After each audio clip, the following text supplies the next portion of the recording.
me now.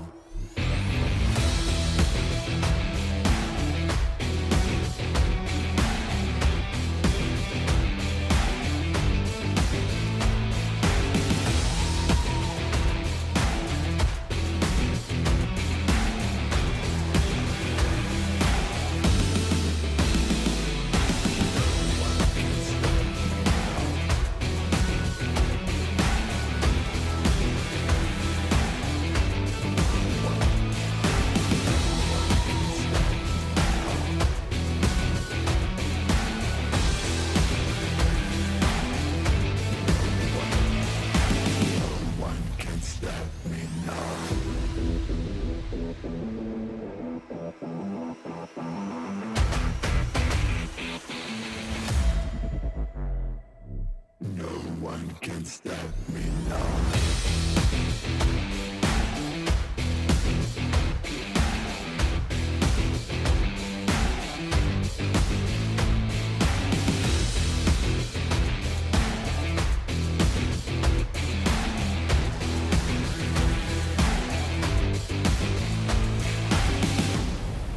No one can stop me now.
can stop me now.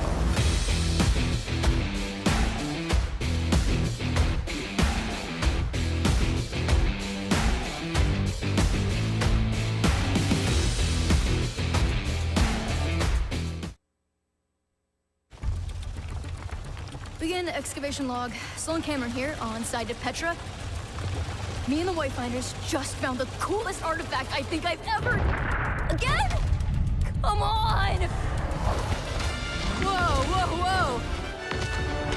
If you want to mess with these artifacts, you gotta go through me. Hey, I'm on to you! I gotta tell you, I wanna scream it out. I'm gonna show you, here's what it's all about. Up top, you big doofus!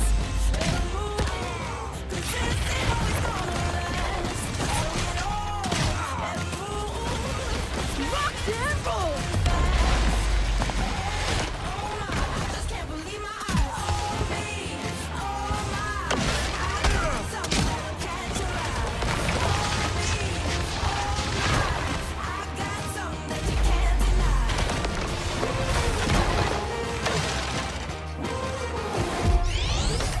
Excavation initiation! Time to really drill it in! We did it! We had a party or what?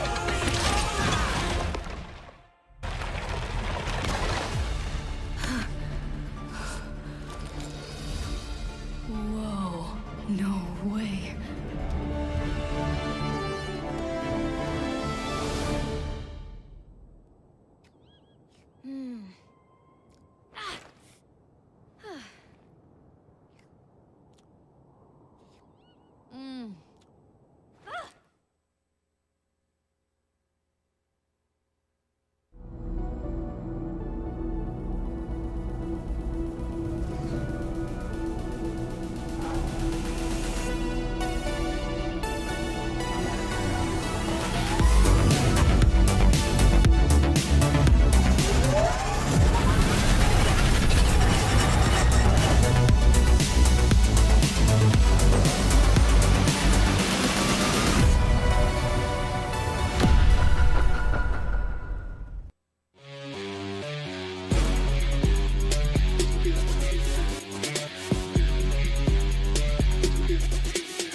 Hello and welcome to yet another day of OWCS Korea. I'm Achilles back here alongside Unknown.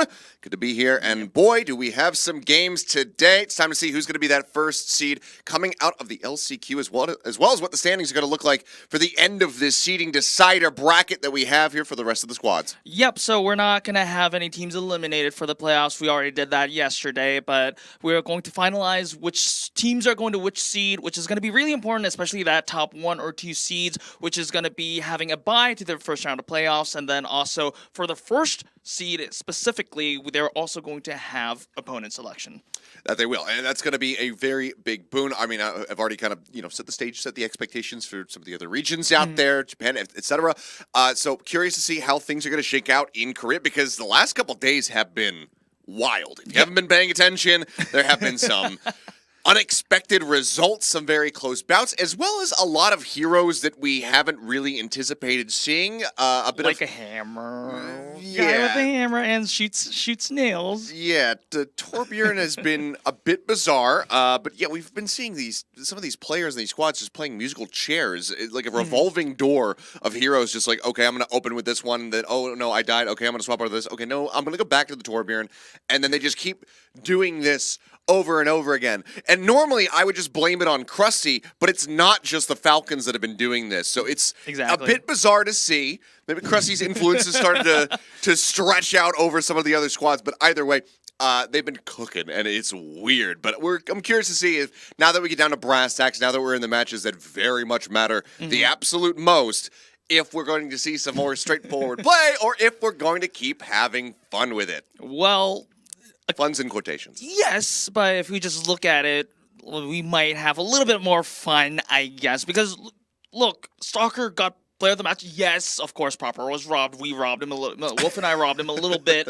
But still, they won, which was the most important thing. And if they can win while having some fun, why not? I mean, sure, I do get that. I mean, we've seen plenty of times people, style on opponents in various esports. It's happened in Overwatch as well. I mean, for crying out loud, Super played Genji at some point. Oh, yes. We've had plenty of moments where a team just goes, you know what, let's just have some fun with it. But you know what the constant was there? It was Krusty. It was once again Krusty. And they're kind of the ones who kind of kickstarted this whole thing. But before we get into the weird stuff that's been going on with the teams at the top of the standings, of course, we will have this final matchup in the LCQ to see which team is going to be coming out on top. As we can see here, we're going to have Sinpressa Gaming going up against Poker Face to kick things off on the day. See which one of these two teams, which have already been confirmed for the playoffs, is going to be going out in that higher seeded spot, potentially giving themselves a better matchup. But first, I gotta pour one out for Runaway, because God, what happened? Yeah, I mean, we didn't even get to see Runaway get eliminated in the broadcast. They didn't even make it to the broadcast day. Well, of course, Runner did have a cushion with it, and then also replay codes on public. Of course, Runaway was a little bit of disappointing showing, and there Call are it a two disaster. matches. It's fine. It was a disaster. Yeah, straight up, it was a disaster. It looked like team comms were a lot of issues, and also I think they were struggling to keep up with the rotating meta that we've been mentioning, Seth, because teams, especially in this week, we've seen a lot of teams just rotate tanks around, and then Runaway didn't just keep up the pace. So, unfortunately for them, they didn't make it to the playoffs, and here are the standings for the seeding deciders. We will be finalizing these standings. There's no team that has finalized their seedings as of yet. No, they have not. But for any of the pink fans out there, it's not an even season, so it's fine. There's always stage 2 for Runaway, I guess, is kind of the copium to take away from that one. But yeah, Falcons still out ahead, but not by a dominant margin like they had been experiencing overall in the round robin until, of course, they came up against WAC. So have been some close bouts here, but Yeti continuing to look like that team that really can continue to punch up. Viper and Knight have just been absolutely astounding for this squad, basically trading off days as far as who is going to be the more dominant DPS player there. And with Donghak just widely leaning in towards the Doomfist again, almost full time, it's been looking very, very clean, where it was looking a bit rough at the start of the season. So a potential there for Yeti to still continue to claw this one back and have a better finish at the end of the seeding decider, bracket than we could have really anticipated based on the round robin. But of course, here's the map pool. It's going to be loser selects both the map and the game type, in case you haven't been paying attention since the round robin. And of course, we do have Ilios in the mix there. There's going to be a couple different maps that you can see here in Asia that aren't available in the other regions. Havana. We've seen several Havanas here, and we also saw Ilios that we haven't seen at all in the group stages, so this is going to be a little bit exciting. And we also saw Falcons just exclusively going for Ilios and the control map, so we'll definitely see, because Falcons will be the higher seed coming into our third match of the day, and they do have the higher seed here does have map selection for control. We'll see whether Falcons are just going to get control Ilios for control. I don't see why they wouldn't. I think that if they really want to just keep sticking with it and believing in it, then they very well could just continue with that pick. But again, that is a conversation for the future. As for now, we will bring Sinpressa out onto the stage. Get these guys ready to go and square up against Poker Face. This is a repeat matchup, one that we saw at the very beginning of the LCQ between the two squads, and it was Sinpressa who have continued to just look better and better. I mean, the round robin, incredibly rough for this squad. The only wins that they were able to get were over the likes of Genesis. Over in fact, we saw them take a map nearly 2 away from Runaway, so it's like, okay, the ingredients are here. We know what this team is capable of. We know that these players can be incredibly solid, have done in contenders in the past, but we hadn't really seen it fully culminate until we got into this LCQ. This new map system has seemingly just unlocked their potential, gotten them into a lot more comfortable positions overall. And for Poker Face, who widely had a significantly better round robin, for them to lose this in Prissa, that's got to be concerning for these guys. So I'm curious to see how they're going to fare here in the rematch, because similarly, both of them having taken down the previous opponents, Runaway and Genesis. Yeah, just like, of course, the game match versus Pokerface and Simprisa Gaming in the LCQ wasn't broadcasted, but it wasn't even close. SPG just rolled them out, so it's definitely going to be a little bit of a psychological edge on the side of Simprisa, but it's definitely going to be seen because, well, we have TU starting over Milkar. That's not really a surprise. We've seen TU like showing up really big time, and he's one of the more elite talents in this roster. He has the experience, he has the leadership. This is probably going to be TU leading the charge. And Aiden Argon, they were, I would say, mediocre, mid-table at best when we started the season at the round robin, but now they're competing with even the best of the DPS lineup. So the evolution of this lineup is actually really crazy to see.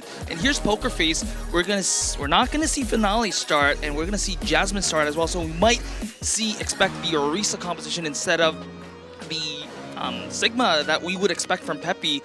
I guess this might be a control-only thing, or maybe we could see, I don't know, maybe they were preparing a little bit of an Orisa composition or a traditional main tank classification with Jasmine and then an off-tank poke composition with Peppy. That remains to be seen for the rest of the map. However, they start with Jasmine. It looks like a control thing to me.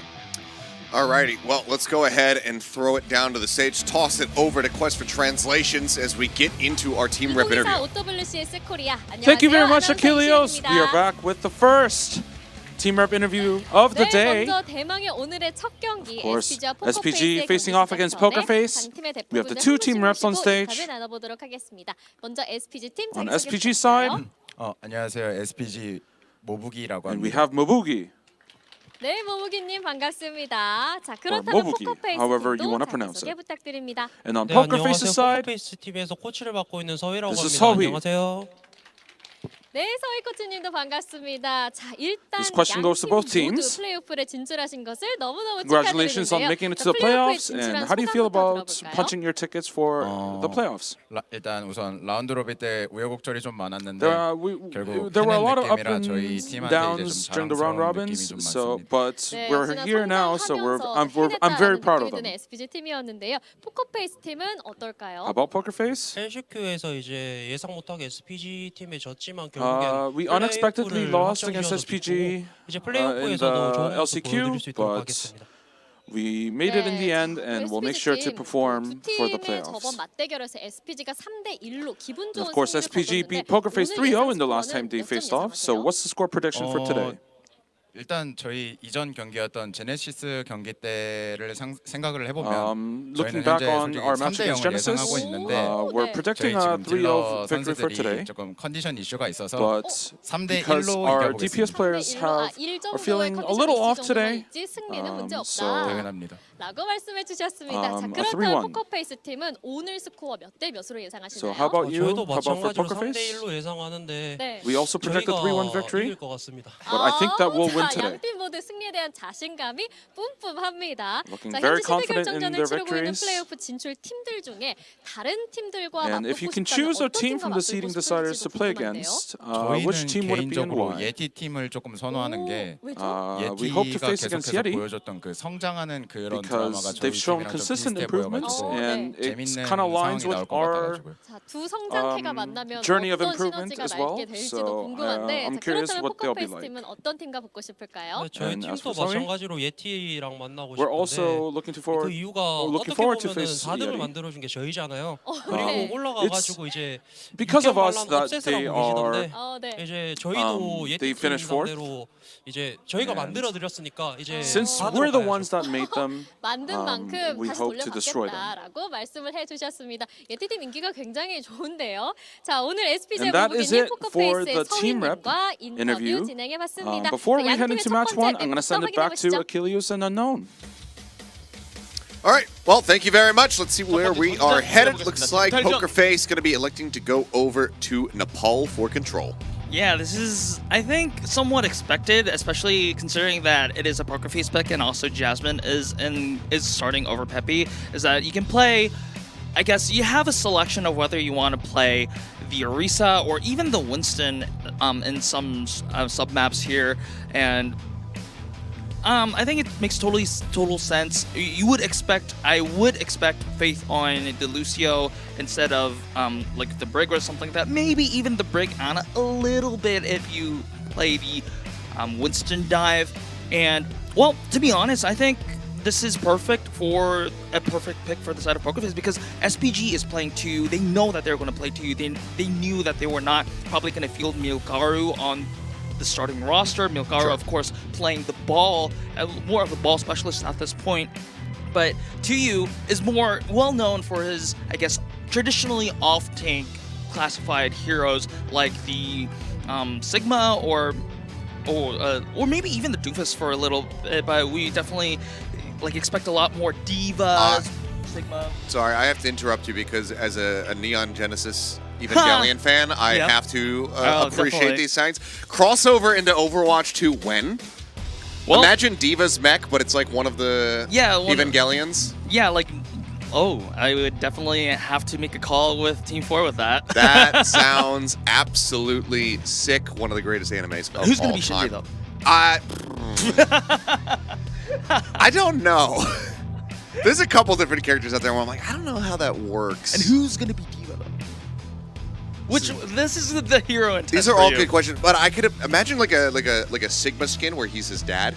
Oh, the ultimate. And he just floats around with his hands pressed together and everything like that. Like that sounds. All right, that sounds sick. There's a lot of potential here. I think we've just unlocked millions of dollars for Blizzard Entertainment. So I think we need a share of it. Shout out to Microsoft as well. Yeah, I think we'll take a very low cut, 2%. I think between the two of us, and we'll be more than happy. Yep, you take 2%. I'll take like a 0.2 because I just kind of said No, right it's next okay. to you. Trust me, if we split 2% of it, it'll be more than. All right. No, but that would be actually awesome. But also, screw you, Netflix. Your release of Evangelion is bad. I'm struggling to get the words out because I'm so ashamed that I watched it. But yeah, plenty of support here for the teams, as I am very curious to get this underway. But I think that we, as you were talking about with Jasmine, I think that we could very well just end up going into an Orisa battle. I wouldn't be surprised if that ends up being the case. Yep. But we'll see if anybody's got something a little bit different Like to I show. said, teams have been cooking a little bit. They are under the influence of Krusty right now. Yes, they are, and that's dangerous. Small doses recommended, and consult a doctor. Do not try this at home. Yeah, do not. But we'll see. I mean, it felt like these teams here in the LCQ were a little bit immune to it, at least somewhat so far. But we'll see if here in this final matchup determine which squad is going to be coming out of this bracket in that #1 seed, if they do get influenced, if they are going to try something a bit more uncanny, a bit more unexpected as we get ready to go into this one. But I'm being told that the game is ready, so let's go ahead and get ready to jump into this one, as we will be heading to Nepal for map #1. Huge battle here between these two squads, squaring off once again. It feels like for the millionth time overall between Sinprissa and Pokerface to see who is going to be able to come out on top.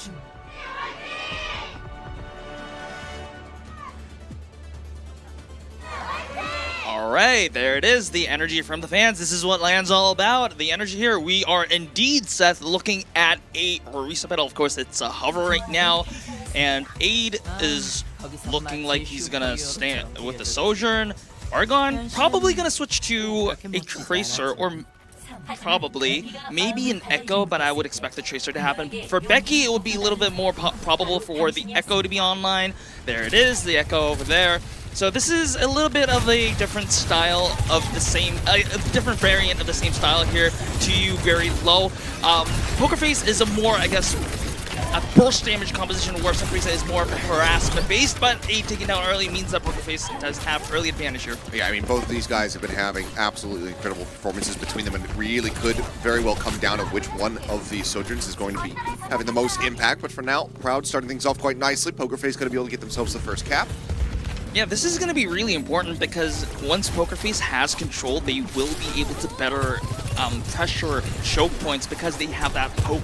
Because Echo is better at the poke than, of course, the Tracer, so that's going to be a huge advantage there. Okay, well, that's going to be a monstrous opening here for the side of 2U. Javelin in. Faith's going to be taken down. That much less healing here for Jasmine. He will fall, so very fast flip on the point, getting ready to come through here for Simprissa.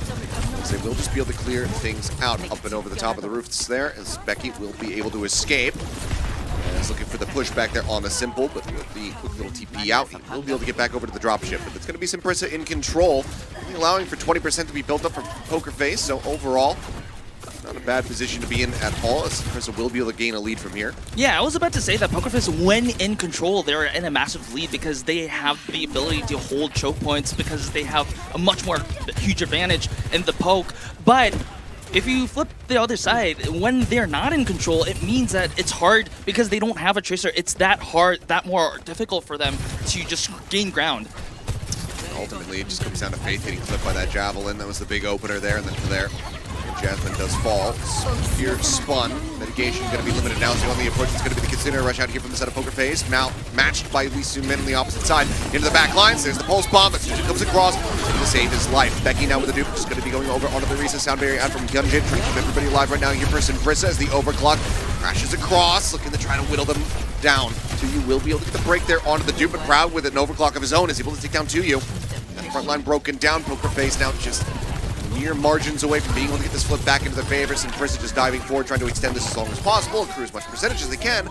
Ultimately, they will get to 66, but Poker Face will be able to gain control once more. Yeah, and Simprissa having... This is going to be a really, I guess, painful loss for the side of Simprissa Gaming because they use all their ultimates, and Poker Face, they still have Jasmine's Terra Surge, which kind of controls where they actually, if they hold a point, and they have total control of it, because that's like AOECC and also a lot of damage there. But Simprissa Gaming, they are looking to find an opening. I guess a pick from aid was what I was supposed to say. It was going to be the opening, but that's not probably going to get the case. Yeah, not at all. Javelin in, it was just way too far forward. Does get caught, dive in from Becky as well as Faith to go ahead and confirm that kill, make sure that he cannot survive whatsoever. And with that, a reset having to come through, and Poker Face now in position to gain the lead for themselves once again. We'll be looking past that 66% mark. Dupe on the way. Kitsune rushes up from both sides, but Faith so much further out in front for that sound barrier. Argon has to make something happen because Lee Soo-min, they're definitely going to trade. Kitsune rushes, but Jasmine doesn't find anyone. Yeah, there's the surge. I think maybe even Suzu coming down to keep 8 alive right as that first damage is going to be coming in. Becky trying to get the Javelin across. On able to find it. Still hounds on Hyunjae. So overall going to be a 2 for 2, but if the tank and a support here, traded out for just a support and a DPS on the opposite side. So Simprissa still in a decent position here as Becky gets broken out of the dupe. He and Proud both going to be low on HP. Now very still held here from Face as the flip will come through. They can't quite get the 99%, but 93, not too bad, but it's going to be final fight territory here for both squads. Yep. Win out this next one, likely to take the sub-map for themselves. Poker Face has to make something happen before Hyunjae gets their sound barrier. They know this, they are pulling the trigger. He drops Hyunjae down low on HP, but there's going to be the terror surge pull in from 2U, and it's going to find 2 kills. Simple and Proud both going to be taken down, neither being able to get away from that one. I have to assume that Proud just didn't have to slide out. Ends up falling. Faith trying to hound down Argon, but ends up paying the iron price. He gets clipped, and with that cleanup coming in, I don't think anybody can touch. That should just be Village going the way of Simprissa, 100-93. Wow. So Poker Face, they had the right idea in that they wanted to make their aggression happen before Hyunjae has the sound barrier ready, but it was 2U that was there to save the day for Simprissa Gaming. They were actually in a very tight spot, and this single ultimate just turned the tides for in favor of Simprissa Gaming. Yeah, Proud having just used that power slide, unable to try to get himself away from this one swiftly, and just quick kills coming in off the back of that one. Big from 2U.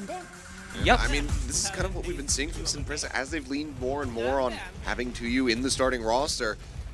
That's kind of been where we saw the start of the growth here in the team that we now see before us.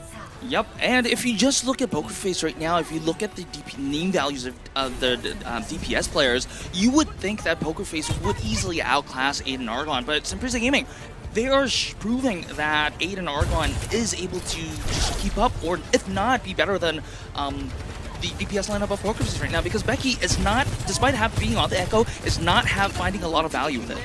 The impact to Dukes especially, not really delivering too much there, but good isolation. He's able to just have Jasmine walk up to him, not really conceding that ground, ends up costing his life. 2U now turning the corner just in time to survive that beam. So it will be a nice little healing burst from the side of Simprissa, try to get these ults online and match up against Pokerface, but Pokerface will get the first cap. Yep, and once again, now that they have control, they will probably just use their superior poking ability to just allow pressure onto Tuyu and threaten that beam onto Tuyu, because that can do a lot of damage even despite having an Orisa on your team. So this is going to be a lot of weight on Becky's shoulders, but not if he's dead. No, certainly not. He's shot down on the 8, but not enough to confirm the kill. Argon will get traded up, but Jasmine now going to be taken down, so that's a 2-for-1 here in favor of Simprissa as Aid just trying to stay alive, get those heals pumped through. Slide out here from Proud, just trying to take anybody down with him, if not just build up towards that overclock a little bit faster, but eventually will fall to Tuyu. He's going to be out in front towards that Terror Surge, and similarly, a little bit of additional percentage this time around for Pokerface, but 33%. The flip comes in, Simprissa now in control. Yeah, Pokerface, after probably, my suggestion would be that Becky swap to the Tracer or something like that, because yes, the Echo offers a different value to the Tracer. However, Simprissa Gaming is enjoying the fact that they have superior, I guess, space control with that Tracer that Becky doesn't provide right now. Okay, well, Sine rush out. Becky already going to take it down as Aid is able to find that shot. Will be traded. Simple with a headshot. And then a limit. And that's going to be, okay, Pulse Bomb out. Whiff. Terror Surge pull in, but Soundberry shielding. Going to do decently for the side of Pokerface, but no Simple. Again, dies. Must not have that Swift step available. Either way, does get taken out, and that is going to be the stave off coming through here. Simprissa successfully defending the point, maintaining and stretching this lead now past 50%. Yeah, Pokerface, despite using both of their support ultimates, does not make the flip happen. And although, yes, they will be having 3 ultimates, which is kind of like I guess, I would say a huge advantage in the ult economy right now. Time is running out, Seth. It's already 63% on the progress, and even if Pokerface wins, they have to make a very economic win if they want to consider the future. Yeah, and a lot of that would have to come down to Proud, but he doesn't even get the chance to pull the ult. Just fall. Aid now getting the lineup there onto Becky. No dupe in this fight. Jasmine now abandoned off the side here. Mega Pack Room will eventually get taken down. That is a huge win. Yeah. Talk about doing it efficiently. Aid just says, okay, I'll just pop my ult. It's the only one we have. I'll just kill everybody that matters. This is looking grim for Pokerface right now because, yes, they do have 2 ultimates, but Becky just melted down. Hey, Becky can't do a damn thing. Now Pulse Bomb about to be available here as Argon continues to harass around the back lines. Dive forward, Faith trying to get the tag in. Just about does manage to make it happen, but then is swiftly dealt with. His Aid takes him down. Pulse Bomb not finding much, but still slows up the approach back over to the point. Is Proud is not ready for the approach. Argon is just basically one-clipping everybody in the bombs out here. Looking for another, and Simple will fall. And with the Consider rush on the back end, there's just nothing more to be done. Dupe here onto the Tracer, it doesn't matter. They take up to 100% in this round. A lot more dominant here. Shrine going the way of Simprissa, as is the map of Nepal. Very strong message to send over to Pokerface here at the start of the series. Yeah, I thought SPG, my pregame prediction was like SPG might have an edge because they have the recency bias that they had won against Pokerface 3-1. But it is looking like SPG is making a shout out to everyone and like making a statement, public statement to everyone that they are the superior team. They are definitely looking like the superior team right now. Pokerface, yes, I understand their idea in Nepal. It was their map pick. They had definitely prepared something. I think it was probably going to be the Echo, but Becky not finding a lot of value. I'm not just singling out Becky as it's Becky's fault, but Pokerface as a composition, like if you're going to have a Orisa mirror with a little bit of a different variation, you as a team needs to work towards it. But then Becky with the Echo didn't make any key assassinations. Of course, that's partly due to the team not making the space, like not earning the space for Becky to work with. So it's a team effort. I guess it's mostly a team diff. Yeah, I mean, I'd be curious to see, not to continue to harp on him, but I would be curious to see Becky's final blows, because I feel like, I don't remember one. Necessarily. I think there's plenty of assists coming through. You know, some of the isolation picks that they were able to find, Aid out in the middle of nowhere, wraps around, but, you know, it is, Faith swooping through to be able to confirm that kill. I'd be curious to see those statistics, but this was a huge diff overall from the side of Simprissa. I mean, Aid, Argon, everybody realistically here on the team having just an immense amount of impact. We saw some faster, builds towards the sound barriers from Faith, but ultimately it didn't really matter because the ones that came through, for Sinprissa were just that much more impactful, that much more well-timed. So overall, I think Sinprissa playing a much cleaner, much more concise game here, whereas Poker Face looking a lot more scattered, which is surprising to say the least, because that's not how things started off for them during the round robin, but it's kind of how things have been trending every time they face off against Sinprissa here in the LCQ. But we're going to go to a quick little break. When we come back, we'll see where Poker Face wants to take us for map number 2.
Alrighty, we are back and about to go into map number 2 here on our opening series of the day.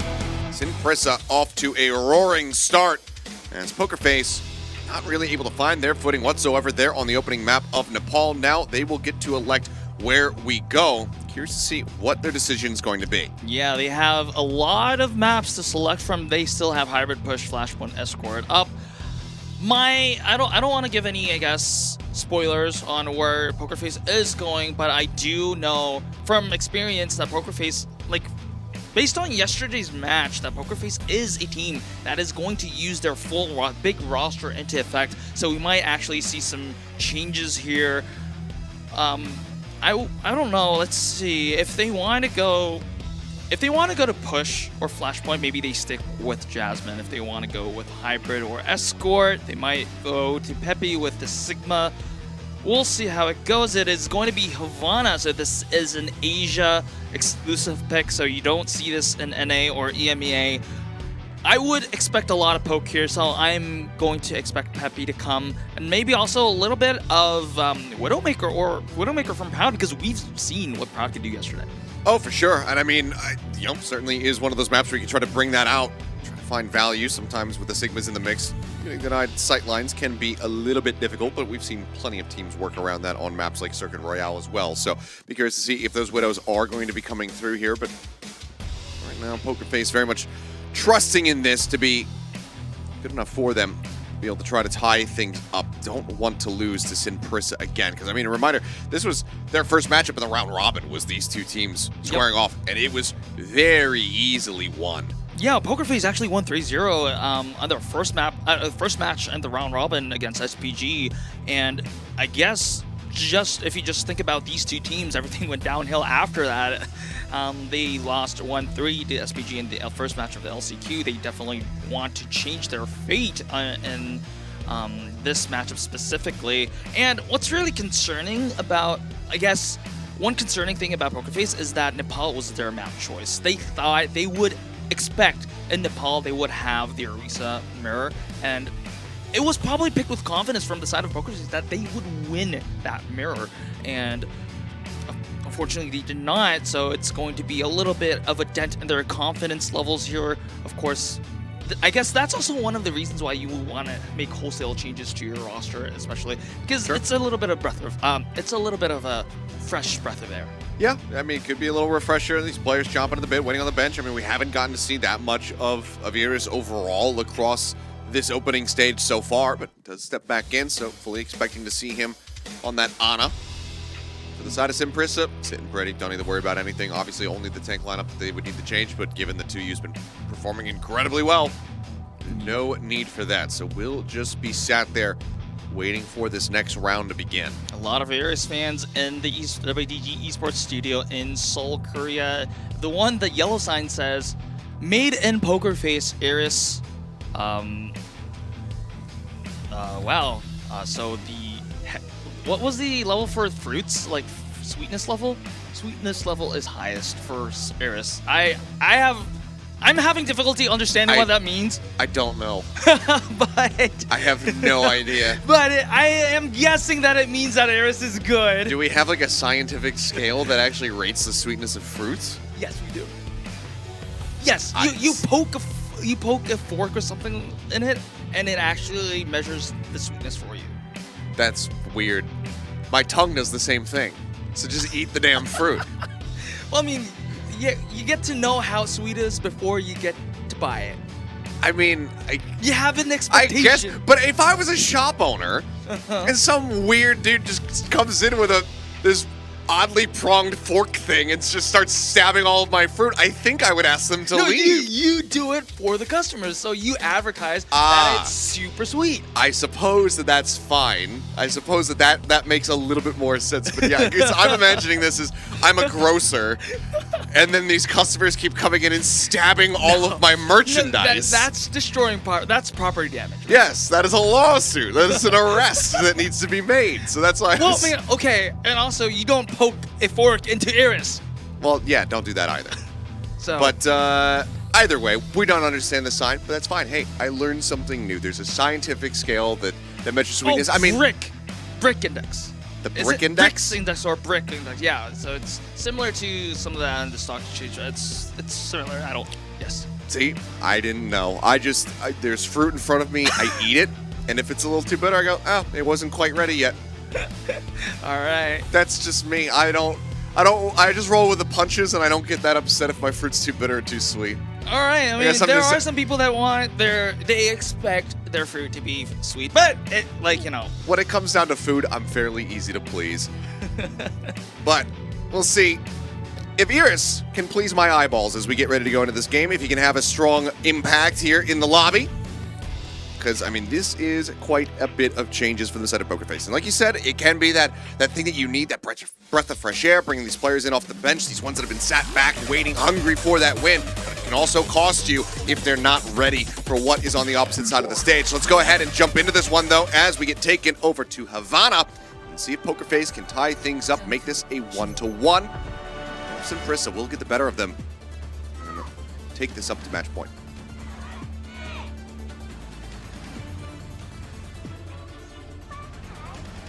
Okay. I think we missed the first part of that team chant, but As we're seeing, as we expected, we're having Pepe on the Sigma. We're having one double flex support and one just having the standard main support and flex support. Looking at their positions, Sunprisa Gaming wants to do the London strat where they just try a barricade on the spawn and just drop as much seconds or minutes, hopefully, of time from PokerFace as they possibly can. Usually in this situation, yesterday, teams that countered this went to the Bastion like you see here. Looking for it. A lot of damage going to be coming through there. It's going to be trade out on the Sigmas. Obviously, still decent advantage. Well, now very much confirmed advantage here from the side of PokerFace. Even though the HP bars will go low, the rest of the team are going to be able to survive. And even with just the trade outs of the Sigma, they were going to be in a good spot considering that they're the ones attacking. They're right outside the spawn room doors. And it was going to be a long run back for Sunprisa.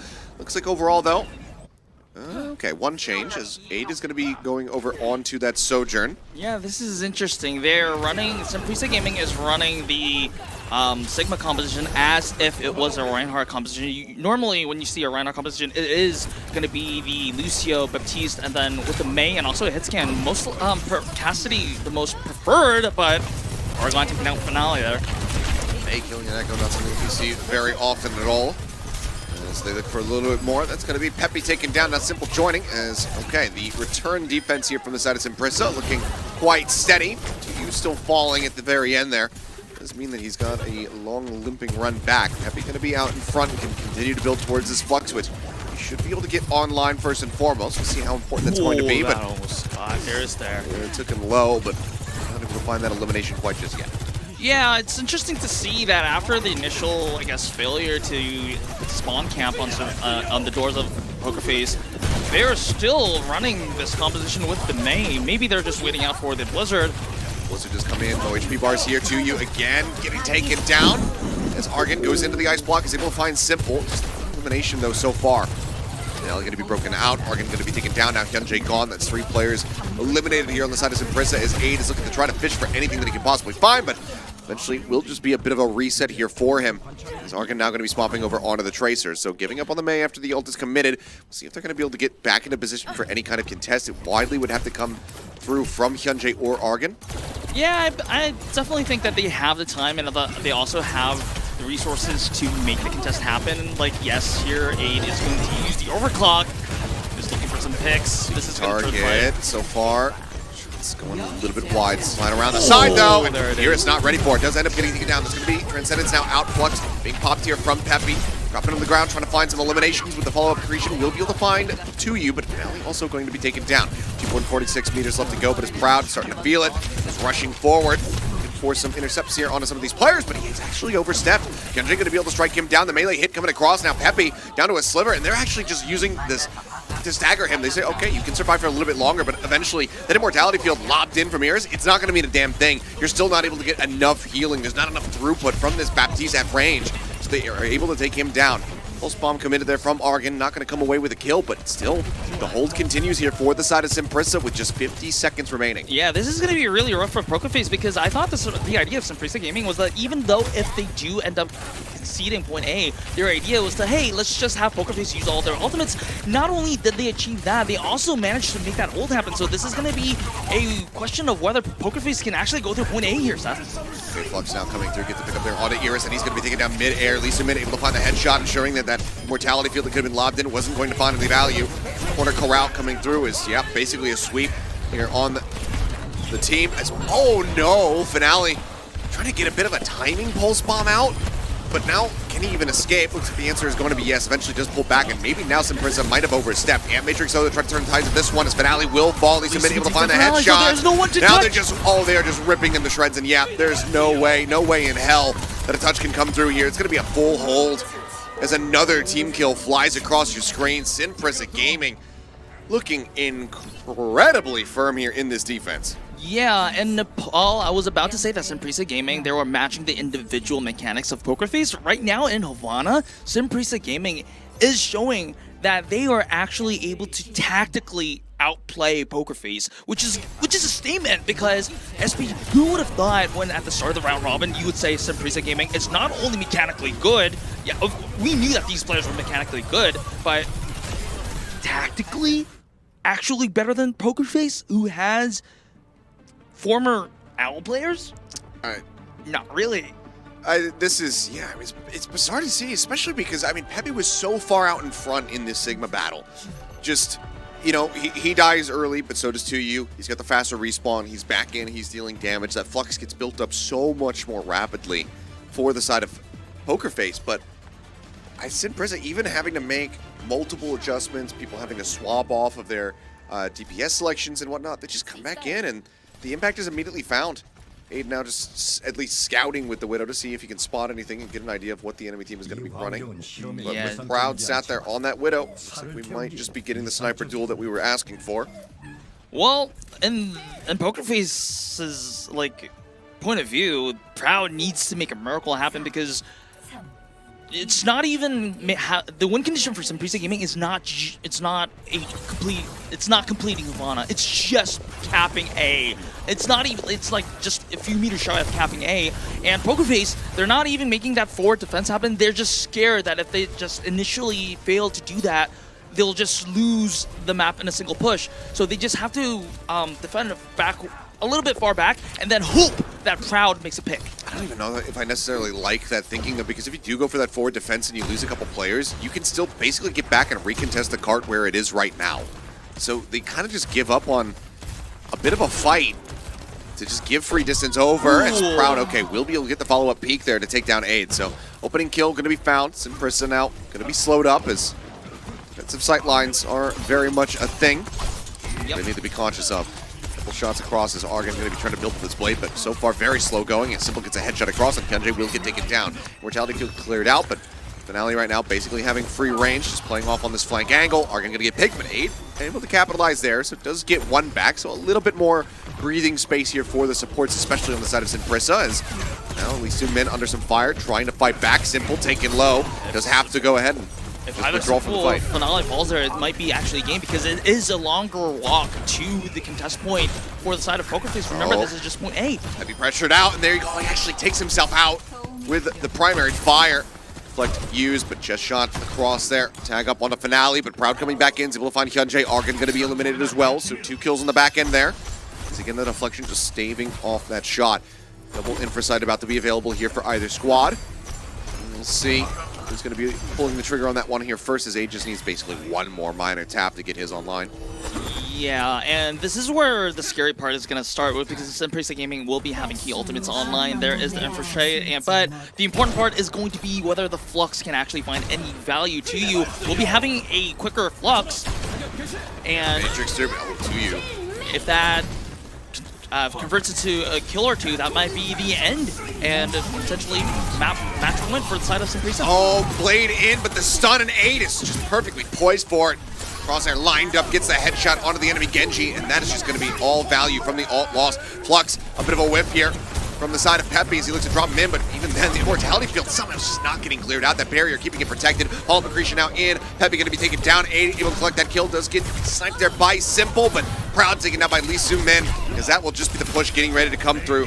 Cleanup continues. 1.06 meters there as the blade gets pulled in celebration as Sinprissa move up 2-0 in this series, looking to just go ahead and sweep this one away. Yeah, Poker Face is definitely having a headache right now, because not only they lost 2 maps in a row that they selected, it's definitely probably, notably, maps they have prepared. Like Nepal and the previous maps in the previous series, we've seen Poker Face be very prepared. We saw Jasmine be prepared specifically on the control map. And then we also saw yesterday that Havana was definitely something that they had prepared that caught Genesis off guard, but SPG was definitely not the case. SPG are prepared. I don't know if it was just because of yesterday, but SPG looked like they were prepared for anything that Poker Face is throwing at them, and that's going to be a headache. Yeah, I mean, I don't even, this one, it didn't even really feel like necessarily just, a diff in multiple roles and everything like that. This was just, again, kind of more just cohesion and collected play. Whereas it feels like Poker Face, they're just scrambling at every single moment. It feels like just, I don't know. They're just constantly dropping marbles on the floor and trying to like pick them up, but they're holding so many that they just keep dropping them. Like they can't find any stability. They can't find any reprieve. And it's bizarre to see because again, Pokerface, they kicked things off and they looked so damn good. But now they find themselves in a position where if they want that top spot coming out of the LCQ, they need to reverse sweep. We'll see once again what their map selection is going to be. Escort, Control, both have been burned. We'll see what they elect to go to when we come back from a quick little break.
Alrighty, we're back and about to go into what could very well be the final map of our opening series. Sinprissa Gaming looking to speed run their way into first place out of the LCQ and into the playoffs. Pokerface now need to reverse sweep if they want that top spot coming out of it, because right now it has been struggle street. Yeah, and I guess this is a very uphill fight for the San Pokerface, not just because they're 0-2 right now, because everything that they've been preparing has been countered by SPG. And it's not, I don't want to discredit SPG, they were doing really well. It didn't seem like SPG was specifically countering what Pokerface was preparing. It was more like Pokerface was just tripping on themselves. Yeah, a lot of just disjointedness here, people getting picked off when they realistically just shouldn't be. It's bizarre to see. Things have been kind of spiraling out of control here for Pokerface. Now, the question is going to be what they're going to do. Is they're going to go to Numbani. I would assume that Jasmine is going to back for Winston duty in this case. Yeah, I mean, you can run Sigma on a couple points A, especially on defense. I could see that finding a decent amount of value, especially if people are going to be coming from that, high ground right side approach. You can just bounce those M1s into that room and just be finding consistent value, but it does become a bit of a struggle as you go into the streets phase. So curious to see how this ends up getting piloted here from the side of Poker Face, whether or not it's going to be good enough to get themselves into a winnable position. Because, you know, again, I feel like right now it has nothing to do with the maps. It has everything to do with the team play. That's exactly the point, Seth, because it's not about the map selection. It's not even about the composition here. Becky's coming back, probably going to be on the Echo duty. This time he needs to show why he's been so famous on this pick so far, because Becky, during the LA Valiant days, he did show a lot of good things. He showed that he could flank, he could be a threat to the backline, maybe even the front line for sakes with the sticky bombs and the focus beam, but did not show that in Nepal. I think this is not just Becky's individual's fault, like I said, in Nepal. It is going to be the entire team opening up space for Becky to work with. And considering that they were playing the same composition except for the Tracer and the Echo, they need to take it a little bit. They need a little bit of focus fire. They need target acquisition. Of course, this is also the same for most of the compositions in Overwatch. However, Tracer works a little bit differently. They go to the sidelines a little bit. They can work independently, but right now, Poker Face, they need to work as a unit. They need to find that target acquisition. They need the comms ready in order for them to fight and to win here. Yeah, and I mean, again, another big concern for me is going to be just the multitude of substitutions that we are seeing here. I mean, I don't necessarily, I think it's good to have specialists. I think that it definitely can be valuable, especially in a game like Overwatch. There's a lot of other titles out there where you might run a multi-man roster, and overall, it doesn't find much success. Overwatch is one of the few games where it's like, okay, you come in, you play this, we win because you're so damn good at it. When you have to make this many changes, that's where it becomes a little bit concerning to me, because I think that you're then relying too much on some specialist play rather than having a super flexible roster overall. But maybe I could be proven wrong. Maybe Poker Face can come out here and have a strong performance, but this is one of the reasons why we put such good stock into players like Bernard, for instance, because he can just play everything at the highest level, as well as players like Proper, in the past Prophet, Haxa, all of these different guys who are just legends because they have been these hyperflex players. So trying to build towards that can obviously help you find some more stability. But I'm curious to see how this fares here for them, because this is do or die for Poker Face. Obviously, they're already confirmed. This isn't an elimination match by any means, but you also don't want to be going into the playoffs suffering 2 losses to your contenders cohorts here in Sinprissa, and then get ready to go up against the likes of Falcons, WAC, all of these other squads that just have this talent that it has been through, churned through the Overwatch League system for many years. Yeah, this is something that I mentioned yesterday as well. Winning and losing is also a habit, because, well, not just because, if you come, like you said, Seth, they are already locked into the playoffs, but once you go into the playoffs, you are not going to play any teams that are on paper weaker than yourselves. Poker Face is not going to the playoffs and go against a team that's on paper weaker than Sinprissa. And Sinprissa is not going to go against a team that on paper is going to be weaker than Poker Face. So they need to be having at least the forward momentum going if they want a chance for a miracle run here. But SPG looking like they can actually make that happen, whereas in Poker Face, they're looking like they are out of steam a little bit. Yeah, neither of these squads in the round robin were able to take any maps off the teams that are waiting for them in the playoffs. All of those teams, this was just 0-3 territory for both of these squads. But so for Sinprissa, being able to have that higher seed to potentially get yourself a theoretically better matchup, but then also have the momentum and the confidence in that you have continued on this upward trend, it would be huge. So Poker Face, they need that kind of turnaround, because getting the win over Runaway, great, that's awesome. It's the second time that you've been able to take them down. It was a hell of a lot cleaner. You take down Genesis yet again in a 3-1.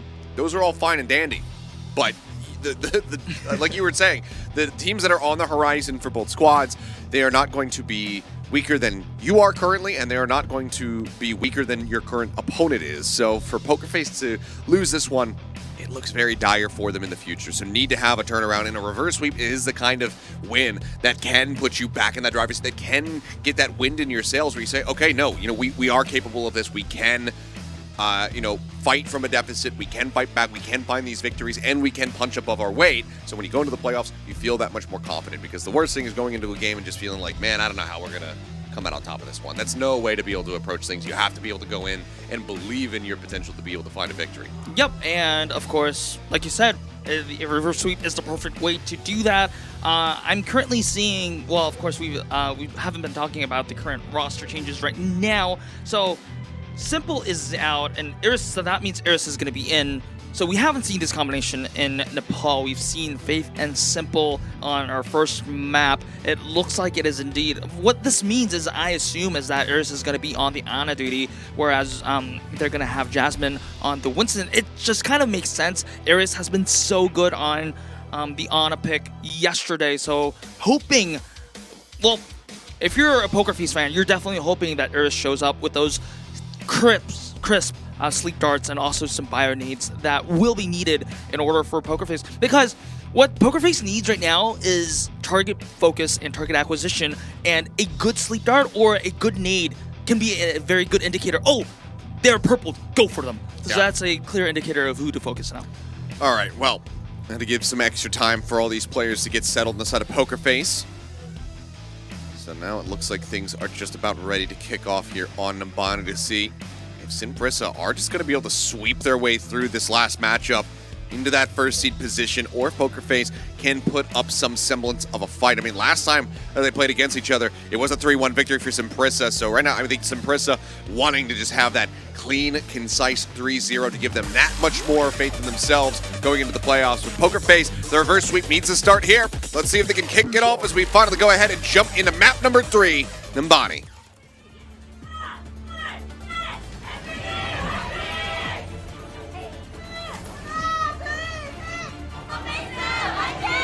All right, energy from both teams.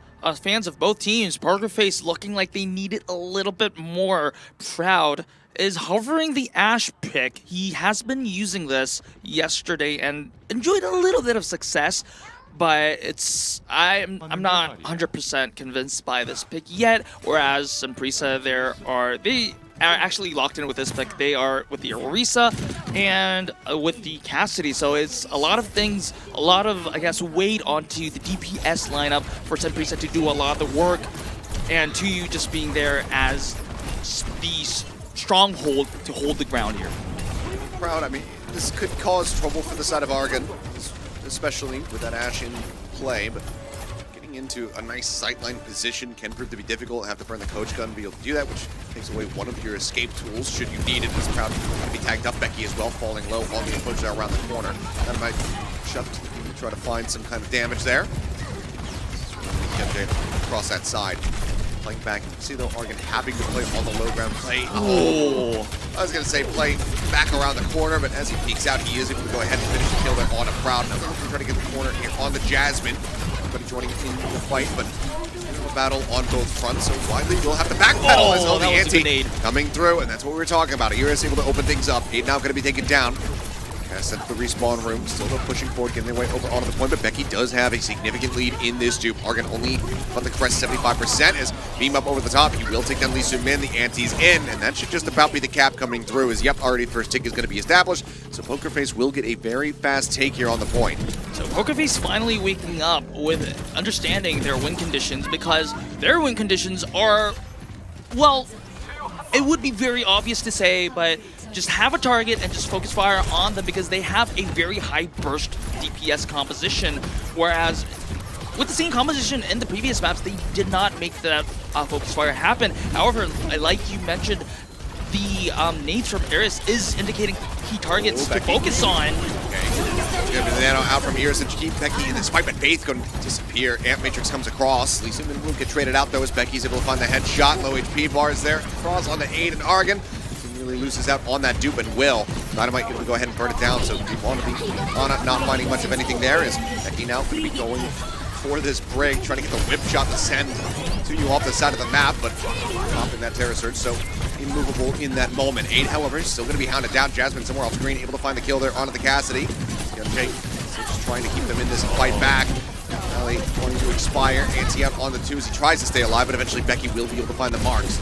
Argon playing forward, but now just right up underneath Proud. It's a very easy shot for him to nail as that will be the cleanup and the cart now moving forward. 4 minutes to get themselves over to B. Yeah, Pokerface is in a really good position right now because although they did use a lot of their ultimates, Simprisa did also, and they will be having that Bob, which I always joke about is the temporary Overwatch 1 experience where you have 6 people shooting at the opposition, and this is going to be really crucial when you're zoning out. You can just throw Bob to shoot at the back line of this on the side of Simprisa, and then you can focus fire with just coordinate with the Echo and focus fire on key targets, and then you can have that numbers advantage into effect.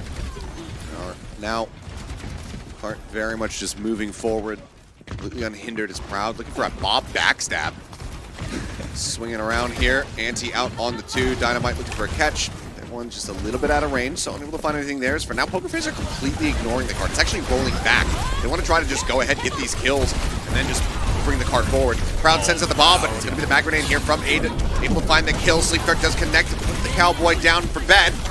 Bob actually does get some value here on the back end. 2 gonna fall. Jasmine able to move forward, gets the melee hit there. Aiden gonna be taken out, and the dupe comes through from Becky. He's copying Lee Soo-min and finishing him there with his own Baptiste. Matrix in, just keeping him protected as Becky continues to plus forward. Gonna build up towards an Ant Matrix, but won't really be able to find too much value from it. All the same though, card gonna be moving up.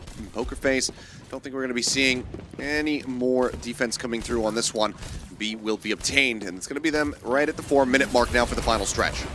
Yeah, so this is going to be, once again, Pokerface is in a really good spot where they are in a position to rotate ultimates right now. If Jasmine finds a kill with this Ultra Shock, that's going to be the best, but you just really don't expect that to happen all that often unless you're forcing it to happen. Simprisa Gaming, I think the plan for Pokerface is that, yes, they know that Simprisa Gaming will be having the ult advantage here. They are coming with 4 ultimates here that, well, now 3, that now that the Pulse Bomb is wide, but yes, they just disengage like this, they just bait out ultimates, and they find a way, they just find a timing where they will be having key ultimates online and just starting with that nade, and okay.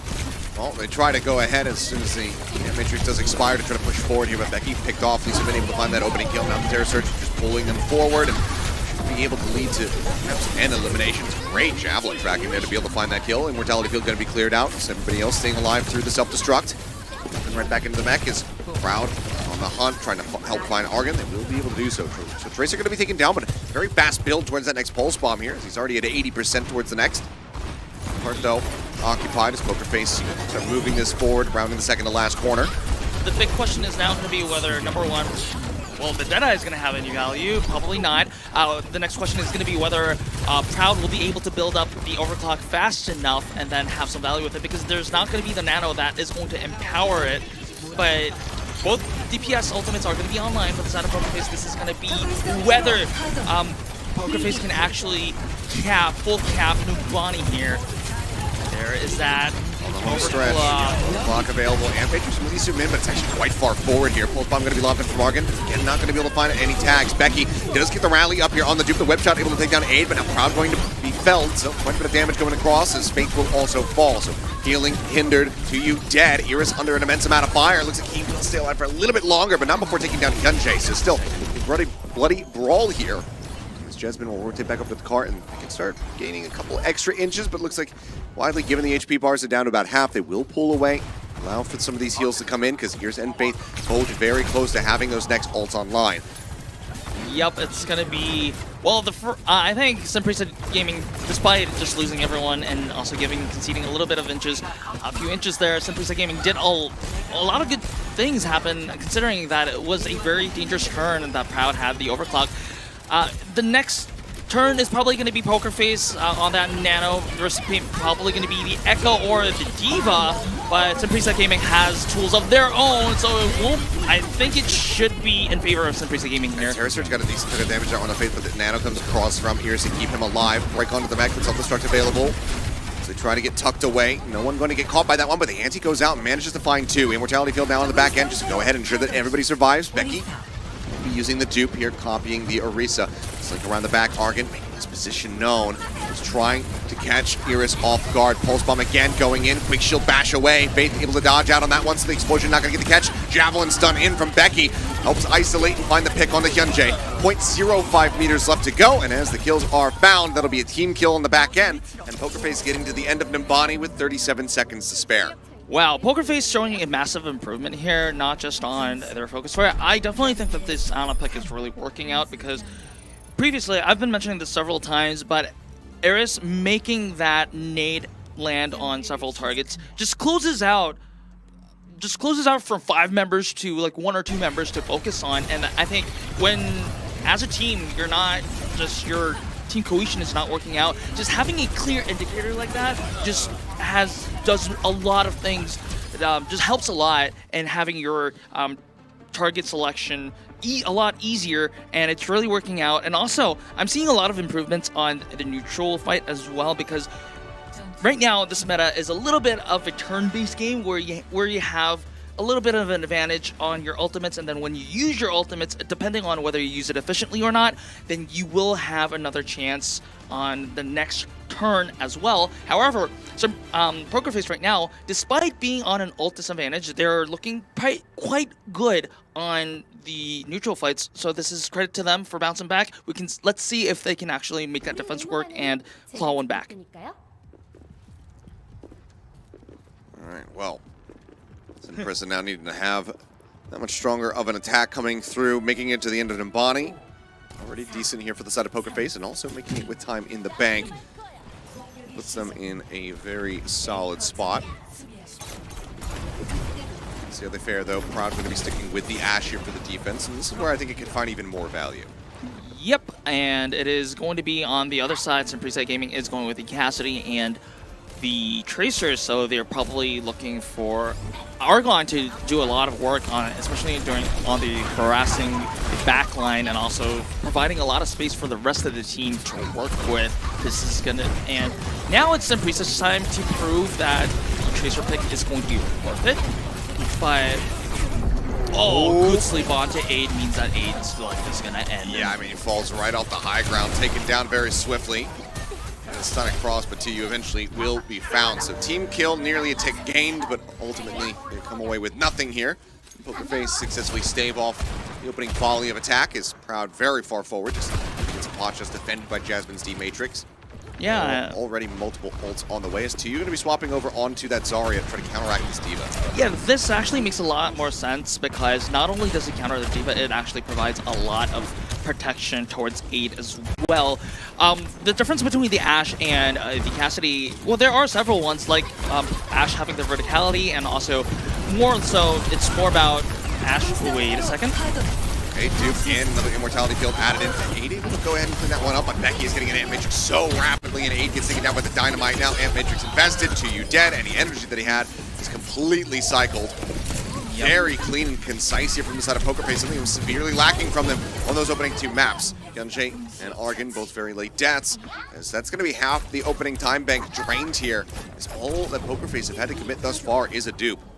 Yeah, and talking about the Ashe again, I think it's a really good choice, especially on the defense more than on the offense, because it provides not only does it provide a lot of just burst damage, you just have better sightlines when you're on the defense compared to when you're on the offense as the Ashe. And then also having that Bob as a 6th layer potentially just offers a lot more value. Oh, what a big nade! Lob in onto that, able to find 2-2, can bubble that off himself, but it doesn't matter. Rally rolling, now canceled, dead. Both support ultimates committed into the fight here from Sinprissa. Both of them dealt with quite handily, as Faith comes away with at least 3 kills there in the fight.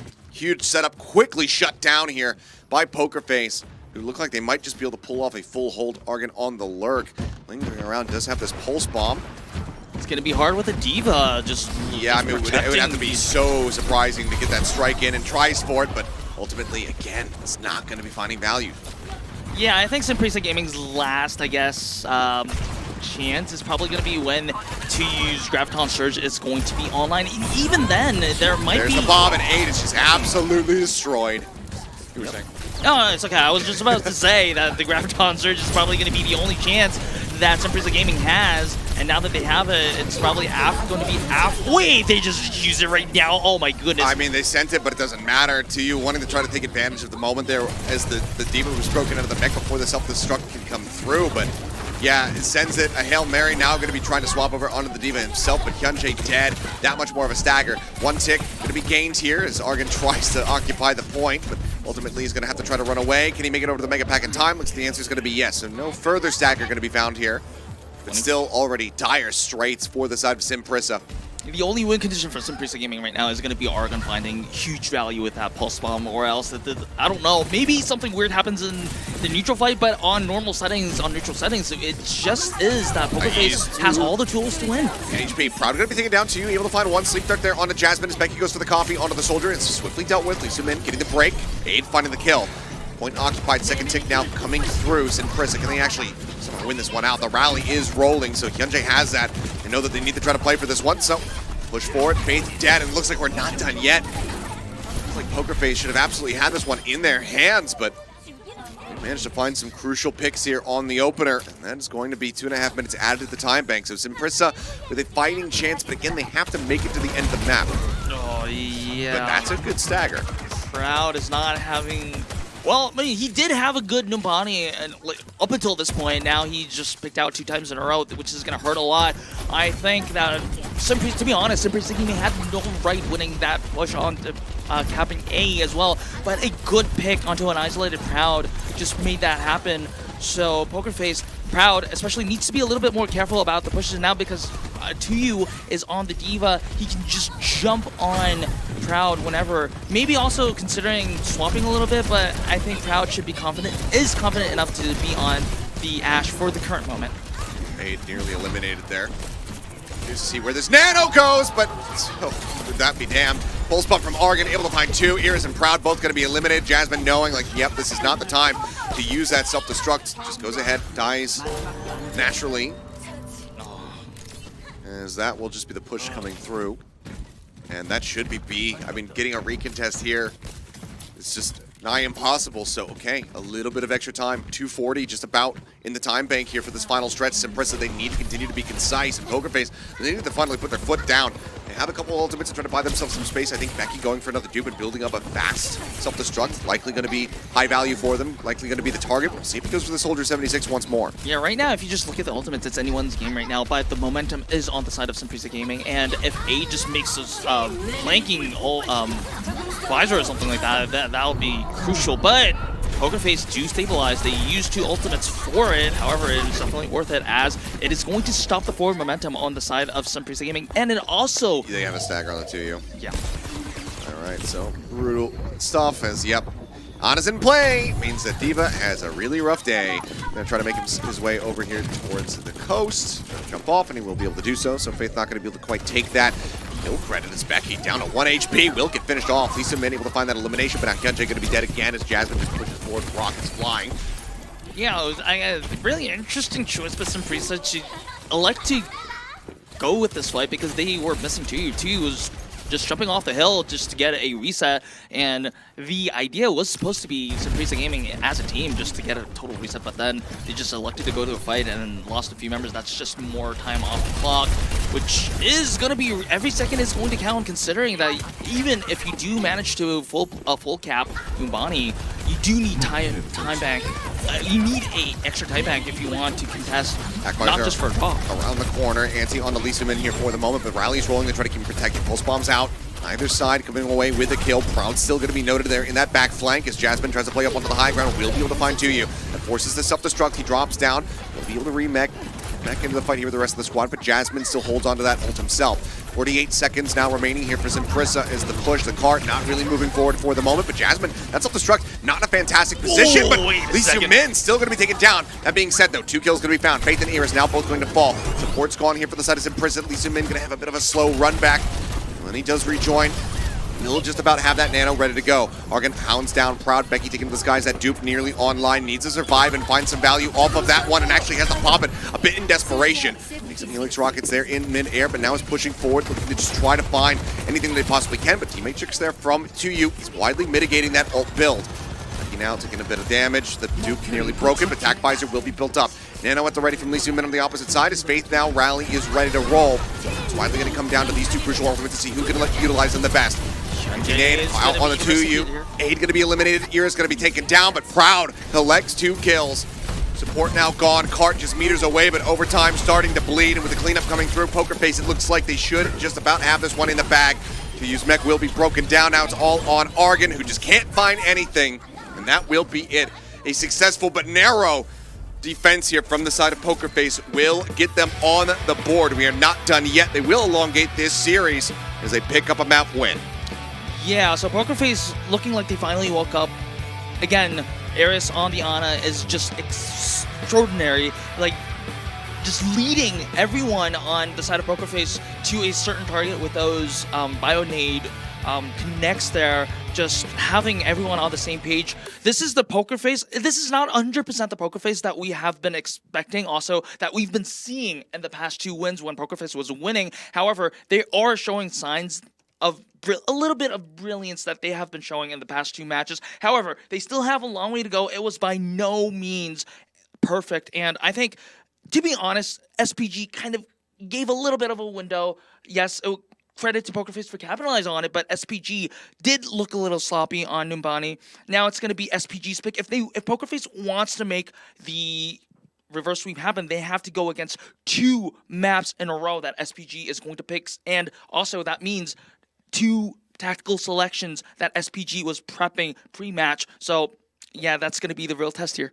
I'm curious to see where we end up going. We've got Flashpoint as well as Push available, so we'll see what favors Sinprissa here. I think maybe just trying to opt and force your way back into a Sotred matchup could be something that they look to do, so maybe we do just go over to Push and have something like New Queen Street come into the mix for this squad, but I'll be curious to see what adjustments are going to be made. But yeah, a lot less concise here from the side of Sinprissa. You can see them just getting a bit confused as far as what they needed to be doing. But before we get into that 4th map, we will be going to a quick little break, so don't go anywhere.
All right, we are not done yet with our opening series of the day. Poker Face, they take us over to Nimbani, and they are able to clinch the win with a solid defense there in front of point C. But now, if they want to get this reverse sweep, they're going to have to battle their way through 2 map picks from the side of SPG, who still find themselves up at match point. Push and Flashpoint, they're 2 things that they can elect to go to. And we'll have to just wait and see where they want to take us. Yeah, SPG, I think what probably was their feedback during the break was probably not anything tactical, but rather a little bit, hey, you guys kind of, it's about the execution a little bit. It's going to be Esperanza, so I think I know what the SPG chain of thinking is that, hey, you lost the Orisa mirror. We are going to force it out, and because you're not, there's no way. Well, not there's no way, but probably less probability you're going to play the Diva on Esperanza here. Maybe the Winston, but yes, they want good. They have fond memories going that Orisa mirror, and then they're just going to force it out. So curious to see, considering some of the win rates here, but let's see if it is just going to come down to that Orisa mirror. But overall, still see some changes. Is Finale going to be stepping back in once again? Becky not going to be in here. Yeah, I mean, we've seen, like, interestingly enough, even in Havana, when the Finale was coming in for Becky, he was still going for the Echo that Becky was playing as well. But I think what Finale offers is a little bit more flexibility that, if needed, can also play the Genji as well. So simple in for Iris probably means that Poker Face also understands the challenge for the Orisa mirror, and they will be probably taking it, because if it was probably anything other than the Orisa composition, they would probably stick with Iris on that Ana, who they've been enjoying success with. Yeah, I mean, just comparing Havana to that Nimbani, Iris on BAP, I sleep. And on Ana, I am awake as hell, because that was a night and day performance from him. The BAP just wasn't finding value, but anytime he was chucking in those nades, was regularly clipping onto at least 2 people. So overall, looking a lot more comfortable there. It does make sense that Simple's just going to be stepping back in here over him. Poker Face, let's see if they have the drive, the confidence, and the ability to be able to extend this into a 5th and final map. Take this the distance, take it all the way to Flashpoint, and potentially even close out a reverse sweep. Because again, I mean, that is A, what's necessary, and B, that is one of the few things that would really give you that confidence. Yep. Going into the playoffs to be able to punch above your weight. As you can see, this fan has had a lot of appearances in the audience. Yeah, so those are all the tickets. I'm guessing, of course, that they are a Florida Mayhem fan. But, well, that's a lot of tickets. So the tickets are all the tickets for the LAN events on OWCS. We have a different color for them for every match. So, well, that's a lot of appearances. That's a lot of commitment. But we have to... Well, also needs to see commitment is Poker Face here, because they know that they're, like, given that this is going to be an Orisa mirror, that they have, I guess, they're a little bit on the psychological downside, because they were the ones that started the Orisa, like, challenged the Orisa mirror in Nepal, and they lost. So supposedly, if I'm not wrong, then it's going to be another war about the Orisa. Winning this can actually recover a lot of confidence for them. Okay. Information, Aid doesn't like the Doofus Chaser Echo Lucio Kirikameta. Okay. Yeah. Well, I mean, I guess that's because he had to be stuck on the Echo. Makes sense. I mean, he's just looked so much better on pretty much everything else, but especially the Sojourn. Cass, I guess, on the last map, not finding too much value, too much impact. Just a handful of kills that come to mind. A mag grenade kill on the likes of Proud was kind of the main thing that I can think of. So a little bit of roughness there. So curious to see if they're going to... I think that they're going to very much opt to try to lean away from the cast going into Esperanza and just have him back over onto the Sojourn. Yeah, it really depends on what the opponent is going to pick. If the opponent, like, for example, Poker Face is going to run a Winston composition, then why not? Because we've seen what Cassidy's can do to the Winstons, right? But probably I would expect the like of the Sojourn. Wait, let's see. Out of the house, out of the blanket, out of the bed. They're sad. In-house, in bed, happy, but in the WG studio plus Overwatch, they're ecstatic. Oh, okay. Well, wow, that's good art, and also a good message there. So, okay. This is also talking about, hey, so all the tickets, Signed tickets. yeah, they have signatures on the back, but they don't have a broadcast talent signature, so they're asking for one. Hey, by the way, said, can I get your autograph? They're not asking for ours. They're I am asking for yours. Well, you have it. It's on the contract that I signed. But yeah, the Korean casters, of course. I mean, we have some absolute legends, both in and out of Overwatch. I mean, the Marine has been doing Overwatch since Apex, but even before then, Marine, a bit of a celebrity in his own right here in Korea. Well. I am sitting next to a legend himself, so. You don't have to butter me up. I'm just a man talking about video games, nothing more than that. And but also about bricks. about apparently learning about that. But here we go. We are ready to dive into Esperanza, see whether or not Simprisa can stop the run back here, or if Pokerface can extend this all the way into a map 5 series.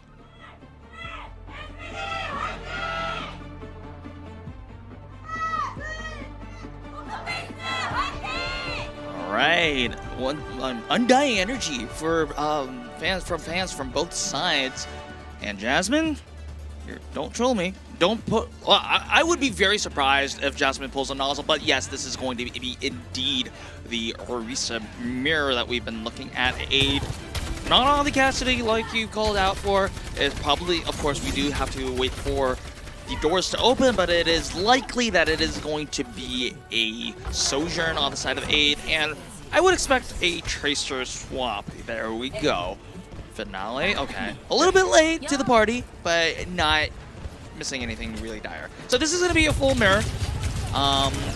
So a lot is going to be on the hands of Aiden Proud. We've seen some good things from Proud on this long-range hit scan pick, but that also requires the entire team of Pokerface to also buy him the space to do that. Yeah, and that was something that they were very much struggling with on the first 2 maps. I mean, Cloud not really getting the better of Aid or of Simprisa in the Sojourn matchup there, where they were trying to run it. As for now, though, it will be very slightly ahead, or at least neck and neck towards that ult charge, but Aid's going to be taken down. Jasmine able to find the shots woven through there as Argon tanked up low. Does manage to escape, but Hyunjae and Lee Seung-min also in dire straits. It will be taken down. So opening volley going to be going the way here of Pokerface as they can start getting this bot moving. With some little bit of cleanup, and there you go, an extended team kill. As the bot will now start the push. Yeah, so what's going to be really important now is that Pokerface needs to find a way. Well, never mind. Simprisa actually, needs to find a way to regain access to that high ground that 9K is always talking about. And taking a Finale is actually a way to pressure the entirety of Pokerface out. So good shot by 8 over there. Good shot. Continuing rush going to be coming through, though, from the Simple. The threat to turn the tides of this fight as they wait for him to go ahead and rejoin this. Sound barrier dropped in from Hyunjae. Pulse bomb out. Argon able to find Jasmine, picking him down. Sound barrier shielding. There's not enough healing throughput to try to keep that Orisa alive. So very solid picks here as jump over Mega Pack will be obtained. But overall, this could just be an added stagger, but with a little bit of added damage coming through, Argon will eventually back away, unable to go ahead and confirm the kill. It would have been a huge value one found here for him, but still some space spots as well as some time. Simprisa with their own push now looking to take the lead. Yeah, Pokerface was a little bit zealous with that push over there because Pokerface did not assume high ground. They were actually pushing forward to make more kills happen. However, they were punished. Now Proud trying to get a little bit of a redemption by taking out Hyunjae. But they have to expend their ultimate resources here. They're using a lot of ultimates this fight. Simprisa Gaming, they can just happily lose this fight and just look for the retake after this. All they have to do is not give too much push ground and probably just contest by the cap at the checkpoint there. Yeah, I mean, it was a bit of a stylist catch with the Terra Surge to be able to just lock Aid, dragging him back as he was mid-slide, but I don't know if it was fully necessary of a commitment to you now just have that ult as a potential advantage to try to regain or at least take some space over towards the bot. Let's see how things do play out here. Of course, you don't want to be holding onto your ults for too long, so don't necessarily mind it. But there's a sound barrier for the aggressive push. Proud able to find aid off the rip. Hyunjae now going to be taken down, and considering he's committed into this one despite the early kill found. Argan does manage to find one. Javelin back means that Proud will fall, but it's going to be a 2-for-3 exchange.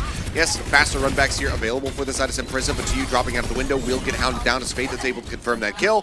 The Orisa is damn slow. So that is going to be the checkpoint already taken. The break time already waded through.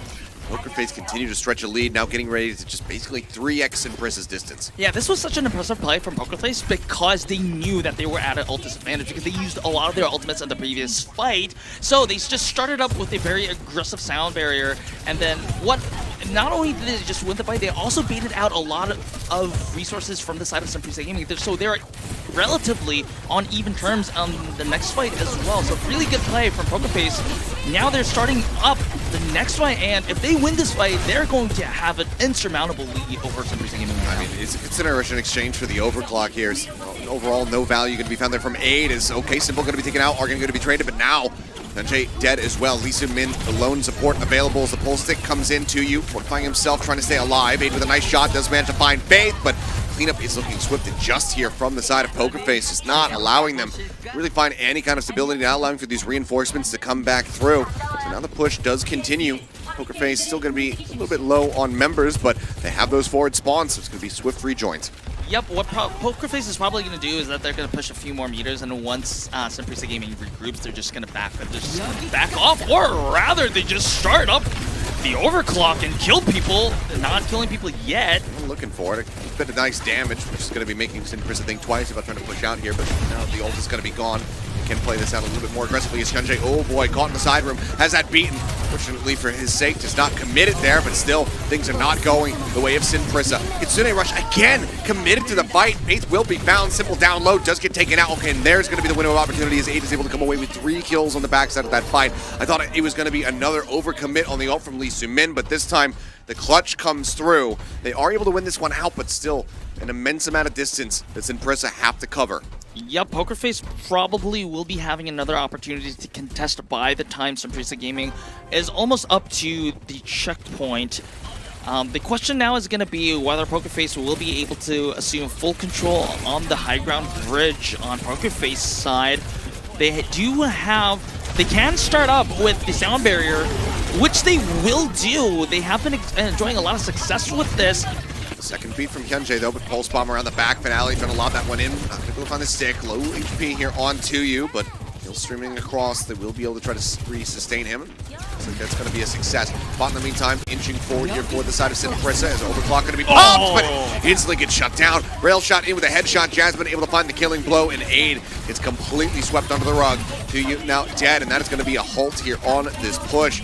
Unable to continue this one here, and it's only a gain of 10 meters despite the ults committed. Yeah, the big difference is that even though if Simprissa Gaming does end up winning the next fight, which is probably going to be having to be Lee Soo-min's Kitsune Rush being the opener for it, however, they did not cap the point. They had to win. They were desperately in need of winning that next fight and try to contest a cap here, because remember, time is running low, Seth, and with only 3 minutes and a half remaining, even though if they do end up capping later on, that break time that the bot is going to have after the cap is going to cost them dearly. Yeah, it needs to be very swift and clean here from the side of Simprissa if they want to try to get back into this one. But Lee Soo-min dead as soon as he commits a Kitsune Rush. It will be a fast trade back there as Argan's able to find one, but now both supports dead. Argan comes up with another elimination, desperately trying to cling his team to life here. But ultimately, it is not working out. It's like trying to use duct tape to save the Titanic. They're still sinking, the bot still pushing forward. It will be contested in place, but I mean, Poker Face, they're not plussed by this. Doesn't matter realistically if they gain any additional distance here. They just need to stop Simprissa from getting a push going. Yeah, they don't. Poker Face is playing really smart here. They don't want to breed for a little bit more mileage. They just want to get terrain advantage on that high ground over there. They know that Simprissa Gaming has to pass that point if they want to push. They're already in the lead. They just don't have. They don't even have to push more. They just can. All they have to do is just stop Simprissa Gaming progress here. They're trading out kills here, and well, to be honest, even if they lose here, as long as they bait out resources from the side of Simprissa Gaming and stall and take time for the timer, it's still their win. Yeah, but good kills coming through. Argan really heating up right now. alive on this map is gonna look to try to get the pick here on the feint. He's dashing around. There he is, out in the open. And Argan going to go ahead and snipe him down. A little bit of minor delay here from Finale as well, just giving his life to buy some seconds off the clock. Push can resume here for Simprissa, but they need this checkpoint and so much more without surrendering control as we now go under 2 minutes remaining. Beat back in, beats available from both sides. Simple a little bit faster on that Kitsune rush could be a difference maker. It looks like Pokerface is deciding to contest here, and they're treating you, but they have to be careful. Oh my god! He just disappeared. Just absolutely no help, nothing there to try to keep him alive. And that's really surprising considering that you're Arisa and you just don't get bursted down like that very often. And there are both sound barriers on either side. Yeah, I mean, good dissuasion on the push here. Aid doing his damnedest to try to keep himself protected. Rail shot at the ready, but Lee Soo-min still going to be taken out to the bot. Does get brought forward here as they try to get the checkpoint for themselves. Getting those forward spawns so the members dead would be a big move here for the side of Simprissa. Remember, Simprissa Proud didn't on the even have their hunt, tank. able to find one. And yeah, I mean, like you said, the tank had already been dead, but ultimately they will get hounded down. They will get cleaned up, and the bot will get ushered back over towards Simprissa's side of the map.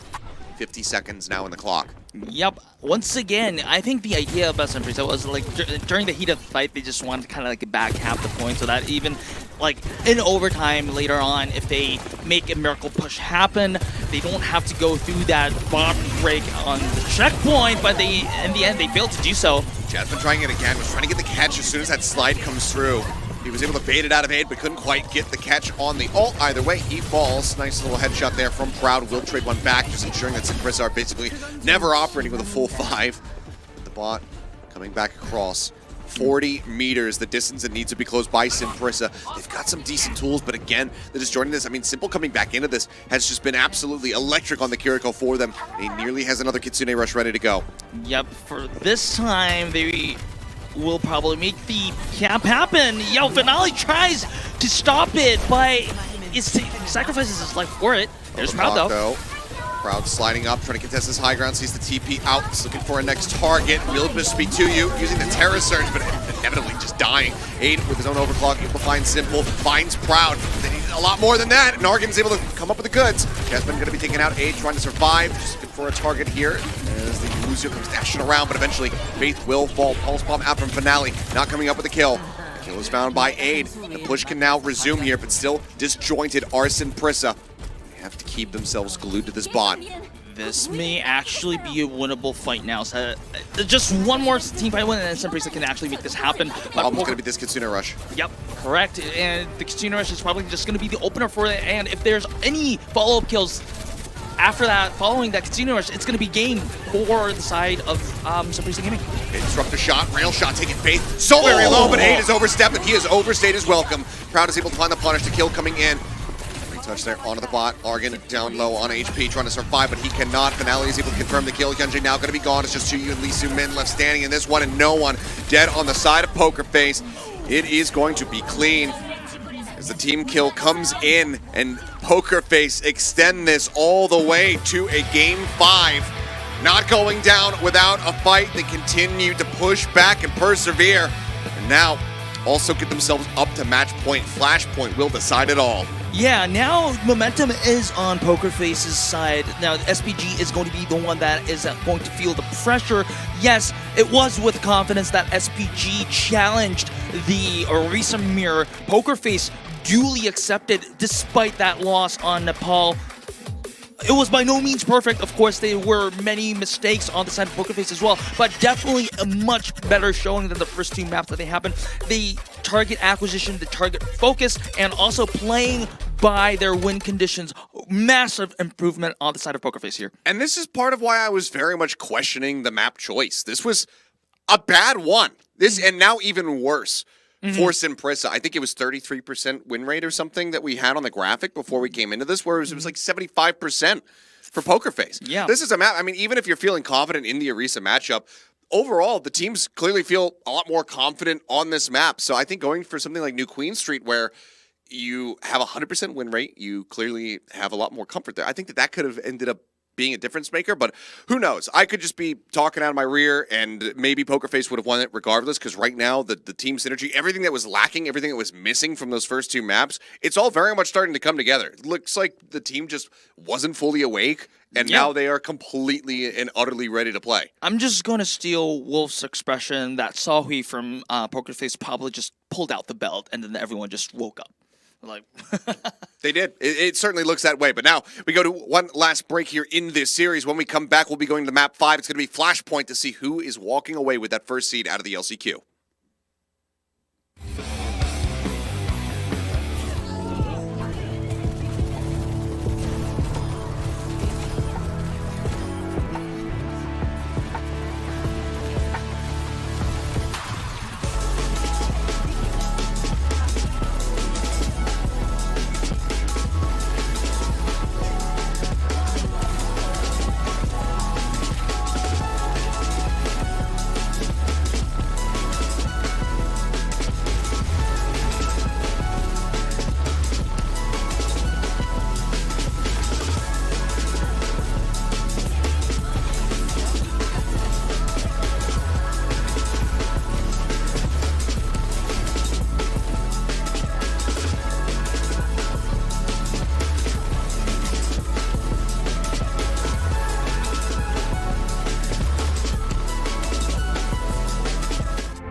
We are back and going into a map number 5. Pokerface trying to pull off the reverse sweep to give themselves the top seed out of the LCQ. It's going to be Suravasa and SPG. To be honest, SPG didn't have a lot of maps to pick from. Well, that's the thing that I was going to mention actually before we went to the break, is that with Flashpoint as map 5, your map pick advantage doesn't really matter. Doesn't mean a damn thing. You've played 2 different maps for Flashpoint because we still have to expand the pool. And T4, you heard him. This matters a hell of a lot less. I mean, you would much rather, if you were Simprisa, not have had Escort or Hybrid be burned here. Yep, exactly. And now the pressure is going to be on the side of SPG now, because we've seen a lot of recent mirrors in Suravasa now. Like, when we were going to Esperanza, I was talking about Pokerface not being confident in that mirror matchup because SPG won Nepal. But hey, recency bias, Pokerface looked like the better Orisa composition right now, especially with their newfound confidence here. It doesn't look good for SPG, but SPG, they know what it feels like to be on the good end of a reverse sweep. They don't want to be a victim of it. They had a good memory on a reverse sweep versus Genesis. They probably don't want to give Poker Face the same thing. No, they do not. Well, let's see. Down to the wire here between both of these squads. Who is going to be able to come out on top? No changes to either roster. Same 5 from the last map coming forward. No more musical chairs here for Poker Face. It's been working for him, though. Yep. Once again, like, yes, we're not seeing any substitutions come in, but Poker Face, still, it didn't work on Esperanza, but having full utilization of their large roster is really, really cool to see here. All right, well, we are ready to jump into Suravasa, see which one of these teams is going out in first, going out in second into the playoffs from the LCQ. It all comes down to this.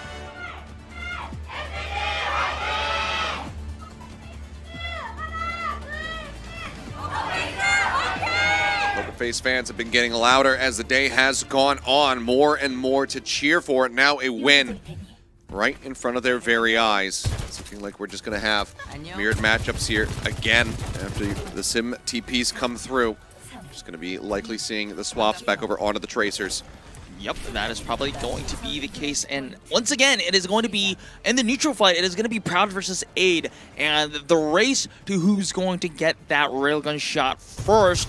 And right now, in Esperanza, at least, it has been Proud who has been taking the upper hand. 75% already, and 100% is fully charged onto the low ground, looking for a shot. Back up top, let's see if he's going to be able to find anything to you. Might just end up having to be the easy target that he does go for here. Got that energy expiring because no one else is really giving him the time of day, except for Kente, who does get tagged down at half HP. He does manage to bounce back around the corner, leaves himself out to safety, but that does mean that Impressive might just have to concede this point, but no, they do push forward, keep it contested here moments before the cap can come in, but with the spear spinning, Jasmine is able to force them back. Jasmine MTU pulled down dangerously low, and it will be a trade out. So now, tankless. Let's see who can win out this fight. Poker Face are first in control, but are going to be able to find Proud on the back end of that one. Now Faith going to be falling, and it looks like Simprissa are primed to be able to get themselves a very fast flip. This time around, Lee Su-min out in front towards that Kitsune rush. You can see how much damage he was layering in there. We'll have that one very much ahead of Simple, which is a different tale compared to what we were seeing from him on Esperanza. Yeah, like we said, Poker Face, yes, Proud did get a good shot onto Hyunjae that made Sunfreeza Gaming back off and then see initial control of the point. However, Hyunjae did survive, and that means more healing resources. That means more ultimate charges. And also, Lee Su-min doing a lot more damage. Can open the fight like this. Yes, it is going to be matched by Simple's Senior Rush, but Proud, okay, it forces out. I mean, it's second sound barrier here for the side of Poker Face. The shielding already stripped away from 2U. Pulse bomb from Morgan, not going to be able to find anything. And with the double commitment on the ults here, Simprissa, they end up losing the fight. I think they've absolutely overthought and overcooked this one. Just think that if they just dump these, then they're certainly going to win. Maybe underestimating how quickly Faith was able to get that last 30% or so towards his ult. Instead, he gets second beat. That late shielding comes through. Poker Face just ripped them to shreds. Yeah, I think that was really the case, because I think Simprisa Gaming wasn't expecting the Faith's sound barrier to match Hyunjae's. I thought they just were at a massive advantage there and just thought they were the only ones that had the sound barrier, but it was not, and that was the difference maker that was in Poker Face, that was swinging in Poker Face's favor. Now, Simprisa Gaming, their win condition is going to be 8, finding a target with that overclock here, or else it's going to be a very difficult fight for the side of Simprisa Gaming. He's not going to find one. Jasmine just shutting him down. Terra Surge comes across. Jasmine will get traded out as Hyunjae's able to find that kill, but now 96% ticking up. Stick goes in. Finale able to find 2U. Time forced, flip threatened. Simprissa occupying the point, looking to get this one under their control, and widely it will have to be surrendered by Poker Face as Jasmine goes for the swap over onto the Doomfist, just looking to rejoin a little bit faster. 2U though, just now respawning. He's going to be on Orisa, but Proud caught Lee Su-min with a headshot. Hyunjae as well. The support lineup getting it done for the side of Simprissa, keeping them in this round. Yeah, so this is going to be an awkward position for Poker Face where they're just probably going to have to give up this flashpoint and just look for a better rotation on the second one. That just feels like highway robbery here for Poker Face. But yeah, Simprissa will be able to take that one away. Supports being able to find the DPS players. Maybe just overstayed a bit. And it costs them dearly, so Simprissa can breathe a sigh of relief. Yep, 8 had to find value on that overclock there, did not, so but was able to, like, because Jasmine was traded out so early in the process, it was Sunprisa Gaming, but TU taking out Proud once again, so they will be able to probably assume control on the second flashpoint as well. No, they absolutely can. 3 kills found. Faith just going to be trying to slink his way out, but eventually is going to be jumping off the side of the map. Yep, Faith just doesn't want to give out more ult charges. Yep, good. I guess it just snowballed from the first flashpoint here because Lisa Min had that Kitsune rush, Simple does not, and ended up being the opener and the difference maker that won them the fight. And Pokerface, they do have both support ultimates there. Proud taken out, Argon able to find the opening kill. Beat for beat on both sides here, and Pulse Bomb Stick comes in. Jasmine does get exploded. Well, he will be able to find one as a parting gift there. His aid will get dropped, but ultimately things are looking dire a bit for the side of Pokerface. Is okay, decent trade backs. They get 2 youth. That's going to be a very slow reset and rejoin over onto the points. And Prissa now scrambling a little bit here.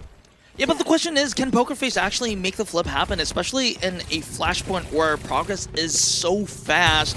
So Pizza Gaming will be contesting even without their tank, probably just maybe even giving it up, yeah, until TU comes. But still, already 73%, that means the teamfight win is going to secure them the second point as well. TU noticeably faster than Jasmine on that Terra Surge, and also when Lee Sumin, Sunprisa's trigger is probably going to be when Lee Sumin finishes that Kitsune rush, but Proud. He just gets corralled upon. Everybody surrounding him. Terra Surge is committed there, and like you said, TU able to build those up very quickly because we did see the swap from Jasmine to the Doom. Then had to go back to the Orisa, so kind of set himself back there. Is push onto the corner. 8 finds a shot on the Simple. That's going to be 2 kills overall found right now here for the side of Sunprisa. They look to get this back under their control. With Jasmine dead, they will be able to do so. Yeah, as you were mentioning, I mean, again, this Orisa, he's got the ult online. He doesn't want to have to swap to try to recontest this one. We'll have to rely on maybe Faith and Simple to try to extend this one into overtime as it's at 86%. That, or they have to just concede it and then go for a reverse sweep in this flashpoint map itself just to pull off the overall metas of reverse sweep. So Faith did touch. Rail shot going wide. Proud, he needed that one because it whips. He ends up getting taken down. Kills swiftly found. Overtime going to be leading out here very quickly. Simple trying to survive, trying to get that Kitsune rush online, but he and Faith will both fall. That'll be the cleanup. Terra Surge was committed, but he doesn't hold any water here for the side of Pokerface. Now, match point here on Flashpoint on the series in the hands of Sunprisa. I guess it was Faith's touch and contest there had a little bit of value in a sense that they did pull bait out Lee Sumin's Kitsune rush. They will be not having that for the initial fight for the third point. And Pokerface will be having that, so that is going to be the opener advantage. However, Sunprisa Gaming will be having the sound barrier advantage, so unless, like in the first fight, Faith will be quickly catching up with that sound barrier, Sunprisa Gaming will be having that advantage, and Aid also just doesn't want to give Pokerface a chance by starting just like they are just pushing Pokerface out of the point whatsoever with that threatening overclock there. Finale. Not going to be able to get much of that, forced to recall out. Like the aggressive overclock here just to be able to confirm presence on the point. Rushboard now from 2U. Dropping in the Terra Surge. Pulse Bomb let out by Finale, but doesn't find the limbs. But Proud with the headshot, able to find Hyunjae. 8 going to be taken down. Pulse Bomb from Oregon does get the enemy Sojourn traded out, but still a 3-for-1. Very much in the hands here of Pokerfaces. Cleanup will continue. Oregon with nowhere to go. Eventually will just get picked off. So about 40% built up here for Sunprisa.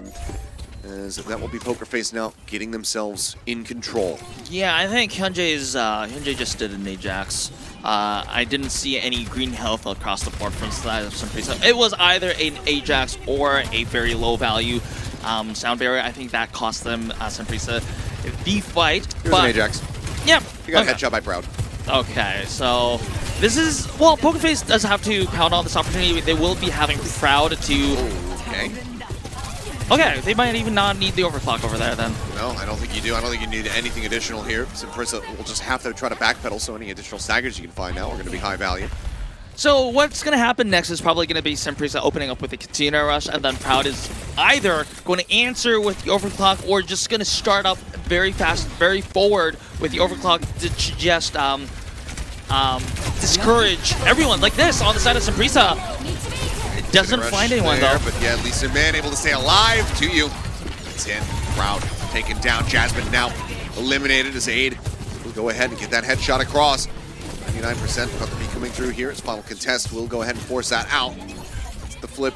A chance for Simprissa to finish things right here, right now. I think it was a little bit of an overcommitment, overextension from the side of Proud. I get the idea that they wanted to kind of just flush out everyone on the side of Simprissa from even just contesting the point. However, Lee Soo-min had that Kitsune rush, so they were confident enough to just focus out Proud. Now, though, Pokerface, they do have their tools of their own, and because they're so ahead, they're in ultimates, they just might as well use it because they might not have a second chance of using it. Have to pull the trigger on just about everything here. If you're Pokerface to keep yourself in this. Terra Surge out from to you off screen. Lee Soo-min, however, going to be hounded down. Finale coming away with that kill. Pulse Bomb at the ready. Aid now eliminated. Looks like we might not be done quite just yet. They're running it back in this series. Can they run it back here on Suravasa so far? It's looking like maybe. Yep. This will be their first flashpoint, I suppose. Picked up, I was going to say sub-map, but it's not really a sub-map. Yeah. Sub-point, I suppose. Snatched up for themselves. All Now right. they need 2 more in a row, and they still have a couple of ultimates, beat for beat on both sides. Pulse Bomb at the ready from Finale can break things open to try to get this first cap. All right, Simprissa Gaming looking like they will be having the rotational advantage here. Like you said, Seth, it's going to be a little bit, I think it's going to be mostly even on the ultimate sides, especially because the both sound barriers are going to be online, but Aid does have that overclock. Did not find a lot of value the previous time, but does have to find a lot of value if they want to finish this series here. Pulse stick, low HP, shielding there to go ahead and keep everybody protected. Overclock now going to be rolling through as the point does unlock. Aid, these rail shots for target so far. Everybody eluding. Kills have not been found, but that is Simprissa getting the first grab of the point. They have a Kitsune rush here for the back end if they do decide that they need it, but that's just going to be Lee Soo-min clipping Faith, and with the Lucio gone, it should just about be enough for them to close out this point, but Flip being threatened. Free touch comes in. Argon keeping it contested. Trade out here on the Arisas. Pokerface will gain control for the moment, and that means that Lee Soo-min does actually use this ult. So in response here, the Simple who has committed his. Want to try to hold this as long as they possibly can. Proud with a headshot. Make this a better opportunity for them as Hyunjae will get taken down in midair. For the follow-up, Proud able to hide so many kills there in the fight, and somehow, some way, Pokerface do manage to persevere and maintain control. Now all eyes are going to be on Finale and Jasmine because they are the ones that will be having the first ultimates online. Ultimates are going to be so huge in this fight. Every ultimate, every cooldown is going to matter as we're approaching the latter stages of Suravasa here. Jasmine looking like they can just force Simprissa into a pigeonhole, Simprissa into a certain point of a choke point, and then just can use the Terra Surge. But it's going to be up to Finale to pigeonhole Simprissa, so a lot of pressure onto Finale as well. The strat for Simprissa is probably going to be not lose members until they have their ultimates of their own, because Hyunjae will be having theirs soon. Terra Surge in, but Slide was available. Aid got himself out, so far a bit of damage here onto the members of Simprissa, but they will find some stability. 99% going to be forced out. Pokerface eventually close it. Pulse Bomb goes in, beaten out, drops here from Hyunjae. Faith can get his in an extended fight, but he needs to stay alive. He needs to keep Jasmine in this one as well, but Jasmine will fall. Barrier now ready, but Hyunjae going to be traded out. A 1-for-1 thus far.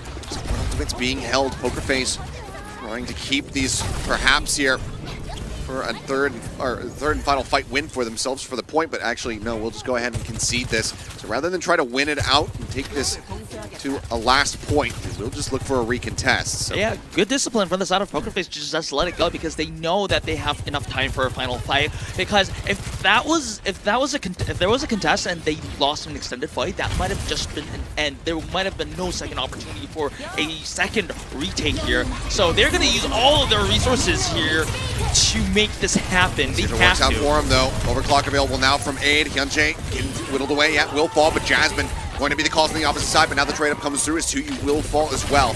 Pulse Bomb lobbed in, damage not going to found, nor was the stick. Argon will just get clipped there. Simple finds the headshot, and looks like that patience absolutely paid off, and that's why it's a virtue. Aid just going to be sliding up for a quick reset as Pokerface will absolutely take this the distance.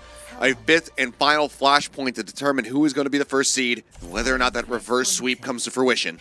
Yep, and looking at the final flashpoint here, Pokerface will be having the rotational advantage, and it's going to be so big because Proud will be having a better line of sight and also yes, both Aid and Proud have their overclocks, but Proud will be having the defensive line of sight, which is going to be a lot more easier to land shots on.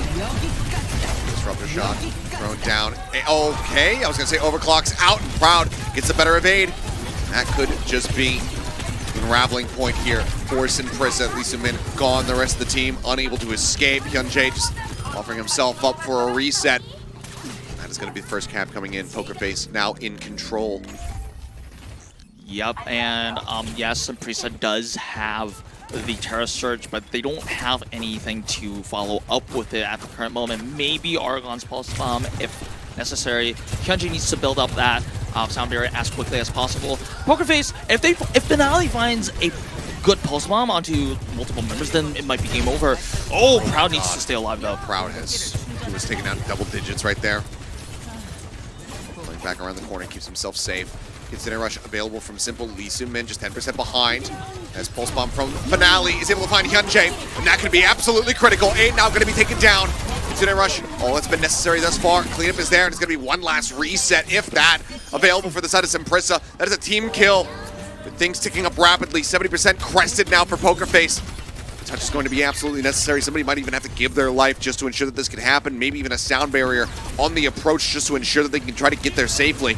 Argon being harassed there in the back line. Beat going to be dropped in. Hyunjae trying to get his way over onto the point. 9% remaining here. His beat was matched by Faith. So far, Kill's going to be eluding, but Proud finds a headshot. Jasmine going to be taken down. As the back cap gets ready to come through. Simprissa looking to try to get themselves in control of this one. In Poker Face, they can play this out patiently.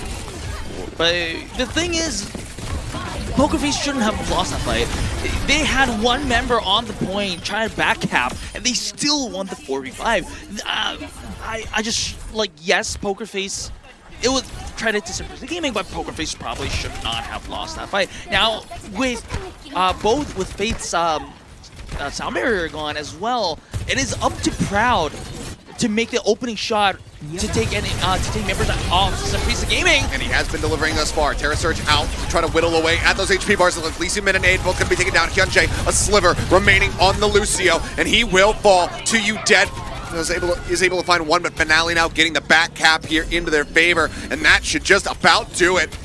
Touch forward here from Argon, but is quickly dealt with, and there you have it. You like reverse sweeps? Well, we've got 2 of them for you. Poker Face, get the reverse sweep in Saravasa and in the series overall to take the #1 seed out of the LCQ. I cannot believe what I have just witnessed. What a comeback from this squad. That is the comeback of the comebacks, Achilles, because, like you said, it's one thing to just get a reverse sweep out of Saravasa, like going 2 flashpoints down, but they not only did they complete the flashpoint reverse sweep, by doing that, they just made the series.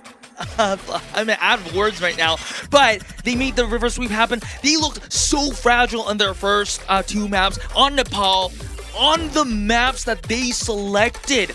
The 2 maps that they selected, they lost. Yeah, I mean, and on the maps, both teams. Just it's the get a win on your map pick challenge. Yeah, and on the maps that SPG actually threw at them, Poker Face was like, okay, I'm actually better at this. Yeah, I mean, for Simprissa, it was just control. That was it. That's all that they could basically get the win on. Wow. Unbelievable here from Poker Face. They looked so completely lost at the beginning, but boy, did they find their footing. We'll take a look at who our player of the match is going to be, and it is Proud. I was a little bit on the fence, getting ready to go into Saravasa as far as who I wanted to go towards, because we've had so many changes on the side of Poker Face, but I think that Saravasa certainly sealed the deal for Proud. His presence there, some of the shots, those multi-kills he was able to get, that is what really helped enable this reverse sweep to come to fruition. Yeah, and also one of the, I guess, important parts of Proud being an integral part of Poker Face's composition is that, so they had to win the Orisa Mirrors, and a lot of that has to go with the Sojourn fights. Yes, Aid was a good Sojourn in his own right tonight, but it was actually Proud in the end prevailed. And just looking at Saravasa itself as well, Proud made the shots connect when it really mattered. That he did. I mean, just coming out on top in that battle, even when he was on the Ash, still finding some really nice impact as well. The attack was a little bit rougher, but the defense when he was playing it was looking a lot cleaner for him. I mean, just a hell of a performance across the board here from Proud, who takes, yet another player of the match win. I mean, I think he's probably been the highest collector, the largest collector of player of the matches here for the team. Yeah, if Proud is going to have 4 player of the matches He takes now. sole position of second place at the moment, only under the likes of Hisong and Proper. Yeah, I mean, and That's good company to be in. Exactly. Like, if you just consider how good Hisong and Proper is and their stature is, that's a statement. Yeah. I mean, it just feels like, especially when you go against this guy in a map 5 situation, it just becomes, he just unlocks a new level. That clutch potential just goes absolutely crazy. I mean, we saw it from him versus Runaway, where it looked like Runaway, oh, okay, we're going to the Circuit Royale. Again, here we go. Runaway, oh, look, they got the full hold. Oh, things look bad for Poker Face, and then Proud happens. He goes Widowmaker, and then he just absolutely diffs you. He goes back over to the Sojourn here, and he just comes up with kill after kill. It was just an unbelievable performance from him again. Yep. And that's the thing. It's like, I keep saying it's unbelievable, but he keeps doing it. But every time he does it, I still can't believe that he's doing it. And yesterday, he also, well, I mean, of course, it wasn't an individual diff, but we have an interview to listen to first. Of course, so we'll pass it back over to Quest for the translations as we get to hear from Proud down on the stage. Thank you very much, Achilleos. We are back with the first POTM interview of the day with Poker Face taking the reverse sweep victory against SPG. 네, 승리 너무너무 축하드립니다. 자, 저번 And of course, we 맞대결에 have the man of the hour. 복수를 오늘 짜릿한 역전승을 보여줬죠? 성리 소감 들어볼까요? Can we hear from your victory and how you feel about it? 그래도 잘 집중해서 결국 역세입해내서 뿌듯한 것 같습니다. 네, It was a little 경기 shaky at first, but 끝나자마자 제가 이 it's 뒤에 이렇게 I'm really happy 서 to take the 있었는데 reverse sweep. 코치님이 웃으시면서 하하 역수입이다 이러면서 뛰어오시더라고요. The coach actually ran to the stage to the players saying that, oh, it's a reverse sweep, 아하. 1, 2세트 살짝 흔들리기도 하는 And of course, 그림이 map 2, 1, and 2 나오긴 looked a little 다시 shaky, 멘탈을 잡았어요. 어떻게 but 그런 the 그림이 team 나올 수 collected themselves 있었을까요? mentally. So how did that 좀 happen? 흔들렸었는데 그래도 어떻게든 이겨내야겠다. Of course, 제가 we were. 기대한다고 Of course, we were. 하고 Things were a little shaky at first, but we 네, told ourselves, 내가 okay, 캐리할 게 we have to 나랍니다.를 보여준 우리 프라우드 선수였습니다. overcome this. 자, 풀세트까지 And I 가면서 said I will carry. 부담감도 있었을 것 같아요. 이스페란자 수라바사에서는 빡 캐리하는 모습을 보여주면서 자, 내 소전이 이 정도다라고 보여줬는데 And 오늘 you've 본인의 of course 플레이 made 어땠나요? a statement on Sojourn on 어제처럼 Esperanza, 이제 처음엔 좀 아쉬웠지만 And 후반에는 so 잘 how do you rate your 집중해서 own play? 좋은 모습 보여드린 것 같습니다. and I think 네, that 승기를 yes, 잡았을 때 things 어느 were. 순간부터 아 오늘 I wasn't performing well at first, 느낌이 but I 마지막에 collected 빅 myself, 들어갔을 때, 아, 오늘 이겼다. and 오늘 딱 I 끝자마자 knew 아, I 오늘은 won. 나의 When I knew 승리다. we won 오늘 when POTM 예상하셨었나요? the beat went off at the 사실 end. 예상은 하지 못했어요. 저는 자스민 선수일 줄 알았는데 Did you expect to receive the player of the match today? 감사합니다. And 네, he 아니, says, 팀원분들이 no, 하는 I thought it 얘기를 would be 제가 Jasmine, 들었었는데 but 또 라우드라고 oh, it's me, so thank you. 네, 이게 발음에 살짝 주의해야 돼요. 또 라우드다 이렇게 말씀을 해주셔가지고 아 오늘도 역시나 캐리를 보여주신 우리 프라우드 선수였습니다. 자 오늘 풀세트까지 가면서 패패 승승승.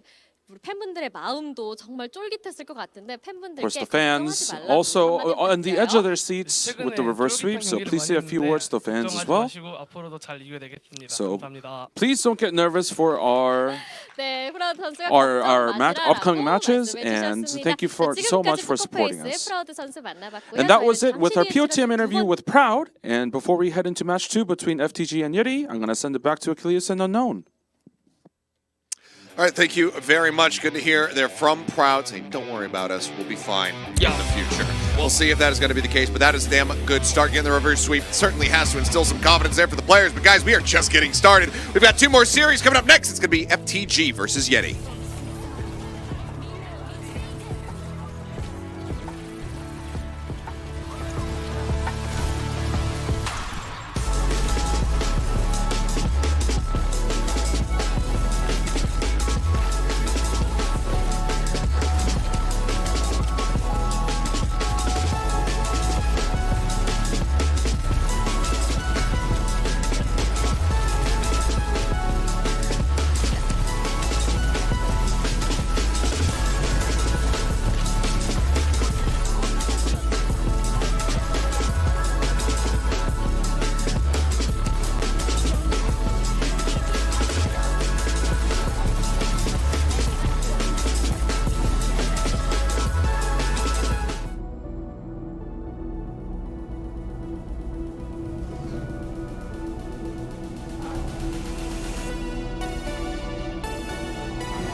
그러니까 던질까 말까 준비야. 잡을까 말까.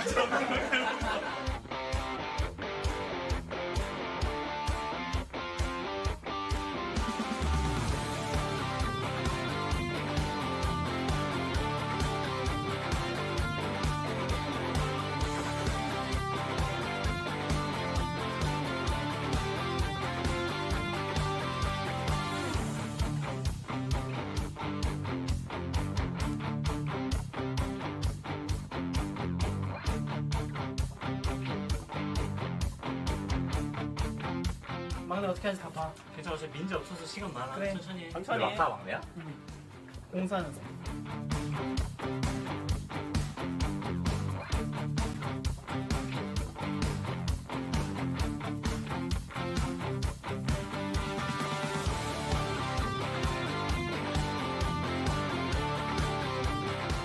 프로라면 올라가다가 너도 아닌 것 같은데. 이렇게 아, 한번 하면 되지 뭐.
아니요.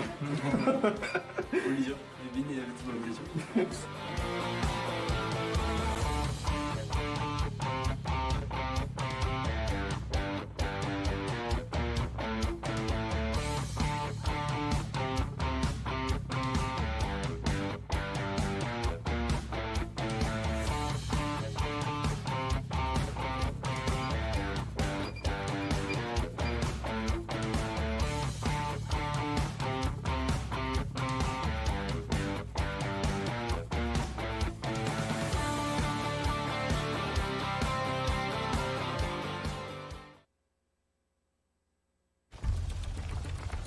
Begin excavation log. Sloan Cameron here on side to Petra. Me and the Wayfinders just found the coolest artifact I think I've ever... Again? Come on! Whoa, whoa, whoa! If you want to mess with these artifacts, you gotta go through me. Hey, I'm on to you! I gotta tell you, I wanna scream it out. Hey! I'm gonna show you, here's what it's all about. Up top, you big doofus!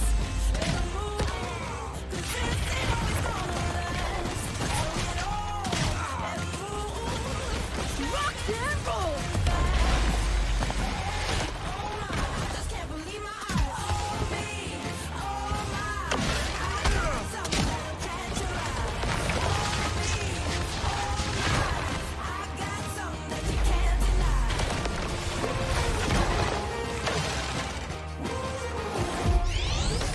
Excavation initiation!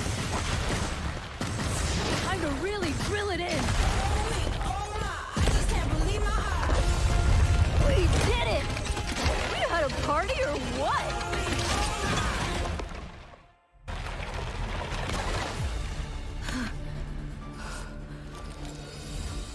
Whoa, no way.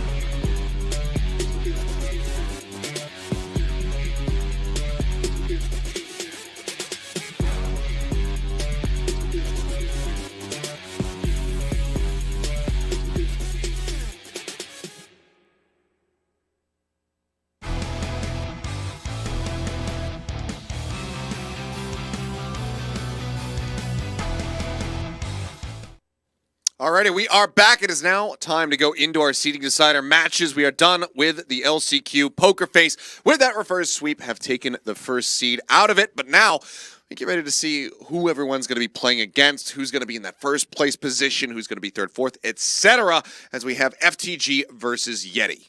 Yeah, FTG versus Yeti. I think the key story is going to be this is going to be a match between two dark horses where FTG, they have the potential to even beat the best of the best teams out there on their good days. Sure. But the question is it their good day? They don't know when their good day is. And also, Yeti is going to be the anime story of OWCS Korea. They had a very rough 2 weeks. They were 1-3 coming up into weeks 1 and 2, and after that, they just showed constant improvements, not just as a team, but also individually as well. Because early on, Yeti was a team that if Viper did not carry, they couldn't just win. And then now you have a lot of options. Viper are still there in the carry role. Knife sometimes taking away that carry role from Viper and just doing a lot of good things.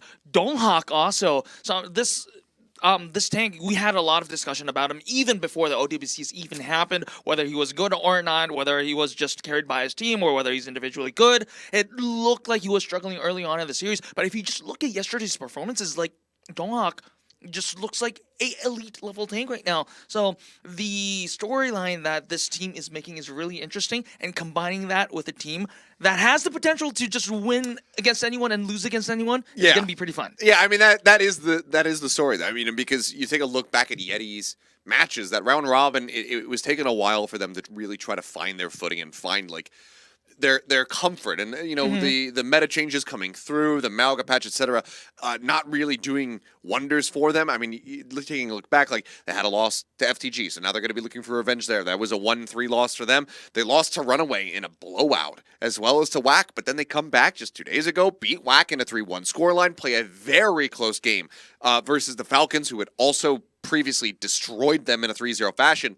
They managed to make that a Game 5 scenario for themselves. This squad can just ramp things up just like that and suddenly be the best team in the region. I'm curious to see how they go up against FTG, who have been on a very similar path. I mean, both teams have suffered the same amount of losses in the round robin. FTG a little bit of a rougher go of it here in the seeding deciders. Weren't able to really find much against WAC nor Falcons. So just kind of based on that, you do give Yeti the upper hand here, which you would not have done coming out of the round robin. Of course, like FTG definitely having a little bit of better time in the round robin.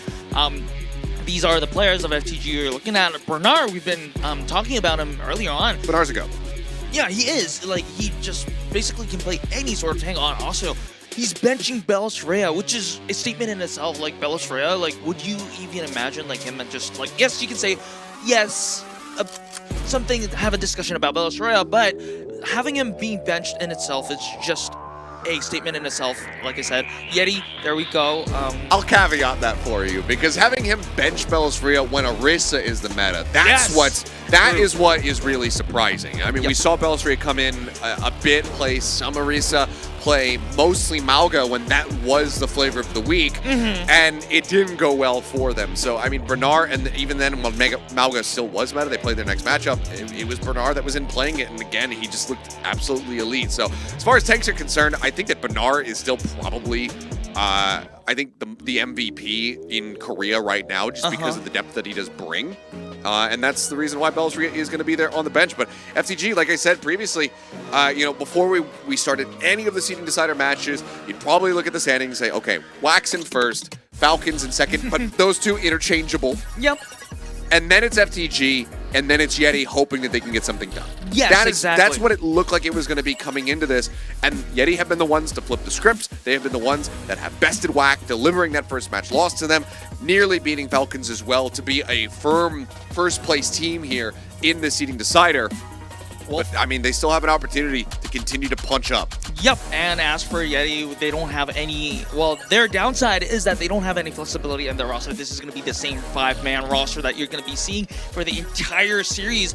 But looking at, like, I guess having a little bit of recency bias, it does look that this Yeti roster does look a little bit more well-rounded and also in good form, which is something that in sports in general, like, you just can't miss. Like, this is something that's a very important factor. Sure.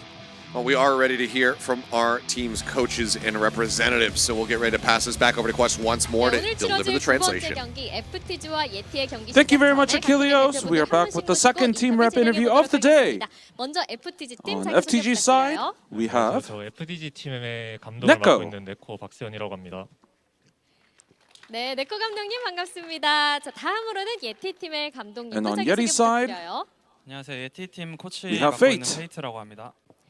네, 페이트 코치님도 반갑습니다. 자, 양 팀 모두 좋은 결과로 이렇게 올라오게 됐는데, 자, 모두 이번 시드 결정전에서 탱커 선수들의 of course, 활약을 both teams' tanks have been especially on fire during the 오늘은 seeding 각자 deciders. 탱커 자랑 한번 해볼까요? What's the one key strength from each of their respective tank 베르나르 players? 선수 같은 경우에는 이제 메인 In terms of 탱커, Bernard? 서브 탱커 이런 구분 없이 모든 Whether it's just 모든 just 탱커를 straight up 잘 tanks 다루는 or just off tanks, 선수라 가지고 he's good on both. 다 잘하는 게 장점인 네. 것 같습니다. 아, 우리 And 탱커 he's 다 very 잘한다. flexible. 네. 다 잘하기 때문에 오늘 And good at everything. 경기도 또 재미있을 것 같습니다. 자, 그렇다면 예티 팀은요? And as for Fate's 저희 answer, 동학 선수는 네, 메인탱만 잘하고요. 대신에 Donghawk's not really good at off 뭐, tanks. 뭐 어제 보신 듯이 And 뭐, as you've witnessed yesterday, 대동학이니까. it is, you know, 봐주시면 Donghawk's Donghawk. So 네, please 자, just please trust in 대동학 him. 선수의 캐리도 오늘 한번 지켜보도록 하겠습니다. 자, 오늘 예티 팀 최종 경기 결과에 따라서 예티는 depending on the result today, Yeti can move on as the number one into seed into the playoffs. And of course, the outcome of the next match will determine things. But is it better to know the results of the other teams in playing or the other way 중에 around? 어떤 게 더 낫나요? 치르고 기다리는 게 나을 것 같습니다. I think that it's better to play first and 나은 것 wait. 같다라고 말씀을 해주셨습니다. 또 이번 시드 결정전에서 좋은 모습 보여주고 있으신데 또 선수분들도 잘하고 있잖아요. 선수분들에게도 한마디 Also, 부탁드려도 can you please say 될까요? a few words to the players who've been playing phenomenally 뭐 in the seeding deciders? 하진 않겠지만 그럴 필요도 없고 우리 경기 열심히 잘하자. Let's just play our own 우리 game and 경기 play 열심히 well. 화이팅 해보자라고 말씀해 주셨습니다. 자, 그렇다면 FTG 팀, 자, 어제 And 경기에서 왁을 for 상대로 FTG, 정말 아쉬운 패배를 거두면서 Of course, 은퇴를 FTG 하고 있는 unfortunately 상황인데 suffered a 그만큼 loss 오늘의 against 승리가 정말 WAC. 간절할 것 같습니다. So a win today 오늘 좀 is 각오 들어볼까요? very critical. So can you please share a few words of resolutions? 제가 좀 메타를 해석하는데 좀 부족함이 있어가지고 좀 I think that I 부진한 lacked 모습을 in 보여드렸는데 팬분들이 이제 응원해 주시는 in our 만큼 meta-analysis. 더 열심히 해서 이제 So 플레이오프 we'll make 때 sure to 다시 좋은 모습으로 work harder and show a 찾아뵙겠습니다. better version of ourselves in the 네, playoffs. 오늘 더 좋은 모습으로 찾아뵙겠다라고 말씀을 해주신 만큼 오늘 경기가 더 기대가 됩니다. 자, And that is 지금까지 it for the FTG team rep interview 페이트님과 for 인터뷰 나눠봤습니다. the match 2 between FTG와 FTG and 예티 Yeti. 경기 And before we head into the match, I'm going to send it back to Achilleos and Unknown. All right, thank you very much. Good to hear from the players. And I mean, you know, Fate kind of telling it like it is. Donghak, not great on the off-tank roles, but on the main tanks, which is where he's been finding success, has been looking very good as of late.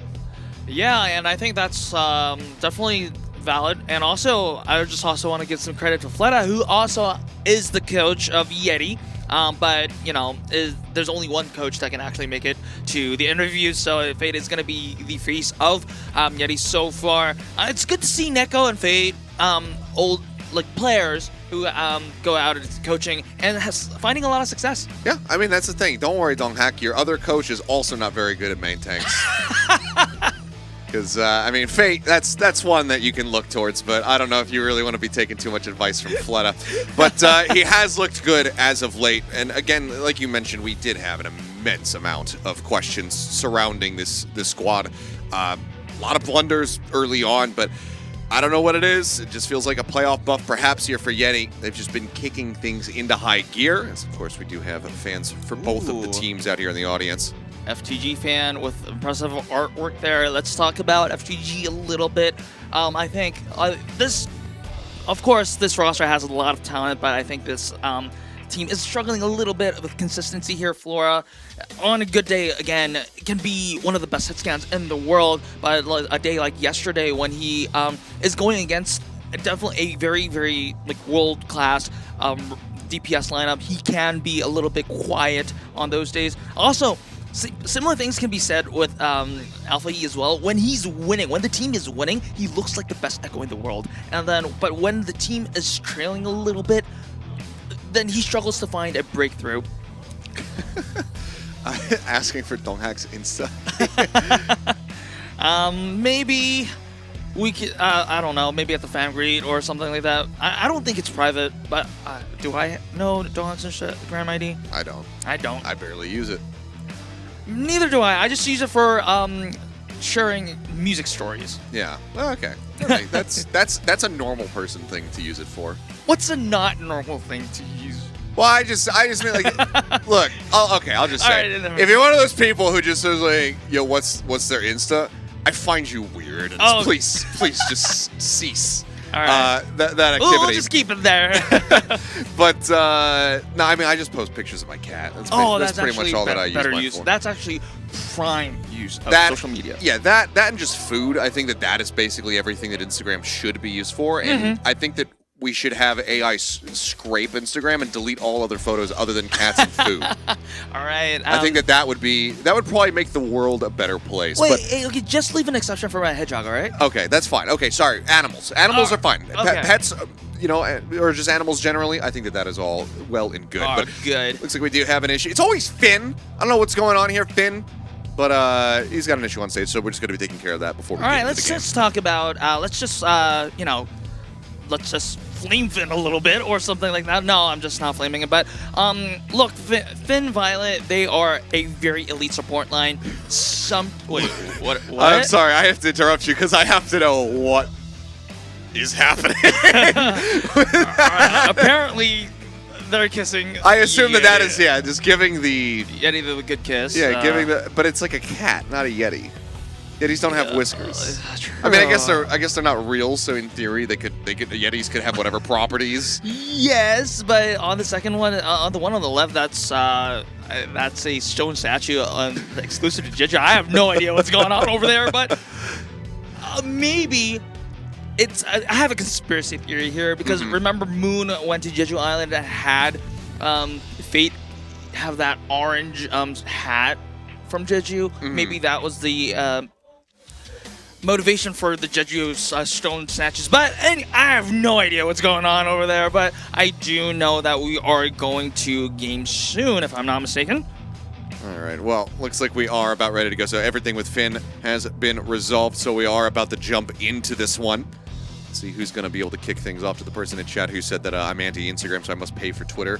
You are so very wrong because I'm not giving them any money either. But anyway, hopefully this is going to deliver. Already, I mean, starting things off, the way that this day began, completely unexpected, was looking like maybe, a 45-minute total first series. Now we're getting ready to go. We had a reverse sweep there. Now we're going into the squads that are, these are the big guns. These are the teams that have been at the top of the standings. Yeti looking to try to overtake, looking to make their place up at number 1. Let's see if they're going to be able to get it done here as they go up against FTG, who so far have not been able to find a win in this seeding decider bracket. Let's see if they can find it now as we get ready to hop into map number 1.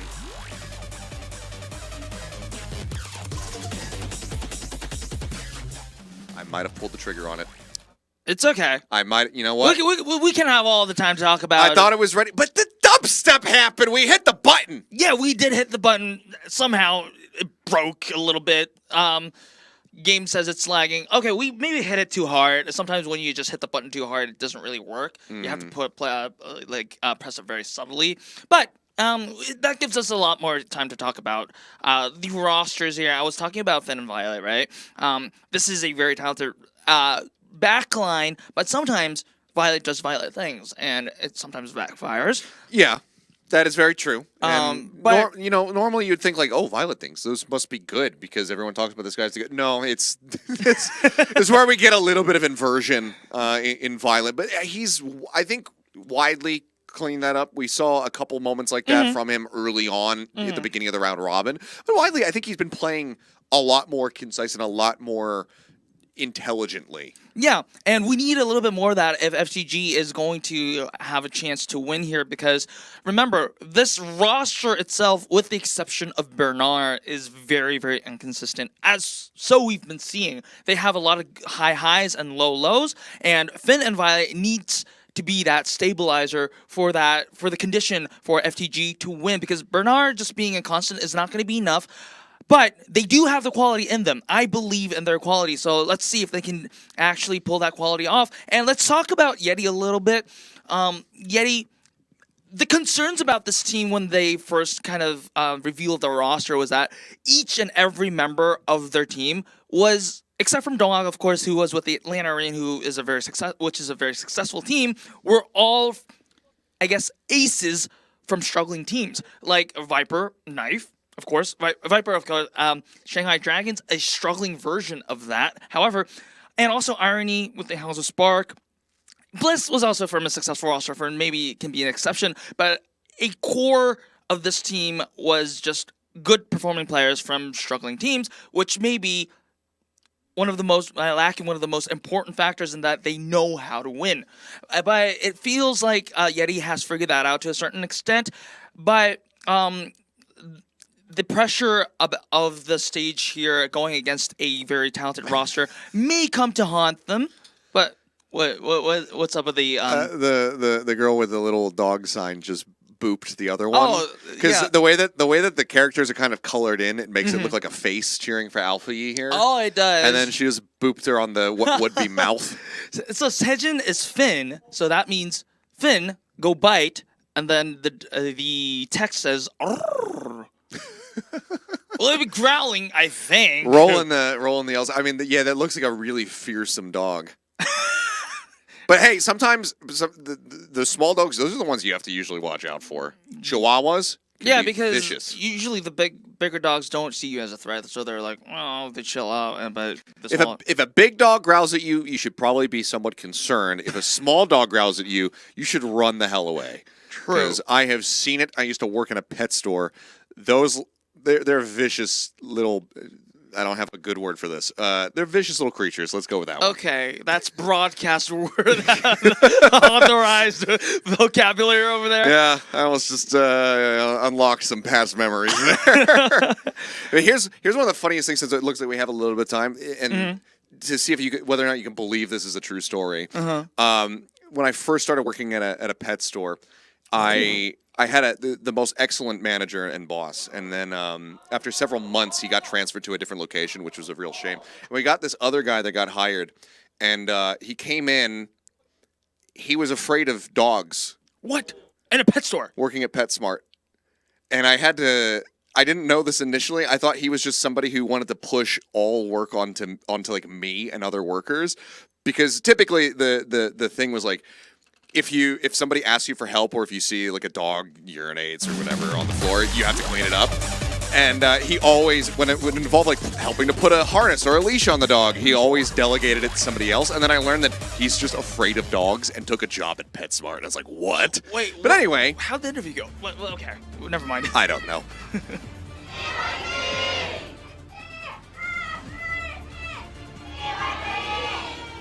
All right, fans are getting warmed up for the energy, as well as both teams are also getting ready on Nepal. It looks, by the looks of it, it is going to be Village.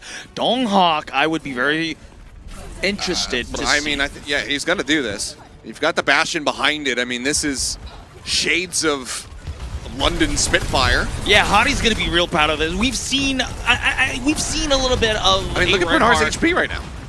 Finn already going to be forcing the Immortality Field. This has already shoved them all the way back. Recall used by Alpha Yi, getting the hell out of here. And it looks like FTG didn't make any adjustments. Looks like they maybe at least want to take a crack at it and see whether or not they can try to break through this one. But it'll prove to be a bit difficult. They have the teleporter to just shift Knife back and forth here between the high ground and low ground on the point. Goes down, maybe a bit of an off timing there as he does arrive right in front of a Lucio and a D.Va, but ultimately not going to get punished at all.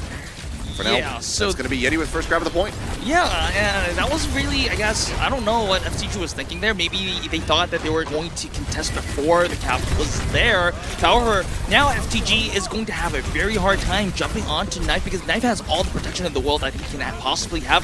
Yes, Bernard is going to have that defensive pictures to kind of... Oh, wait a second. Okay, Viper going to be dead, so the D.Va going to be somewhat safe there for the time being, as Pulse Buff does find Knife. So both DPS players going to be taken down for, was pinned, eliminated, but the cleanup is looking good as Bliss!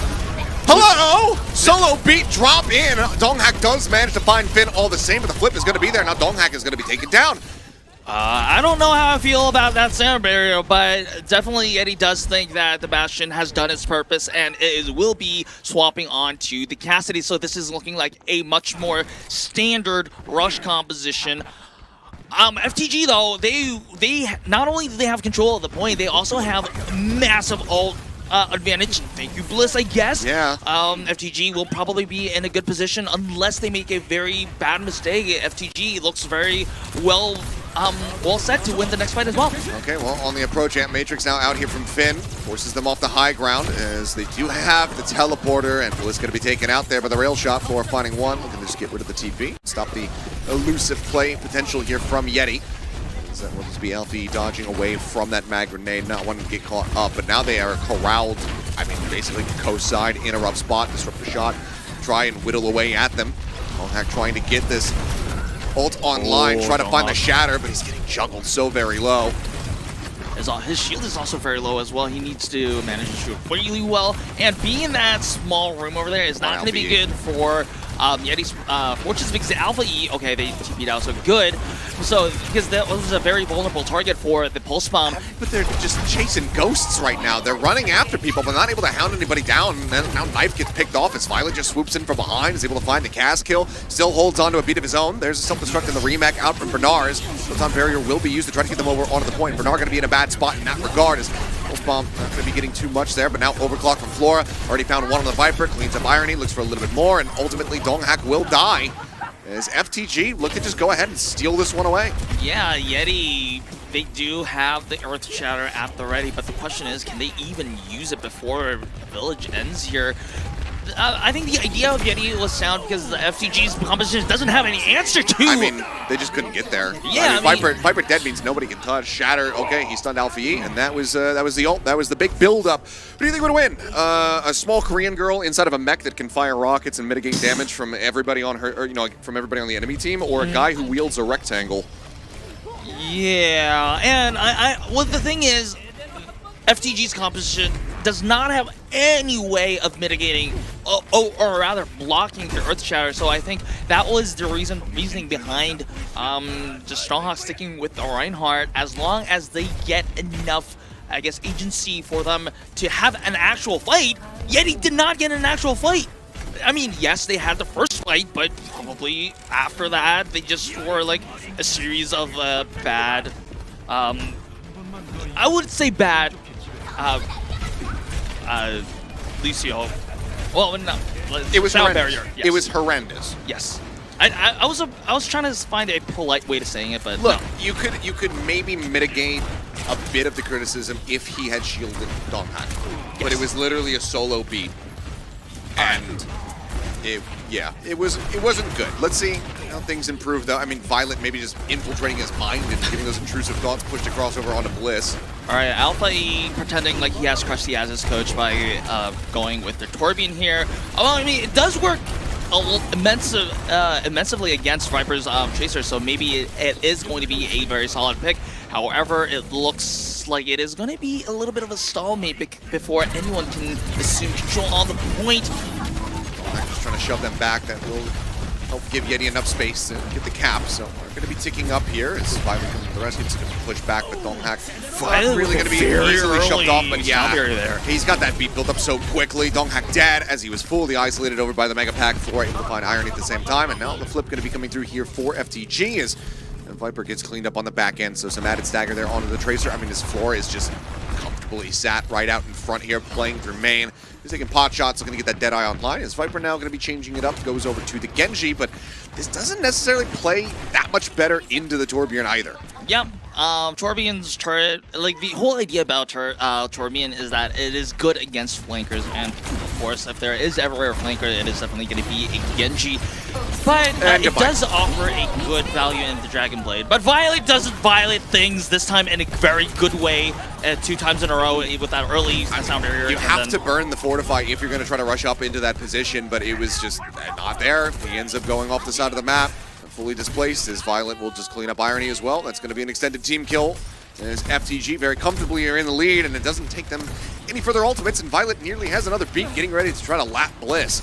Saying I think Bliss might just have to pull the trigger on his just to get themselves into the point itself. Yeah, but the problem is then, Achilles, is that as Alpha E already has the Molten Core, probably Bliss has to save it to counter it or else. Because remember, Nepal is a map with multiple choke points, very narrow choke points, and having a Molten Core on a very narrow choke point can be nearly impossible to pass through it if you don't have the sound barrier there. Okay, well, there's the Molten Core coming through. Sound barrier already going to be dropped in. And Wiley, the point, not going to be covered too much here by the lava. So presence being taken, threatening this flip. Deadeye out now from floor to try to clear things. Deflect has been burned. Quick dash over. Viper playing on a knife's edge there. Doesn't manage to elude it, but the cap has not come through. So still ticking up our FTG as Violet returns. Takes a bit of damage. Donghak able to get in on top of LP. Finds that elimination. Bernard going to be using the self-destruct to try to get himself back into the mech. Donghak in the meantime backpedaling, trying to stay alive. So Baby Diva will be denied the remech. Still being juggled around as Violet will pursue in, finds the elimination somehow. Not winning this fight. Yeti have gotten control of the point, but Violet still just wanted his pound of flesh. Was able to claim it, but Yeti keep themselves in this round. Yep, now the big question is going to be whether Viper now, with that Dragon Blade online, will be able to find any value with that. But Violet does have the sound barrier. But, okay, so Yeti's game plan is probably going to be trade out the Dragon Blade with Violet's sound barrier, and they have massive ult advantage there. Irony with the Kitsune Rush coming up soon, and also Donghak with the Terra Surge. So FTG is going to be on a massive back foot in terms of ult economy. However, they do have pick potential. Oh, no, but it is going to be Violet who is going to be the victim of the pick here. So, yeah, quick cleanup there. Terra Surge couldn't get away from it. Nobody else really there to try to keep him alive. As a Vitality build can very quickly be dealt with by Yeti. So, looking to keep themselves in this one. Bliss getting closer to his next beat. There's left to go on that. As FTG, I mean, it feels like they might just have to use the Ant Matrix to really try to get out of this opening room here. Exactly, and by doing that, they're going to be in a more of a bigger disadvantage now because Yeti has all the ultimates in the world. They are starting up. I really like this, though. They just go ahead, they play Ring Around the Rosie, they swap positions, so they move towards Yeti's side. Use that Ant Matrix, it opens up space, and now they are in control, but they still need to win out this fight. Wall Climb coming in, the dash in, they're trying to clean up that cast, but Deadeye will force him back around the corner. Now Mag Grenade's going to be lobbed in. Viper going to be taken down to floor, finds the headshot, looks for a little bit more, and will be able to find a knife dead. Donghak gone, and no one else there to contest the point. So that will just, in the end, beat the closeout. Minor slow-ups here for the side of FTG, but ultimately, very firmly in control. They just take really wise positioning, use the Ant Matrix, clear enough space, grab the point, and don't let go.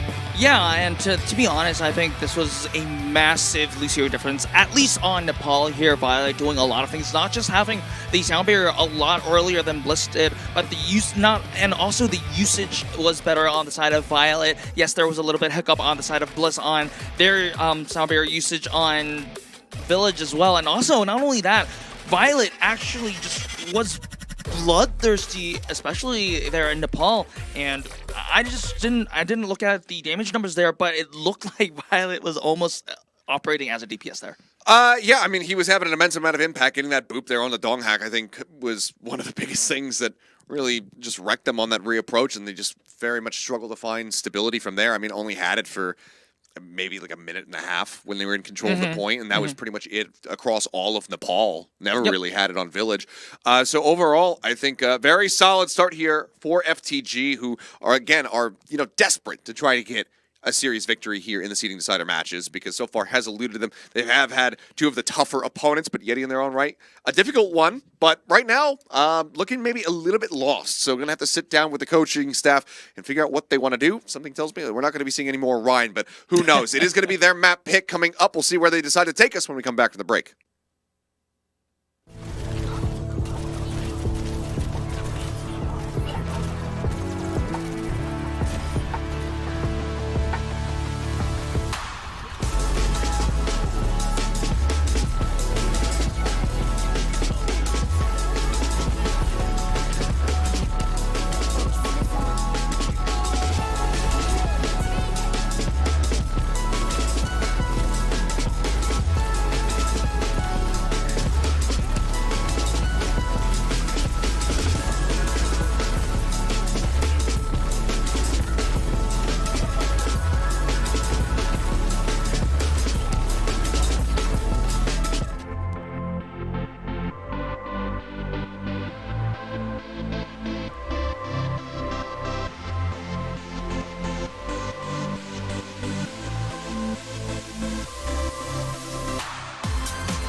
We are back, and we had some, let's say, whimsical play on map number 1 there. Nepal Yeti not able to find the map victory. Now we'll have another map pick. We'll see where they decide to take us and what the map type is going to be. But FTG pretty much firmly in control on Nepal across those 2 rounds. Not really struggling too much whatsoever. Yeah, like I've said a lot of bad things, I guess, a lot of concerns. I've raised a lot of concerns about the FTG backline. It is actually going to be the FTG backline who's going to carry Nepal. Also, some good, solid performances from Bernard and Flora, Alpha E as well. I think also Flora kind of like showed up a little bit on that Sojourn pick.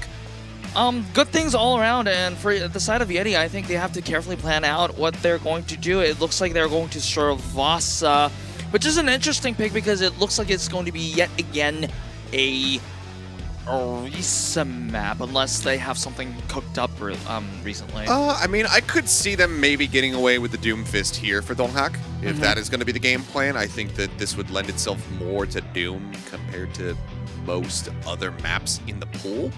Could be very well wrong. Could just be the opt-in here for the Orisa head-to-head once again, but was struggle street here. The main thing that we need to focus on, though, is not going to be Donghak. Granted, yes, you know, you push forward right alongside a ledge, you get Lucio pooped off the side of the map. That doesn't look great, but ultimately, it feels like things started spiraling out of control ever since that Bliss beat there for Nepal. So we're going to be looking for some more stability in the support lineup here for Yeti, for the most part. Yeah, I mean, for Yeti, for the side of Yeti, we've been seeing a lot of improvements on the backline. Definitely doesn't want to see the momentum being stopped here. We'll just figure it out after we get into the match. Let's see what they're going to be coming with, and right now, some he's flashing it. Action.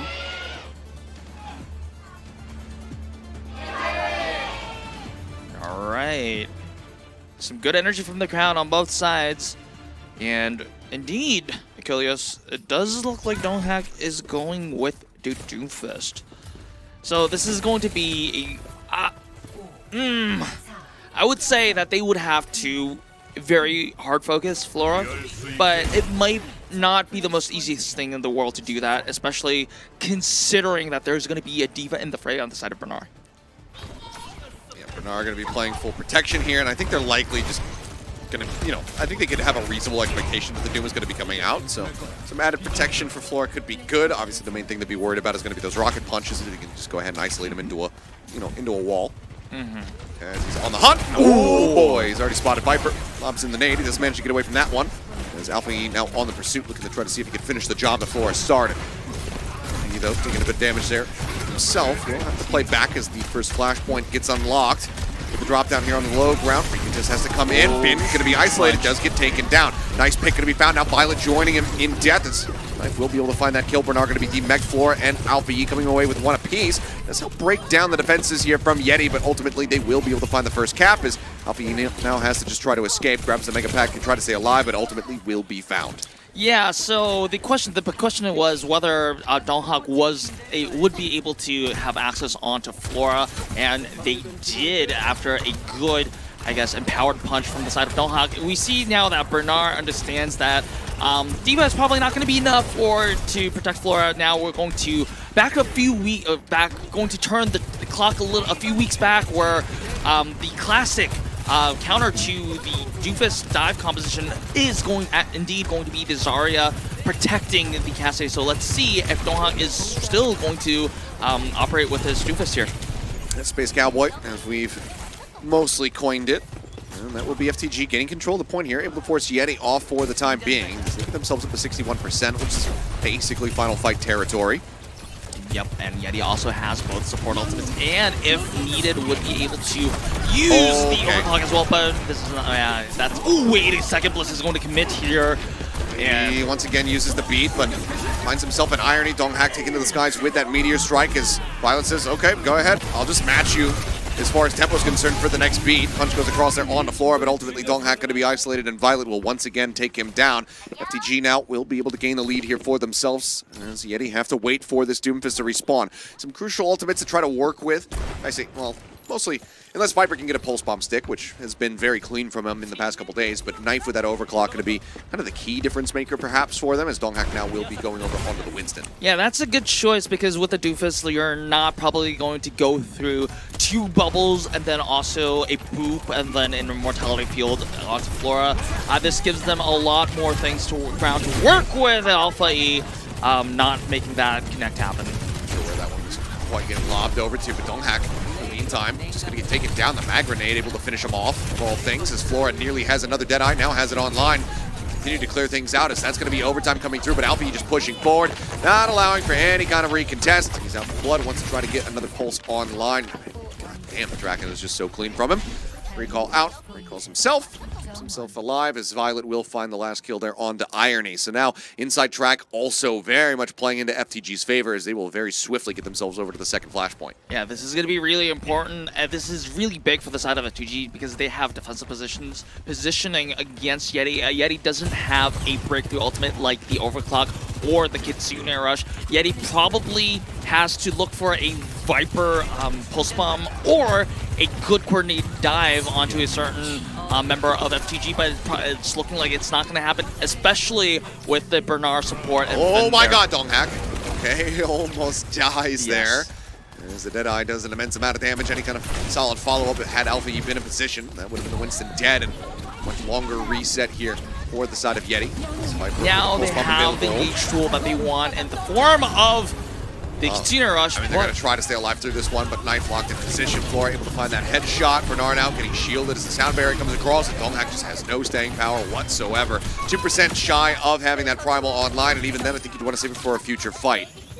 Yep, I guess the bright side is that the next fight is definitely going to be in Yeti's favor in terms of ultimates. They will be having the sound barrier, and that Violet doesn't have because Violet just used it, and also they have, like you said, Donghack's Primal Rage is probably going to push people around and get them off the point. But they probably, if Yeti just wants a extended, I guess, run and wants to cap this point entirely, they have to be very disciplined with their ult usage here. And Matrix does come through. Violet able to find the first, but double cleave here from Donghack, able to find Flora and Finn. Yeah, they definitely have to save their sound barrier if they want a future fight win, and it is looking like they will. So, I mean, good discipline from the side of Yeti here. Yeah, I mean, Donghack kind of understanding the assignment that AM Matrix comes through. He says, okay, well, I just have to play in front of it, so goes jumping forward with the Primal online. Gets some really nice juggles, cleaning up 3 kills there in the end. So FTG now on the back foot for the moment. That sound barrier is still available. Things do look decent for Yeti to potentially hold this one all the way to the Flashpoint win. Flora, though, another Deadeye about to be online for him.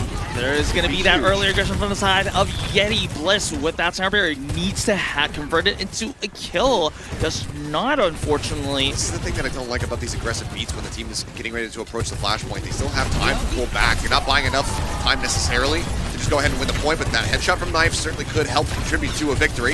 As the Disruptor shot sent down, quick clear out on that immortality field. Sound barrier dropped in from Violet, is able to find the 4 remaining players here over at the point. Bernard going low, Finn as well, going to be focus fired down. Donghack able to zap him. As Bernard trying to stay alive, trying to get this grab up, but needs a backpedal here as it's 93% established for the side of Yeti. Recall going to be used. Alpha E going forward. Pulse bomb in his back pocket. Does he see a moment to try to use it? His grab comes in. Big bang combo perhaps. Holds onto it and does end up getting taken down, but mag grenade of all things from Flora finds it, but nobody touches the point. So ultimately, it doesn't really matter. We're going to be tied up 1-1 as FTG kind of botched the combo and botched the contest. Yeah, I guess the only saving grace for the side of FTG is that that extended fight did in the end force Yeti to use a lot of ultimates in their own right, of course. So they will be having early advantage, I guess. But to be honest, 2 DPS ultimates, those are the ultimates that aren't like the biggest ultimates in the world, so it's not going to be like a huge win for the side of FTG here. Diving into the back here, Donghack. Primal online. Flora taken down mid Deadeye. Viper just go ahead and get the headshots through. Now the juggle coming out here on the Finn, knocking him away from any kind of peel that he could possibly get. And Knife will just turn around, be able to go ahead and snipe him down for the kill. Bernard out in a rough position. Going to be trying to build towards the grab as much as possible. Knows that he's going to get killed, going to have his energy reset. Will just fall. LBUs while trying to open things up. Ends up getting taken down, so now that pulse bomb needing to be rebuilt, and Yeti out to a first little lead here on the 3rd flashpoint. Yeah, Bernard definitely wanted that grab back, but it is going to be Diva that's going to come in. So this is, we're playing a little bit of a rock, paper, scissors on the tank fight here. And I mean, in all honesty, what Yeti can do is that since Stonehawk used the Primal Rage, they can always swap back to the Doofus, and this is the aggressive beat that we've been seeing from Bliss all day long. Okay. But this time it pays out. Yeah, this time it ends up working out. They are able to find the eliminations. No backpedal position there for FTG, so they can't disconnect as easily from this one. So that is the kind of beat, that's the kind of fight where, okay, we pull the trigger on the sound barrier, we'll go in, and then we win it, and we win the flashpoint. So this is going to be 2-1 Yeti getting themselves up to map point. And also, because FTG used a lot of ultimates, both of their support ultimates actually here, Yeti is also, pending how the rotation is going to be, Yeti is even going to have the rotational advantage here. When they have the defensive positions set up, they have a choice of whether they want to start up with the Katsuna Rush, or maybe if they have the time, they can wait until they charge up knives, overclock, and then they can still not have a response from FTG, because Alpha E's Pulse Bomb is the only one that is even close to being online right now. All right, well, Alpha E dead off the rip. Knife, overclock not necessary, just gets the rail shot. Tracer does get taken down. FTG now starting to stumble. A roaring start to the map in the series. Point is going to be Capitalist hanging back as everybody else just be peeling away from these forward positions they had taken up. They'll now look to play into the point. It's on FTG. Yeah, there is they can break this early open. trigger there. Yeah, dive broken open. Overclock now out, seeking targets. Everybody pulls back though indoors here for the moment. As Longhak, I mean, could be a prime opportunity for him to go for the Primal Rage, but Finn up above that Immortality field does end up getting taken down. Knife finding the shot. Longhak going to be traded out for finding one, but just no way. Okay, I was going to say no way of survival, but he actually does manage to have Alpha Yeti come in, get the alley-oop there. Wanted Bernard. Cleanses. Irony helping to keep him alive. It was a nice stick, but value not going to be found. 50% already crested here from Yeti as they look to go ahead and close out this map very swiftly. Yep, like I said earlier, Zonhawk is going to switch back to the Doomfist because they know that it's going to be a little bit more effective against the Diva than the Winston is going to be. And they might not even have time for FCG to give a chance to swap back to the Zarya, and they want to end this right now. They're using all their they're just being all in right now. They absolutely have to win this fight or they don't have a future, but they are absolutely confident that they can make this one happen right now. Empty for B, just the flip getting ready to come through. Violent taking quite a bit of damage there off screen, but does manage to come away with a kill onto Viper, so ultimately just able to keep the team alive in this one. Hack down low is now they're trying to backpedal over towards FCG spawn, but shoot forward. Dora able to find one, looks for a little bit more, but Knife can't quite get that rail shot through to peel off that pressure. So it does end up falling. FTG now in control, but can they maintain it is going to be the question. Yeah, I think in retrospect, Yeti would have been better off with just using support ultimates in kind of like succession rather than simultaneously. But that was a big gamble on the side of Yeti, and they just failed. So I guess the next fight should be in favor of FTG, at least in theory of ultimates here. But of course, if Yeti wants to break those theories open, it has to be the neutral fight, which will likely going to be Knife or yeah, probably going to be Knife on the right click. Shot actually goes way too deep, not cutting anybody off there. Denying that access into the point. 80% now built up here for FTG. A self-destruct from Bernard available to get himself either back into the mech or to clear things out and try to have that OT tick away.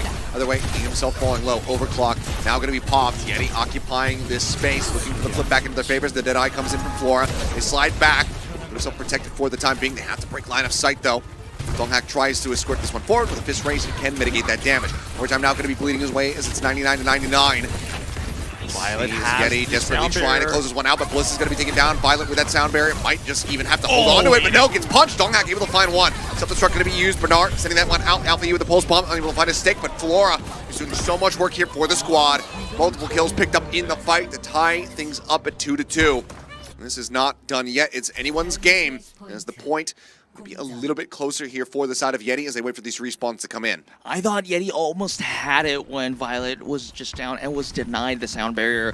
Of course, it wasn't an Ajax fight. That means FTG didn't have the sound barrier available on that fight, so it was that much of a disadvantage. But the heroics from the side of Flora and Alpha E, these two duos that are actually so close together, like even privately, they made the combo happen. The power of friendship prevailed this time. Double support ults versus 4 ults about to be available here from Yeti. Odds in their favor. Zarni takes a bit of damage. Way back forward. Onto the Alpha point. Alpha taken E down gonna by be taken Viper. out. This is a very big start. Strong opener there, but they're still forced away by the Amp Matrix here for the time being. But Donghak finding some stability. Flora with a headshot will be able to take out Knife. So a little bit of revenge here. Donghak tries to get the punch forward here onto the support line. For now, Yeti are in control of the points. Whether or not they can try to hold this. Flora again has a Deadeye to try to clear some space. Gets a couple nasty shots across there onto Bliss. Punch back. Forcing Heat and Violet off the point even further as Bernard tries to keep this mech intact. Slam up onto the high ground. Mag grenade coming through, but now it's going to be the meteor strike. He needs to put the drop down here into the back line.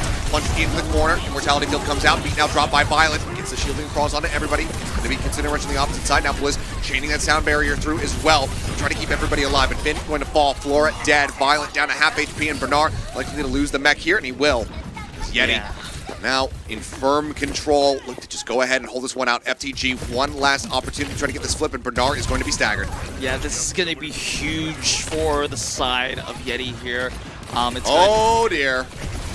Yep, and that's... Oh, well, that's really going to be disastrous for the side of FTG. They have to make desperation touches now, and probably going to cost them their life unless Donghak just oversteps. Deadeye out, but there's the punch, and no one can get the touch.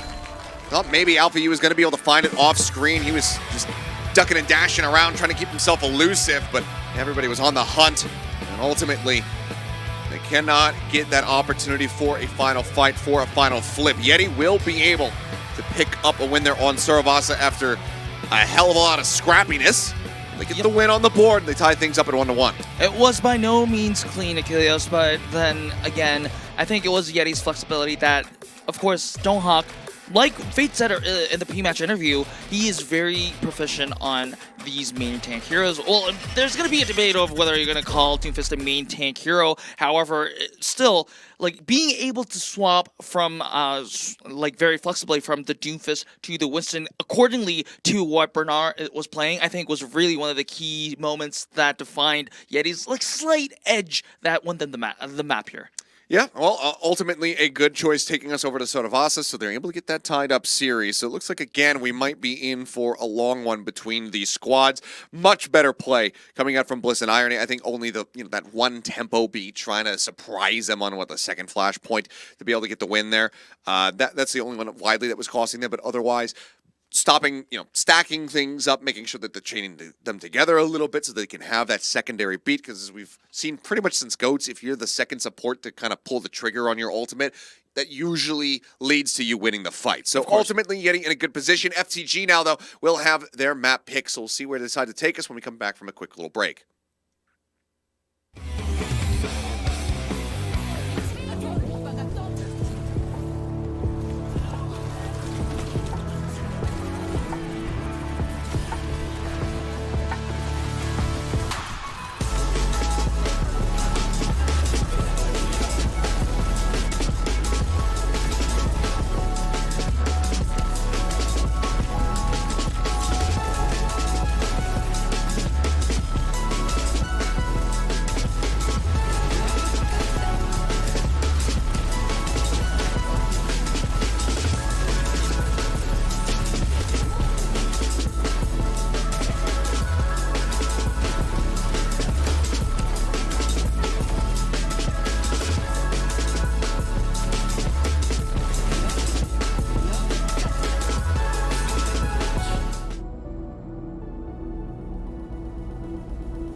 All right, we're going into map 3, and we are all tied up. Yeti took us to Saravasa. They were able to find a win.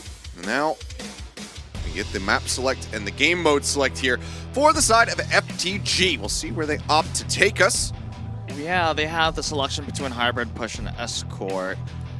It's hard to tell because since these teams have been playing well in, like, mostly they have been playing well on the round robin stages. They have a lot of maps that they have high win rates on, and wouldn't be surprised if it was anything, but it's going to be Havana. We're seeing a trend of Korean teams kind of like preferring this map over other Escort maps here. Havana is an interesting choice from FTG. I think this is going to be like, this is FTG throwing Yeti a lot of questions. Hey, you can't play Sigma, can you? But Yeti has already answered that question yesterday by, hey, you guys can play the Sigma, I can play the Doofist. And also, I think it's also a show of confidence that Finn and Violet, without any substitutions, is also very confident in playing the double flex support. Also, Flora is, having been working with him in the past, he has a preference for long-range hit scan. He's very confident in those long-range hit scan battles, so I think a lot of factors playing in that Havana pick. It makes a lot of sense for FTG, but on the other side, Yeti also has a lot of good memories on that map as well, so it's going to be interesting to see who actually comes on top. That it will. Well, let's go ahead and jump straight into the action for map number 3. Let's see which team is going to be taking the lead.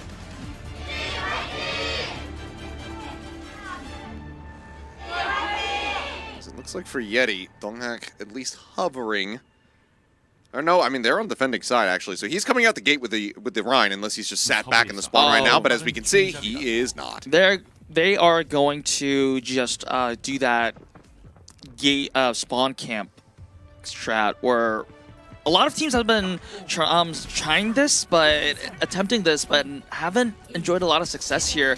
The plan is to just swap in and out with that TP, and then burn as much time from the defense as possible. But the answer is going to be the Bastion. So one misstep, and you're just going to lose everyone on your team. Yeah, Sigma, of course, also potentially vulnerable to this Symmetra. Zelfie is going to be matched on the opposite side. You just use that shield for some free charge, and if it goes down, the Bastion plus the Sim will be able to absolutely shred that Rhine. At least for now, they are keeping them locked in place. A bit of damage going across. Floor going to be going low, and the fire strike through from Donghak is going to be able to take him down, but now Donghak going to be dead. Fast respawn, or fast rejoin, I should say, they're available for the Rhine, but the cleanup continues here for Yeti, so they can continue to just maintain this forward hold. Yeah, so this is actually a really impressive hold from the side of Yeti. Yes, they do have to back off a little bit because they definitely can't make a second hold without their Reinhardt.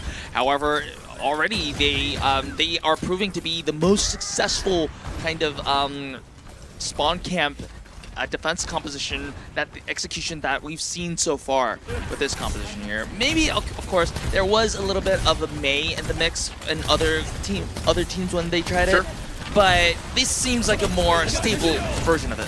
Okay, well, Ant Matrix just moving around the Rosie here, grabbing the cart. As they keep this locked in position as much as possible for it, TPing up onto the high ground. Knife have some nice sight lines, but yeah, Knife with a good kill. We'll find Alpha now on that TP potential, that high micro damage coming through is taken away from them. He can somewhat easily rejoin with the rest of the team though, given that he is playing Sim. For now, Cart inching up past the first corner. Nearly half the time bank going to be drained by this hold here from Yeti.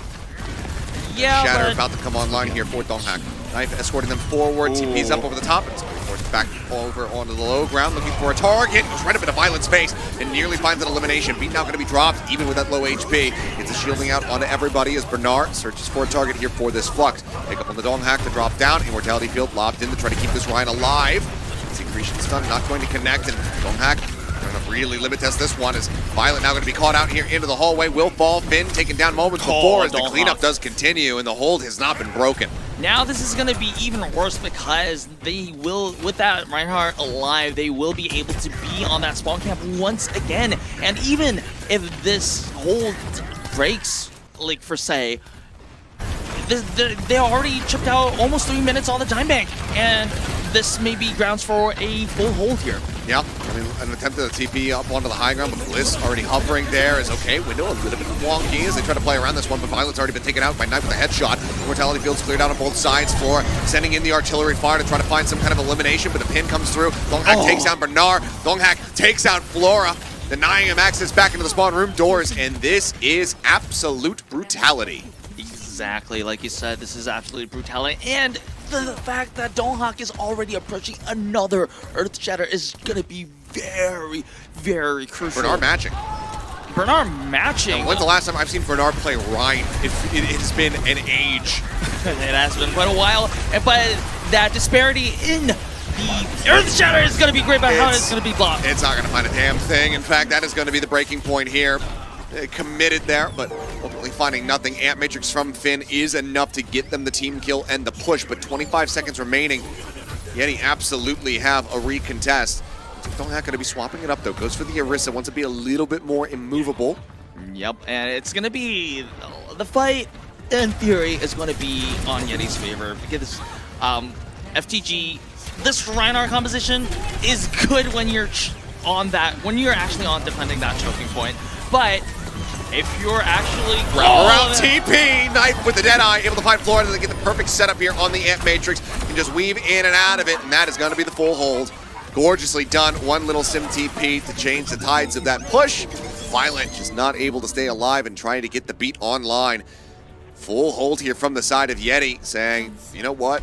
We've got the perfect strategy to go against your map pick, and they utilize it so incredibly well. Yeah, I definitely have that feeling that Yeti did prepare for Havana, especially after yesterday. I mean, if this strat was just prepared in just today, I would be very, very impressed. Now, FTG has to make the same thing happen. They probably, they don't have the luxury to defend from the back, like, whether it's going to be a question of whether they're going to use the Reinhardt or the Sigma. Whichever comp they use, they still have to attempt the spawn camp, or else they won't even have the mileage or the time, nor the time to contest, because Yeti, they can push a little shy of capping point A and they'll just take the map. Yep. Well, Donghak, I now implore you to actually play this. Pull the nozzle? I think it would be fantastic. You've got some time. You could give it one push. What are the odds that you get full or held? I'll give Nozzle a call after that. I think it's worth seeing. Look, somebody ping Nozzle on X or whatever, look, just ask him the odds. They're looking for the spawn camp as well. They do have Ali on the May, so it's going to be the May Bastion version of this one, but I could see the Roadhog finding some value if you're able to get the hook across. But looks like it's just going to be back over onto the Doom. To that, I say boo.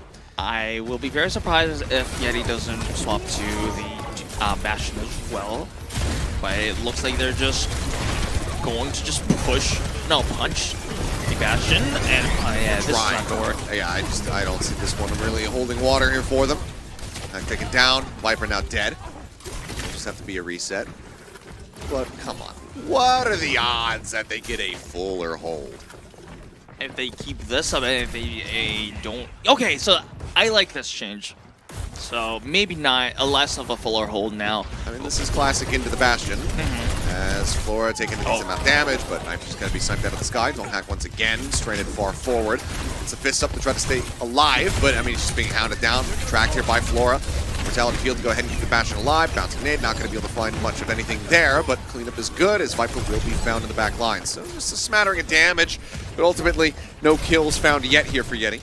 Yeah, what Yeti has to do is that Yeti has to swap compositions wholesale before Alpha E can get that Blizzard online. The Blizzard being online is going to be disaster for the side. Yes, already FTG is in a massive advantage by having to support Ultimates online. I guess Yeti is still waiting for Donghak to have that Meteor Strike, but I don't think it's just worth it. Well, there's the Amp Matrix. Flora just keeping everybody backed out around sight lines, but Viper's still going to be found as Finn's able to put far enough forward to go ahead and find him. Punch on the floor, try to isolate, pick off that Bastion, but Violet with They the are beat. going to commit here, my friend, as all the ultimates are going to be used on the side of Yeti. They are trying to kill a ulti Flora, and they do find Flora, so it does actually work out. But man, they had to work for it. I mean, they did, but they get the win. This is going to be a very slow return. I mean, Bernard, he's so close to Flux, would love to use that, but they got at least enough time to float him back over to get this contest, but the cart will just about get to the final corner here. All right, I was about to say that instead of the Doomfist, maybe some kind of damage mitigation like the Diva or the Sigma on the side of Donghak might have been working a little bit better, but you know, it worked out, so in the end, also, that Dragon Blade might be the demise of FTG so far, and there is that Dragon Blade over there taking down. Dude, this is just GG's, man. Yeah, I mean, the Blizzard is rolling here from Alpha E, but he's going to get just carved up. His knife is able to find one. Accretion will finish off the Genji. The Flux is now in, but somebody's going to have to try to contest this cart. The jump over there. Wait a second. As Bernard is trying to keep them in this one. Kinetic Grasp will buy a little bit more time, but Violet just a bit too late here on the rejoin. Now we need to try to stay alive versus all of these players, and he cannot. So that will be the push coming through. As nice little punch to deny the touch. Yeti will not be fuller held here, as they will go ahead and take away FTG's map pick and now move themselves up to match point. Yeah, a little bit of a jump scare for me, as I thought I almost pulled a bad patch Mary curse over there. But in the end, it was Yeti's very, very impressive defensive maneuvers, or rather defensive efforts, that got them the win here. Yes, FTG actually had a very decent defense on their spawn camp as well, but it was Yeti who had the better defense and more time and more space to work with. Well, there you go. I mean, just a sound strategy from them, one that FTG just kind of struggling to figure out what they, needed to do, what they could do against it. I think the swap over onto the Reinhardt to try to just mirror it far too late from them. Yep. Needed to just make that decision a little bit sooner, and had they just said, okay, we'll go toe-to-toe with you on this, maybe this could have been a very different result for them, but full hold into the push means that Yeti now are out to a 2-1 lead. So one more map pick here for the side of FTG to get themselves back into a winning position to try to extend this into yet another Game 5 here today. Otherwise, might just go through this seeding decider bracket in last place. Yeah, I mean, it doesn't mean it's not the end of the world for the side of FTG, but look, if you go into playoffs and a 3-match losing streak, that's a lot of confidence lost. Sure. And meaning that you have to go against a team, I believe that is going to be Poker. They would have to be matched against Poker Face in that case. If I'm not mistaken, I have to do the math though, but having to go against the higher seed from the LCK, so that's kind of like a contrasting momentum here. So it's going to be a tough, it might be a tough match. Yeah, certainly will be. Well, we'll see if Yeti's going to be able to close things out or if FTG can extend the series when we come back.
All right, Yeti now out to a lead, looking to close things 3-1 over FTG.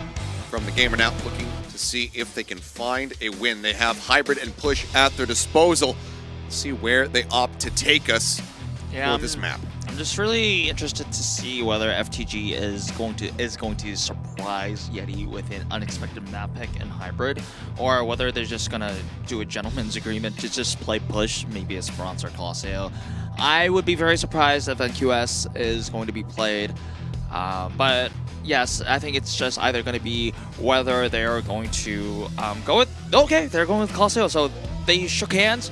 They FTG likely going to push the recent narrative, but Donghak might just elect to just play the Doomfist, not whatsoever. I think that's probably likely. It's going to be that or the Orisa in all expectations. But FTG, I mean, now backs against the wall. It's looking like maybe a chance to be able to get that win over on Saravasa. Nearly took that map pick away from Yeti, but instead it was Yeti taking the map pick away from them on Havana with a very solid forward hold. That Ryan, I mean, chatter-wise, not getting an immense amount of value, but still, I mean, occupying so much space and layering in so much damage.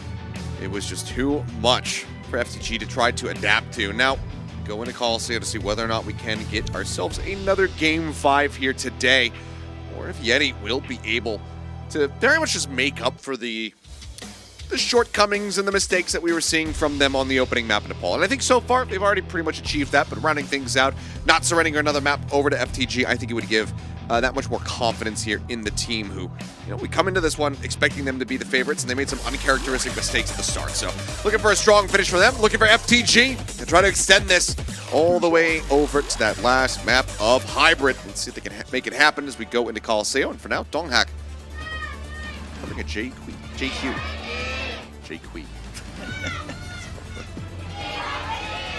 All right. That's the French pronunciation of the Jungle Queen. JQ.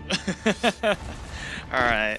It looks like indeed pre-map predictions is going to be correct, as Bernard is indeed going to play the Orisa, and it is going to be Donghak on Doofus. So it's not, so Donghak is already declining the Orisa Gambit, and it's going to be, oh, okay, Knife going on the Sojourn and Flora on the Cassidy. A little bit more sustainable damage, worse, I guess, constant damage on the side of Flora, whereas there's a much more one-shot potential on the side of Knife. So Knife needs to make things happen. Viper opening up space for Knife to do what he does best, clicking heads, and let's see how it goes. The first shot goes wide, so that's he needs to charge that up again. Until then, it is going to be FTG's turn to push. For now, everything just going to be locked in position. We'll very much just take one of these neutral kills to really start anything for either side. Donghak playing forward, but then immediately has to back away. Bot just going to be locked in position here as Knife continues to seek targets. Violet tagged down about half HP. Some healing comes through. Finn able to go ahead and sustain him back up as Violet is narrowly in the lead towards that sound barrier. Overall, not much of a difference between he and Bliss.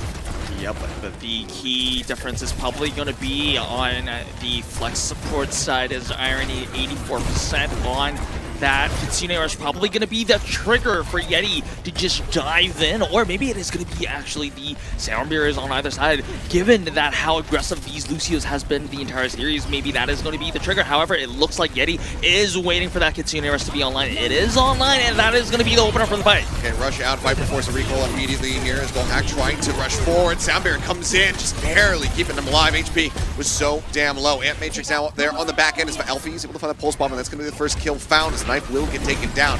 Push can begin here for the side of FTG. Flora getting a little bit scattered there as Viper just dancing around him, threatening that pulse bomb, but not sending it quite just yet. Oh, don't back in here in the back lines. Have a meteor strike. Try to drop, and he's looking for a chase there onto Flora. Gets a punch into the wall, but kill not going to be found. Pulse bomb does come across. That will go ahead and confirm one as Irony with a headshot will be able to take down that Cowboy on the opposite side. Terra Surge claims Donghak, so without their tank now, but same could be said for FTG as they continue to lose lose some members. Violet now going to be taken out as Knife finds 2 here on the back end. Alpha E just going to be harassing, keep the bot locked in position, but ultimately, pretty much everything other than this overclock ends up getting committed in one big extended fight, and it's only 8.7 meters established for FTG, which is now very swiftly overtaken by Yeti, and now they're out for more. Headshot across, Knife finding 1, gets rid of the immortality field, looks for a little bit more, tags Violet down dangerously low.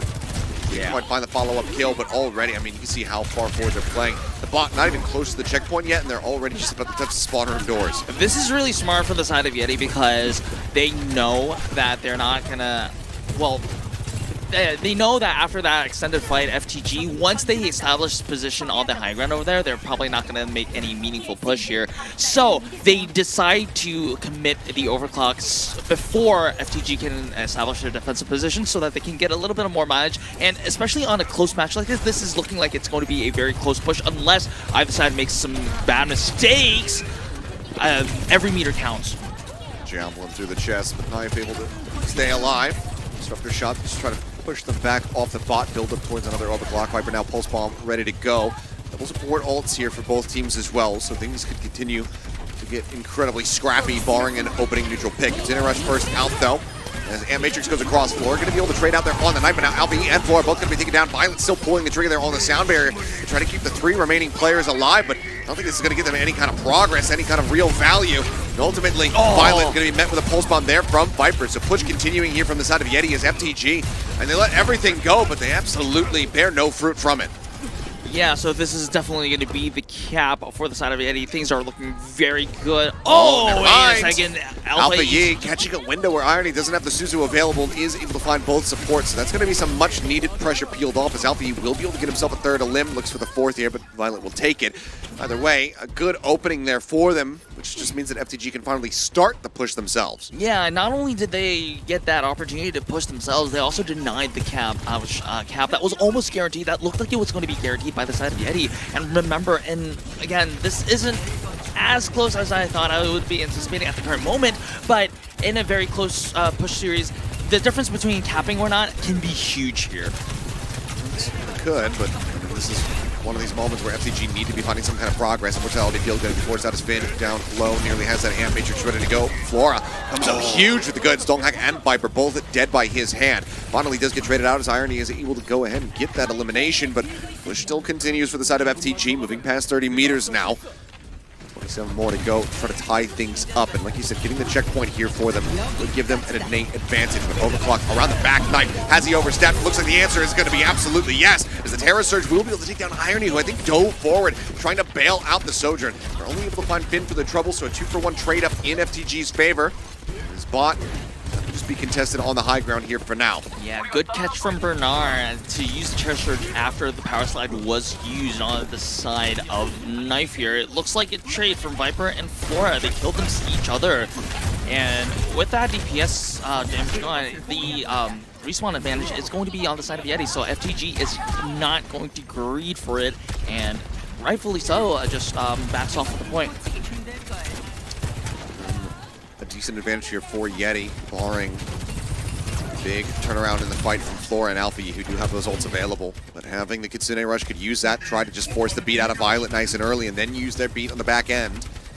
So likely the beats are going to be traded each other, and Yeti, the question is going to be whether Yeti is going to pull the trigger or FTG is going to pull the trigger. The answer is going to be Yeti going to start the aggression with the Kitsune Rush. FTG also just throwing out everything. They absolutely need to win this fight, or again, else they don't have a future. It does end up getting dropped in here, so now this is an opportunity for them to try to find the advantage. Bernard shoved back, Immortality Field comes down to keep him alive. Pulse Bomb still held here for Alpha E for the time being, as Rail Shot built up. Violet dead, Irony able to find that kill. The dive forward, the seismic slam helps put him in position to find Flora. Will get traded out there, does Donghak, but it is otherwise a complete team wipe here against FTG, and that should be the checkpoint being established for him. If they can get the bot in position fast enough, no, they cannot. I was going to say, maybe they can even get the forward spawn for Donghak, but instead, it will just be the checkpoint coming through now. Oh my goodness, this is going to be FTG in shambles right now. Of course, yes, they will be having an engaged tool in the form of the Implication Matrix. Yeti, once again, is not going to agree. They had what they came for. They have marked the checkpoint. They have capped the checkpoint. They are going to be on high ground, where they will be having a position terrain advantage. And there is that opener, but with Yeti being in such an advantageous position, unless Donghak falls there, it's going to be... Okay, never mind. He does, but now Knife, he's got the overclock, and he's able to find one off the rip. Bernard trying to play forward, spins the spear to try to keep himself in this fight. Knife will get locked down, heels come across. Javelin is going to be good to go ahead and finish the job. Clean him up, but still more work to be done as Irony just going to get juggled around a bit. But in all of this time, the bot, it hasn't been moving. So this is just going to be precious time that Yeti are more than happy to drain away from the time bank as they now get ready to go for a reset. Donghak just making his exit. All right, maybe, if I'm not mistaken, Yeti will be definitely having an opportunity to contest, to deny that cap that Yeti did have. And remember, it is sub 2 minutes now, the 2-minute warning there. Yes, Yeti does start up with the continuing rush. They absolutely have to find value with this. FTG, this is an easy disengage for the side of FTG. This is a little bit confusing here. Yeah, I mean, I find it completely questionable, the positioning that they decided to use the Kitsune rush in. I mean, it was only really a chase on the Violet who was able to just very easily make his way out of there. Pulse Bomb looking for the attempt there, unable to find the stick. As Finn and Violet both will be taken down, so Bot gets within 12 meters here. Be dying on the back end. Done here on the Donghak with the cleanup on the Bernard. We'll confirm control here for Yeti with 1 minute and 18 seconds remaining. But okay, I think making things a little bit more difficult for themselves than it needed to be with the positioning there of that ult. But ultimately, they do still win out on the fight. So. Yep, a lot of the other teammates on the side of Yeti just cleaning up for Irony, which was otherwise a very lackluster Kitsune rush.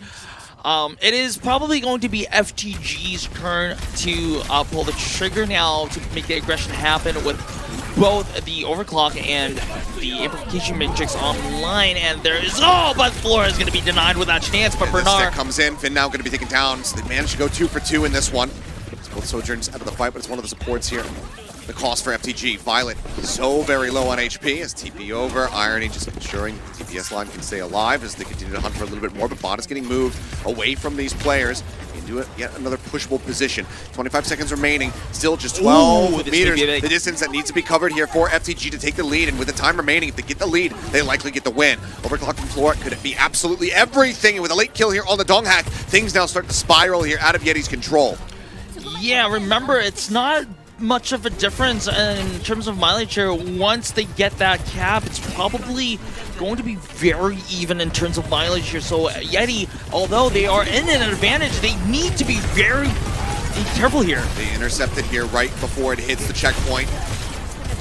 Beat now expiring here on either side. Knife going to be the first casualty. Found. FTG looking for more. Alpha Yi recalling. Does have that pulse bomb at the readies. The punches continue to fly here from Donghak. Meteor Strike available, but just can't quite get any kind of isolating pick here on anybody. He takes the skies, drops back down.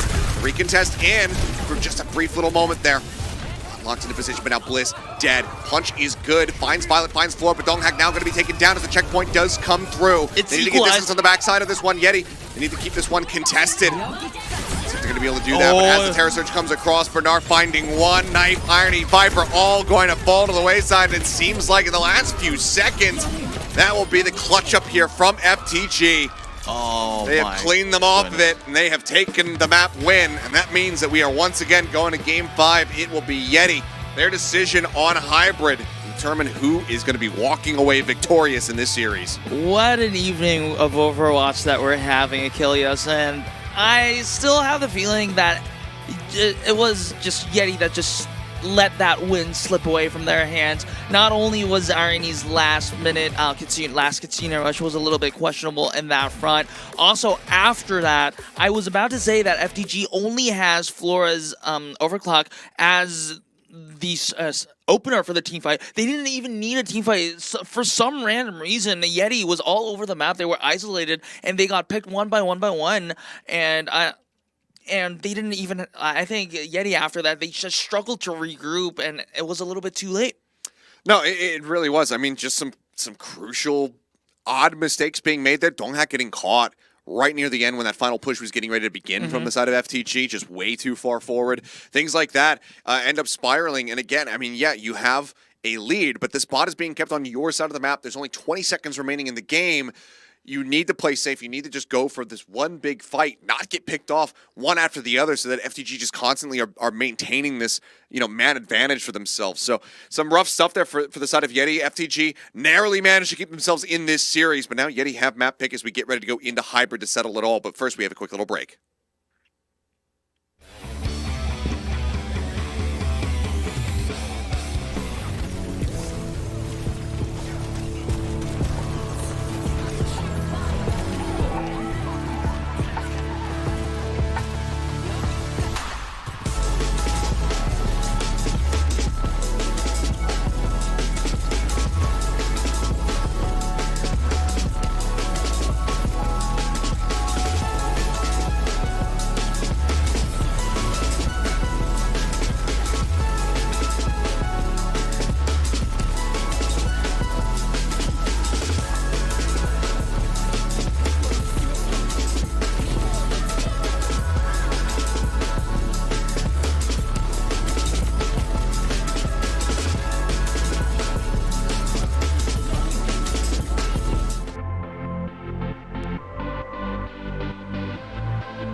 Yet another map 5 as FTG managed to take us here now to a final map of hybrid, and Yeti have elected to pick up Eichenwald, and I am very curious about what they are going to be bringing into this one here.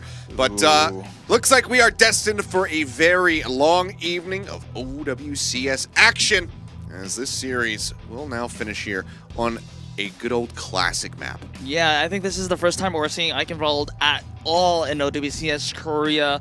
And remember, we were complaining about 3 Overwatches in the round robins, like 3 O's everywhere, here and there. Now, we're having map 5s. Those of you who are trying to farm the drops, there you go. These are the guardians of the drops here. Yeah. I love when people just say, "How long is broadcast go for?" I need my drops. There you go. No, but yeah, we got a long one, so you guys can just farm away.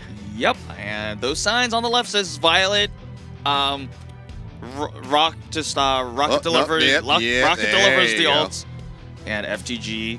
That's a Transcendence. I think that's supposed to be a Transcendence. I believe so. And those two are actually friends, and they are rooting for different teams. And the fan whose team is losing is going to buy dinner. if they have time for dinner. Well, yeah, I mean, they have time for dinner. Let's be real. It's the last day of the week for Korea. Yeah, they do have to scrim and practice and all that good stuff, but it's Korea. The restaurants, they stay open for forever over here. Yep. It's never really a time where you can't get something to eat. What is this, Los Angeles? I didn't say that, chat. But no, I did. LA sucks. I mean, there's good food. It's just not always available. That's all. Whereas in Korea, all of the food is pretty damn good, and it's pretty much always available. Yep. So it's the best of both worlds. How much did the government pay you for that? None. I'll say it for free every single time. But hey, look at that. We are ready to go into game number 5 here. FTG versus Yeti. Let's see if Yeti will be able to get it done in the end, or if FTG can steal this away.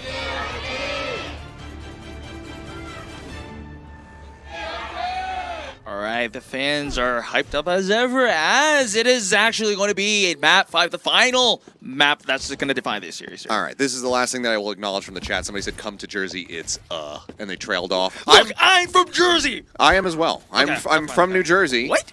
Yeah. You are? Yeah, I'm from South Jersey. What? Small town called, well, I don't want to, my dad still lives there, so I don't want to dox him, but small town in South Jersey, close to the Bay Area, and I'll tell you, New Jersey blows. But, a little pop shot attempt there from Flora, not going to be able to find anything. All right, it is going to be the War of the Orisas, the Omnix here that actually follows the lore of Vault here. It looks like not a lot of action is going to happen right now, but it is going to be up to Knife and Viper to keep everyone at bay. Knife needs to stay alive. Yes, that he does. Tagged low, still taking a bit of damage here in the neutral fights for getting right around the corner. Potential angle, but decides to change it up, see if he can spot something else on the opposite side. It'll just be a little minor clip there as Irony doesn't have to use the nade. Himself alive in this fight. Javelin across. You know, I kind of thought maybe we would see Donghak come out with a Ryan pretty quickly. Yeah, I mean, perfect. Not just with the composition. Not only does the composition make sense, but it's also with the lore, like I said. But FTG kind of struggling to have access on the point. Viper, although having a very low pulse bomb charge, is effectively keeping Alpha at bay. Irony taken down. That's going to be bad news for the side of Yeti here. Yeah, Bliss is hovering really low, and that self-healing coming through from that Brig is not going to be significant. So does end up falling. It's going to be FTG now occupying the point. Knife with some peel is able to find Alfie, but then it's quickly dealt with as we are just going blow for blow. Viper now finding Flora. Progress going to be slowed up a bit here on the point as he tries to just keep this extended, but on the hunt they do go. Is going to be there? Finn trying to take him down. We'll see if he can make it over. No, he's just a split second too late. Had he gotten there, Donghak would have been able to push out. They might have been able to actually contend for an elongated hold, but instead, it is going to be FTG getting themselves a decent little time bank. 4:43 as they get ready to move this over to the Portcullis and start the actual Streets phase. Donghak still in a forward position. We'll now need to likely backpedal because, I mean, Orisa pretty slow. Don't have any high ground, high-low mobility here, so if he gets picked off and surrounded, this could be brutal for him. Yeah, one of the reasons why that late touch by Viper was really crucial, it needed to be on point, was because now FTG didn't have to expend any ultimates on Wolf for capping point A. Now there is going to be the initial nano from Donghak, but okay. Terra Surge put a quick TP out now. Counter. Terra Surge used, and Alfie finds them both again. Deadeye from Knife, however, going to be finding Violet and Flora as the supports are just going, or the DPS are just going crazy here.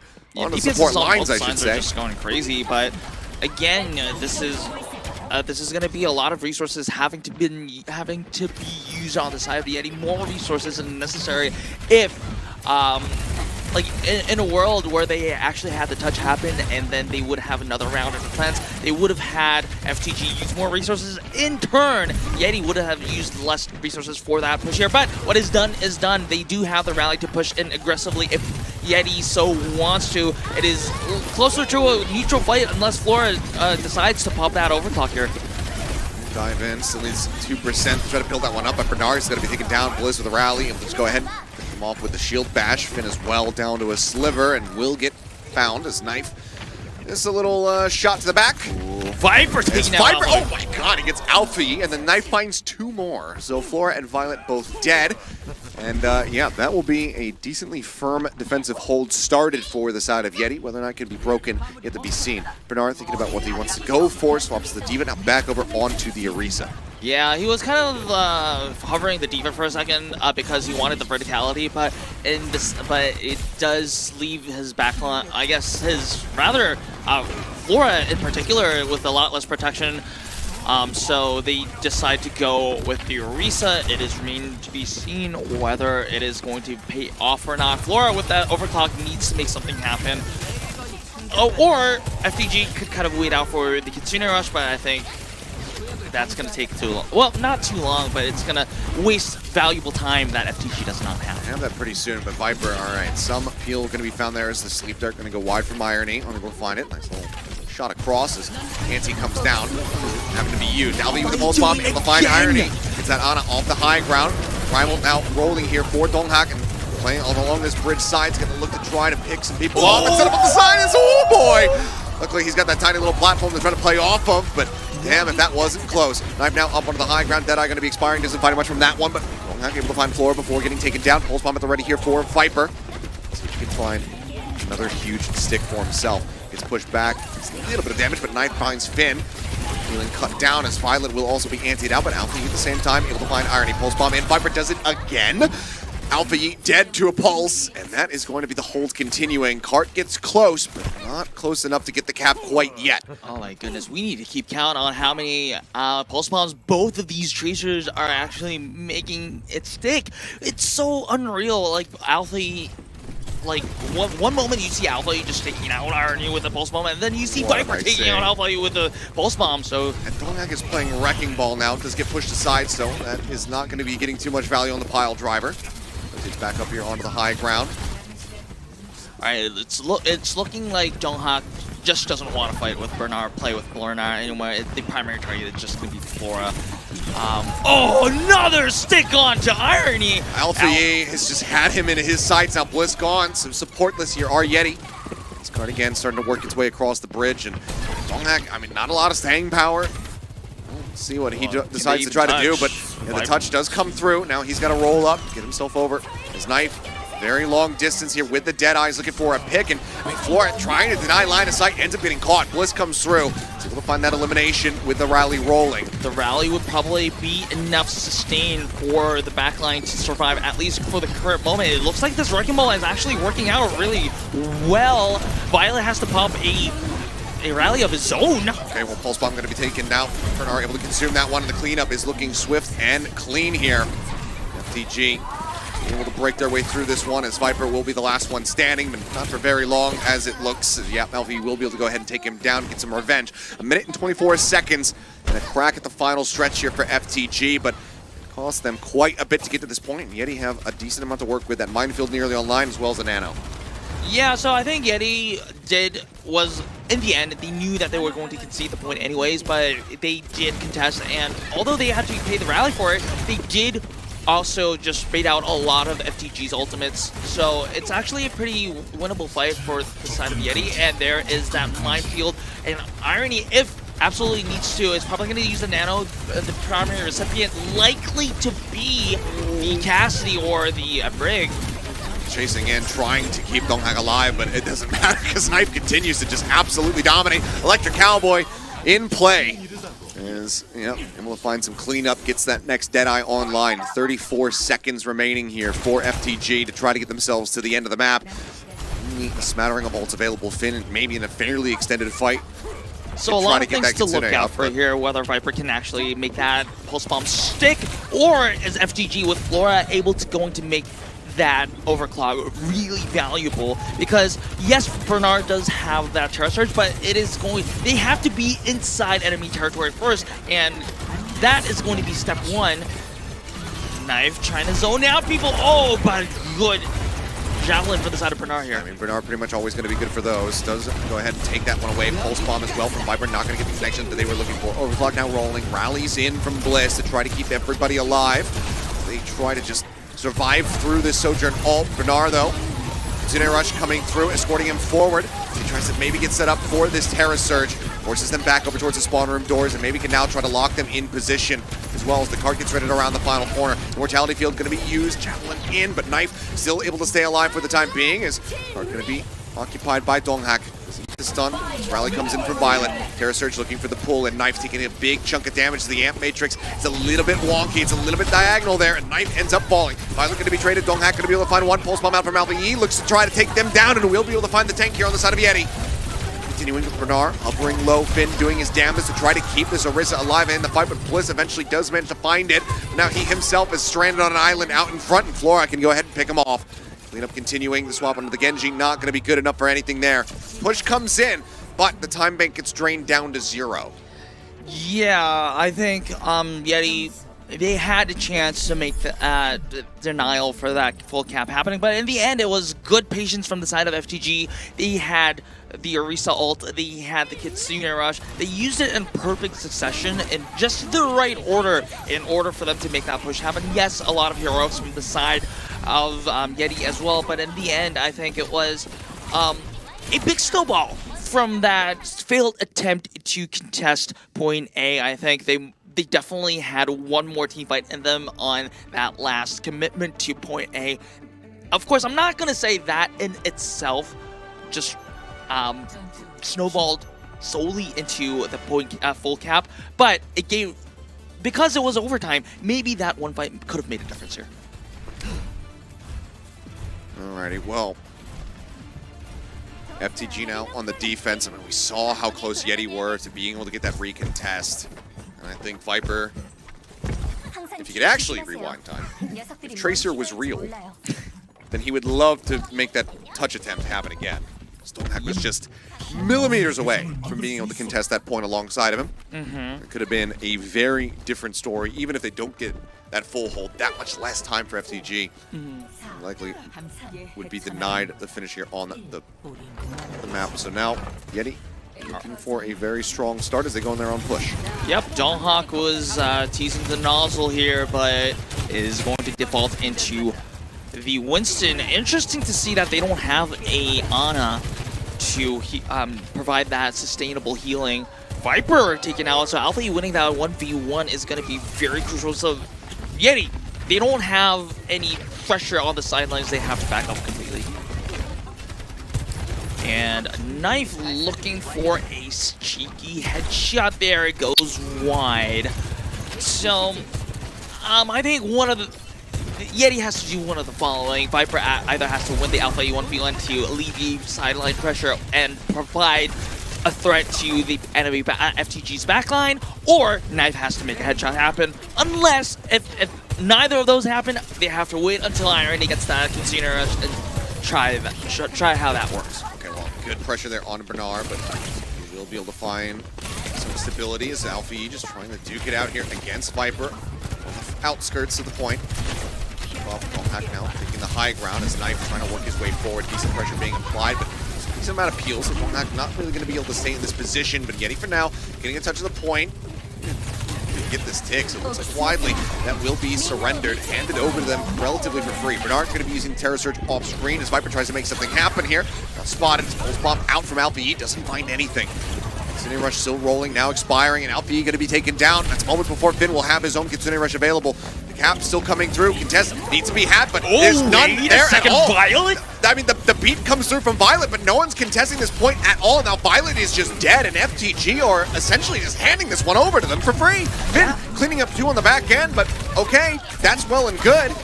But now they have 4.5 minutes. Yeah, if I were Yeti, I would be very happy, even despite that team fight loss. I mean, losing multiple members on that fight there. Oh, and they also just stagger out Bernard. So this is going to be a huge push on the side of Yeti, especially they would be assuming the high ground control, if I'm not going to be very mistaken, because yes, Flora is currently threatening the members of Yeti on the high ground, but it is going to be the easiest leap of on Donghak's side to just dissuade the members of FTG from that high ground there. Puzzling things here, puzzling scenes. Violet does Violet things, and it works both ways, all right? And it was a Violet thing there for sure. As now Primal going to be opened up. Kitsune Rush in. Trying to keep Flora alive here. Overclock still being held onto, but will just get melted down. Viper able to go ahead and confirm that kill. Alpha E as well getting tagged up Tries to stay alive. Pulse bomb now online for him as Viper. Just filing in behind here. Bernard spamming away, building up rapidly towards that next pulse. Donghak will be traded, but now Bernard's going to be gone. That's going to be an overall 2-for-1 here in favor of Yeti. As pulse bomb stick comes in. Alpha, okay, will be able to peel off some pressure. Knife going to be taken out of the equation here, as he just looks to try to hold this cart in place alongside both supports. I mean, odd scenes that we're witnessing right now. Yep, and what do you know? Violet already has this sound barrier again. Built it up rapidly, so it's at least making up for it in that regard. Overclock now going to be used here for seeking target. Does eat a nasty rail shot there from Knife, who has his rolling at the same time. Looks like Widely might result in a stalemate, but Sound Barrier does come through. Violet looking to just go ahead and keep everybody protected as they spot Donghak up onto the high ground, and Alpha chasing in towards the enemy spawn is able to go ahead and get the pick up onto Knife. Up into the sky as the continuing rush comes in. Donghak just trying to stay alive. His pulse bomb lands just next to Bernard, but will not be able to find the kill. Will not be able to find too much. Listen, it wasn't the javelin that finished him off. It was actually Alpha Yi able to claim that kill. Donghak now likely to fall. Will get taken out as Violet finds the elimination. Irony just going to be trying to TP out, but Alpha Yi on the chase. Pulse bomb now online.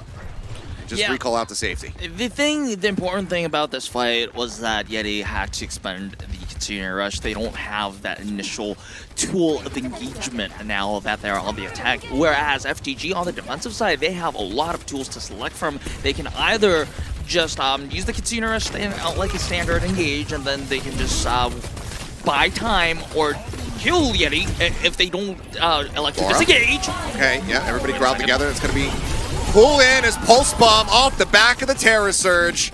Alpha E coming away with 2. Irony and Knife both taken out. And they thought that they had the corner on them. They thought that they were in a good position. They get rid of Flora. They say, okay, we're winning this fight. And Bernard and Alpha E say, absolutely not. All right, finally, Yeti is going with that Ana. That is going to provide a lot of more sustain for. Oh, wait a second! I was about to say sustain for the Winston, but there we go with the Malga here. I don't know about Malga's verticality abilities. However, well, Donghak definitely doesn't seem as a problem. FTG, now that they still have the continuing rush for their engage, and Violet's Sound Barrier is going to follow soon up. So FTG, in theory, they are going to be the potential winners of whatever fight that is coming up next. I think the job of Yeti is to probably just bait out some of the ultimates and just concede the fight and look for a last fight, but they don't have the time for it, to be honest. Over onto the side, but I mean, head is still exposed. Donghak just eating an immense amount of damage there. We'll get healed back up as TP down to the low ground. Looks maybe just going to be a swing around to recontest the high ground with that Kitsune rush. To see it. Oh, the isolation nearly there. Flora almost gets taken down. Overrun just crashing through all of them. Stun's not going to be found. Anti goes out of the tube, but Sound Barrier is there from Violet. For now, the cart going to be advancing forward for the side of Yeti. As they try to make this one work, but Donghak has nowhere to go. Out into the open, gets hounded down. Violet, of all people, killing him off with a right click. Cart still moving away from FTG, though. They need to just swing back around and try to intercept this one. It's going to be Alpha Yi who does that first and foremost. Deadeye from the Knife finds Flora. 1 kill found, but Donghak now back over onto the Doom Fist. That was a necessary decision because they have to touch. 10 seconds left on the clock. Knife gone. They're already at a numbers disadvantage. They are looking for just bodies to touch rather than for the team fight win. If they get a pick, that's going to be miraculous in favor of Yeti. The Nano is going to be pivotal here, but Donghak. He just gets pinned into the wall, taken down. Violet again finding the killing blow onto him as Flora comes up with 2. Viper, Irony, both dead. Knife, the last one to get picked off. And FTG, they came into this one as the underdogs in this story, and they managed to close out the victory. And the Apex circle continues to be puzzling. The more we stare into it, the more our brain cells die. As Yeti beats WAC, FTG loses to WAC, FTG wins against Yeti. Yeah, so a lot of head scratches from my side as well looking at this match, but FTG in the end, yes, we've been confirming that this is pretty much a inconsistent team, but they have very high highs and very low lows. We've seen both poles of brilliance, I guess, if you can say low lows are brilliance, but in an artistic way. But yes, we've seen good stuff and bad stuff from FTG. Still, they managed to pull out the win. Yeti, yes, they also did show a little bit of brilliance here, but it wasn't enough.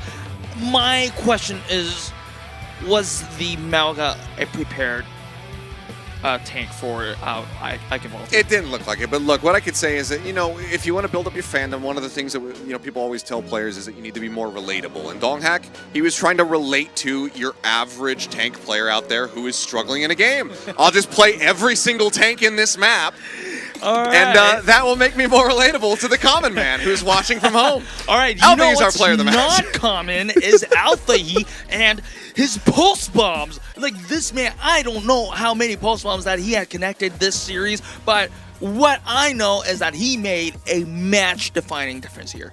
No, I mean, he did. He and Flora, in their own rights, just kind of trading off moments of brilliance. Bernard just overall being a solid rock for the team, just, putting up some solid performances. And, Violet, I thought he was going to cost them dearly with that sound barrier earlier, but he built up the next one so rapidly that he, in the end, was able to make up for it. But I think this could have gone pretty much a 50-50 between Alpha E and Flora. Both of them had their pop-off moments to really secure them in this one. But Alpha E will be able to take it here at the end of it all. Yeah, I mean, of course, like you said, Flora also deserve. I wouldn't be surprised if Flora did take the player of the match, but I think Alpha E was a little bit more consistent throughout the entirety of the series, especially on maps where FTG was losing Alpha E. Yes, sometimes struggled, but Flora was having a little bit of a more lower low when it came to maps that FTG were losing. Alpha E playing a lot of different heroes here and there. Even the Mei that we've haven't been mentioning so far, but these pulse bombs were just chef's kiss, man.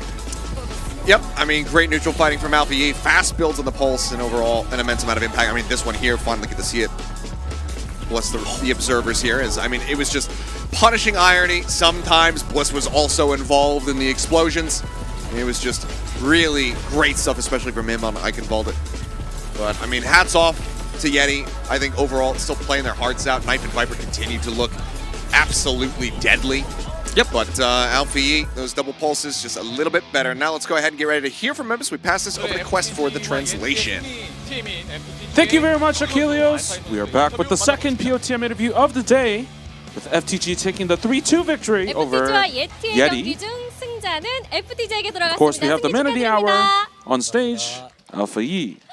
네, 승리 축하드립니다. 자, 오늘의 POTM은 알파이 선수가 Congratulations on the victory. 알파이 선수 자기소개 So please introduce yourself. 저는 FTG에서 서브 딜러를 맡고 있는 알파이라고 합니다. And I am the DPS for FTG, 네, Alpha E. 반갑습니다. 자, 오늘 꽉 찬 승리를 보여주셨어요. Of course, it was a full 승리를 가져가면서 5-map match 최종 승리를 with the victory going over to FTG. 오늘 승리 소감 So how do you feel about the victory? 사실 저희가 준비한 거랑 좀 다르게 저희가 좀 많이 못하긴 했는데 I think we didn't play as well as we wanted to, but in the end we won, so it was alright. 4-5세트를 가져가면 4-5세트를 가져가면서 좀 아찔한 승부 장면이 나오기도 After 했잖아요. losing map 2 and 3, but winning map 4 and 5, it was a nail-biting victory. So can you tell about the matches, the team's momentum in the match? 아파가지고 좀 제대로 된 실력이 좀 안 나와가지고 그런 것 때문에 조금 힘들지. Our DPS line was actually pretty sick, so I don't think that we performed as well as we wanted. So how did you overcome such adversities? 하던 대로만 하면 무조건 이길 수 있다. We believe that as long as we played as well as we always do, then I think that we knew that we were going to win. 분위기는 다 같이? In terms of team atmosphere, I think that everyone was kind of raising each other's morals. 네, And 그렇다고 합니다.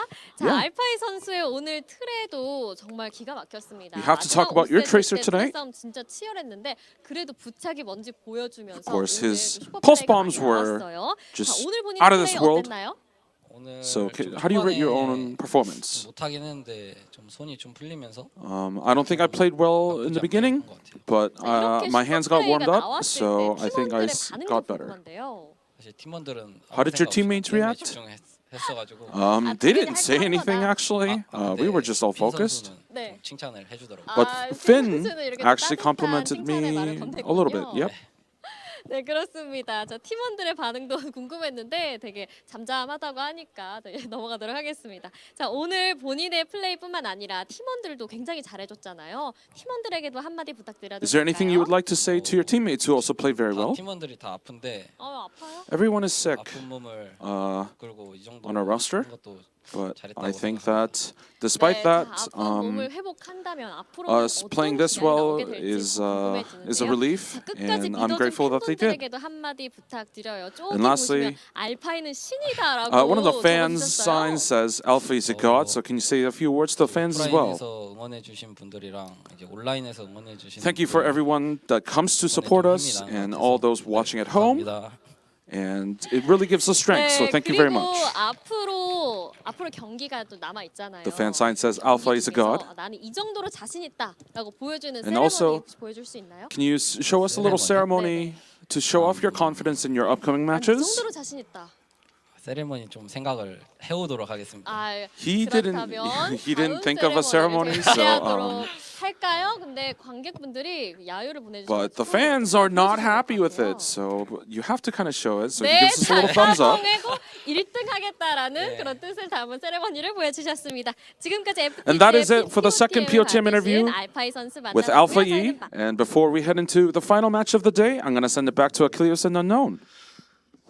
Well, thank you very much there, Quest, for the translations, and hopefully Alpha E and the rest of the squad are going to be feeling better ahead of the playoffs. But we have one last series here for you. Falcons going up against WAC, pretty much a certified banger, as have all of the matches been today. So we'll see you guys on the other side of this break.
그러니까 던질까 말까 준비야. 잡을까 말까.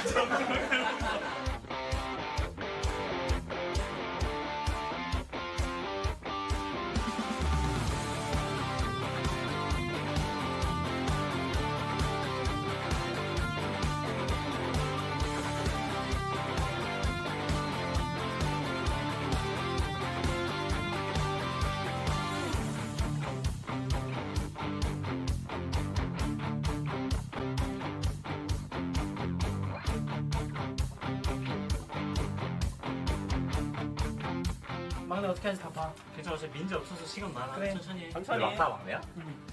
공사하면서.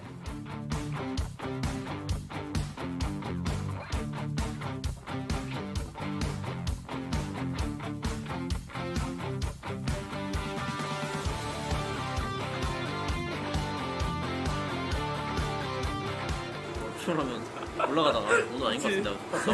이렇게 아, 한번 하면 되지 뭐.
아니요. 올리죠? 민니 유튜브 올리죠?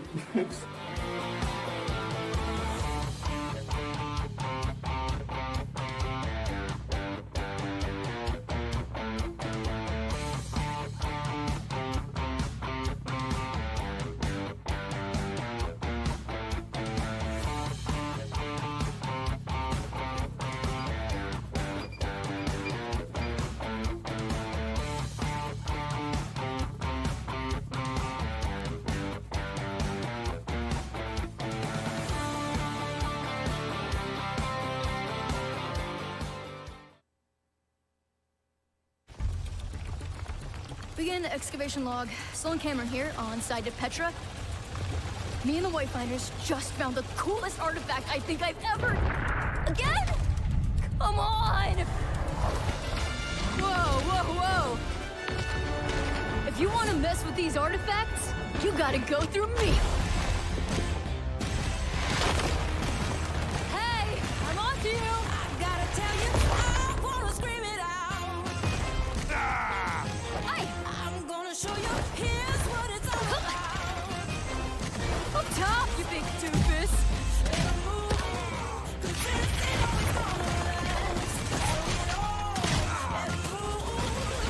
Rock and roll!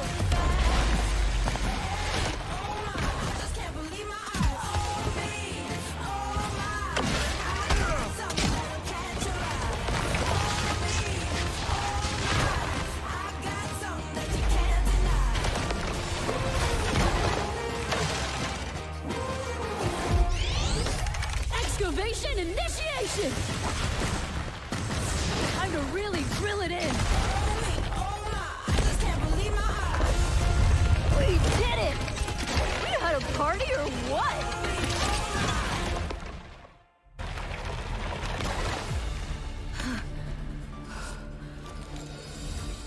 Whoa, no way.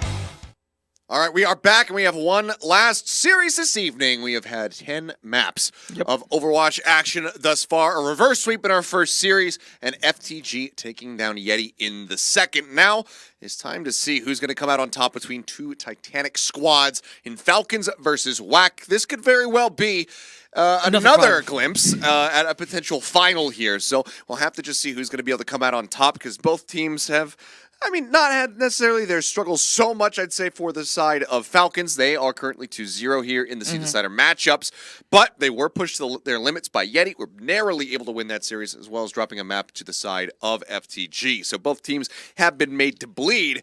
Now they square off against each other once more. Yeah, so let's talk. This is the matchup that we've all been waiting for, right? Everyone has been waiting for this matchup. Also in the round robin, but now you get a second chance to see this before playoffs.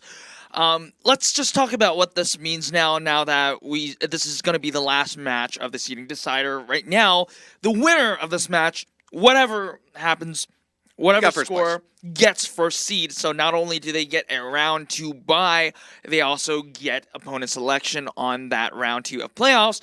So specifically for WAC, if WAC loses in any score, in any scoreline, they not only lose their opportunity to be first, but they also concede second place to Yeti. Yep. I mean, Yeti's win over them, that 1-3, that could very well come back to bite them in the rear. And not being able to get that first round pie could be pretty brutal. They have to start from round 1 of playoffs. Yeah, so it's either you have the most advantages or none of them at all. Yeah, exactly. So what this also means is that potentially they might end up having to go against Team Falcons once again in the playoffs before Grand Finals. Yeah, which is brutal. So, I mean, who knows how this one is going to shake out. We'll go ahead and get the teams out on stage to kick things off, though, first with the Falcons making their way out. As, I mean, you know, there's been some ups and downs, but it's mostly ups. Still, so far, Falcons have only lost one matchup, and it was, okay. What is that? That is a Ratatouille. We are, okay. Turn the stream off before we get sued by Disney. They've only dropped a series to WAC. Yep. It was 1-3. So unless WAC is just their kryptonite and they just cannot seem to beat this team quite yet, Falcons do come into this looking mighty fine, mighty ready to be that #1 seeded team that everyone was expecting them to be before the season had even begun. Yep, and going against them is another super team in WAC. We have that gaming warlord in the form of Lip. Yes, we did see them bleed, like you said, against Yeti, but they ultimately, in the round robin, they took down Team Falcons, and there's no guarantee that they can't do it a second time. We will see. I mean, that one little mark against them, the series versus Yeti. So, I mean, it's two teams that have only suffered one loss apiece. But I think for WAC, the most recent one was the most shocking one. Yeah. So, I mean, Yeti definitely were coming out looking absolutely crazy. Ooh, we're seeing Smurf starting over Hamden. This has been a change of the trend here. Ooh, it's Fielder and Chio. I didn't expect this. But yeah, Smurf is going to be starting here for the side of Falcons. I mean, they've been pretty loose about who they're going to be going with in the tank, and it hasn't really told us that much because we have seen Humban come in, get bullied around a little bit, and then forced to play things like the Winston that we haven't really come to expect from him. I mean, I keep talking about it, you know, we had seen him while playing on Fuel last season, have to pick that up from time to time, but it certainly isn't his comfort. It's not what you want to see Hanbin on. So Smurf out the gate. We'll see what this means. I mean, you've mentioned this at the top of the show before we even got into any gameplay, that top seed is going to be there for Falcons. So this could just allude to that Ilios map pick coming in where Winston can thrive. Yep, it definitely might happen. And on the other side, it's going to be Lip, Haesang, Jumbin, Charl, and Shu. So this is going to be Jumbin over Max. This is not necessarily a super surprise. We've been seeing Max on very select maps, like against, I'm assuming that a lot of the main tank duties are just going to be on the Jumbin. If you just want to run Orisa or the Winston, it's just going to be Jumbin, and probably just knowing that it's control, it's going to be Jumbin. But we have an interview, so Quest, please take it away. Thank you very much, Unknown. We are back with the final team rep interview of the day.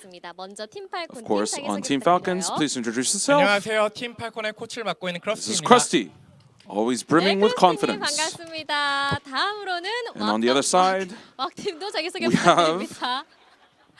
제가 네. 네, 왁팀 감독, We have 그리고 Moon, 제주도민, 그리고 also rocking 문창식 the, 해설님과 같은 집안 사람인 문병철입니다. we have Moon 네, rocking the 반갑습니다. orange hat and 자, 오늘도 sunglasses once 깔끔하게 again 이렇게 today. 자기소개를 맞춰주셨습니다. 자, 오늘 두 팀 Looking stylish today, as always.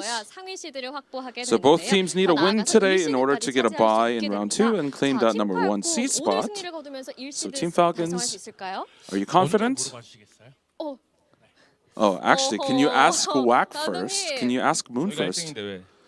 Wait, actually, wait. We're first place, so why? 아, Why- 그렇다면 팀 팔콘 팀은요? 제가 지금 주모자 쓰고 있다고 양보하진 않아요. Just because I'm wearing the silly hat, doesn't 저희는 mean. 제가 저번에 자신감이 있어서 져서 이번엔 조금 자신감이 없어서 그냥 저희 재밌는 So 그런 I'm 경기하도록 actually not too confident today. So I'm just hoping to have a fun match. 그렇다면 문 감독님은요? How about Moon? 네, 냉철하게 분석해서 오늘 정말 잘하겠습니다.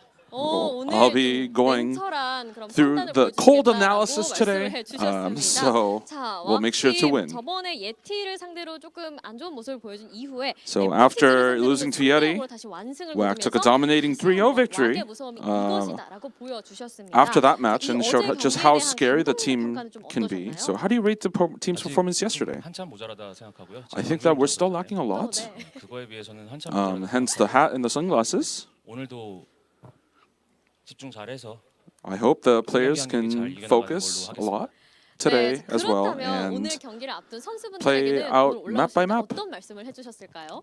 before the match, did you say anything to them 강팀을 in 만나는 particular? 거기 때문에 절대 생채기 없이 이기는 거는 말이 안 되는 거거든요. So we're facing a strong team, so there will be obstacles. 멘탈 흔들리지 말고 So 오늘은 even if you lose a team fight, 말씀드리라고 don't be 오늘 mentally 경기 shaken. 정말 많은 것이 and 달려 just 있는 push through. 만큼 기대가 되는데요. 자, 그렇다면 우리 팔콘 팀은 어제 And as for Team 이제 시드보다는 Falcons, 만족할 만한 You said 경기가 it's important that 중요하다라고 we're 말씀을 satisfied with our own 해주셨었잖아요. performance rather 생각스러운 than the 만족스러운 seeding. 결과는 어떤 경기를 의미하는 건지 So can you 궁금한데요. explain that a 경기 little bit further? 중간중간 What you 성장해 mean by 나가는 that? 모습을 보여주는 것이 I think that showing improvement 자, 강팀의 면모란 game by 성장해 game 나가는 is 것이다라고 what's 말씀을 important, 해주셨는데 and it's 어제의 what 경기력은 defines a 감독님이 strong team. 보시기에는 어떠셨나요?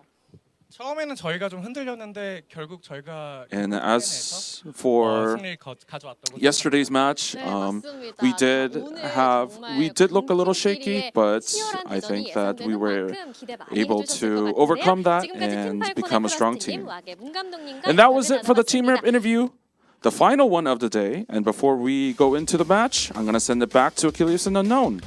Thank you very much. Well, mild shock as Ilios is coming through, but It was Wack's pick. Okay, so I was a little bit mistaken here. Yes, Falcons do come in as the higher seed from the LC, well, seeding deciders, but looking at it, so it is indeed from the round robin record, so it's actually going to be Wack who's going to come into the higher seed here, but still, it's still going to be Ilios. yeah, still curious to see. I mean, not that Jinbin, by any metric, is going to be poor on the Winston himself if he just decided to play that one, but going into Smurf's territory could be a bit dangerous, so I'm curious to see how this one's going to be playing out, but Ilios picking up a bit of popularity here this week, it would seem. Looks like Wack just going to be bringing this one out right off the rip. Like Moon said, like Coach Moon said, he is going against what may be one of the best teams in the world. They are not expecting to win. Even if they do win, they do not expect to be unscathed. They are willing to fight tooth and nail. Maybe that starts with just challenging Team Falcons to throw their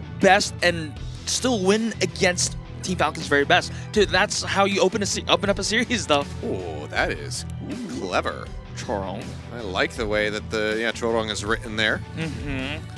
Well, Chorong also has a history. Well, Chorong, if needed, can also play the Zenyatta. Of course, he is definitely classified as a traditional main support, but we've seen Chorong draw blood on that Zenyatta pick before. Why does Zen look like he's creeping almost like a Scooby-Doo villain? Hands at the ready to go for the grab on. I can see that. Creeping across. But, I mean, awesome to see there. Of course, the fans continue to be absolutely excellent out here.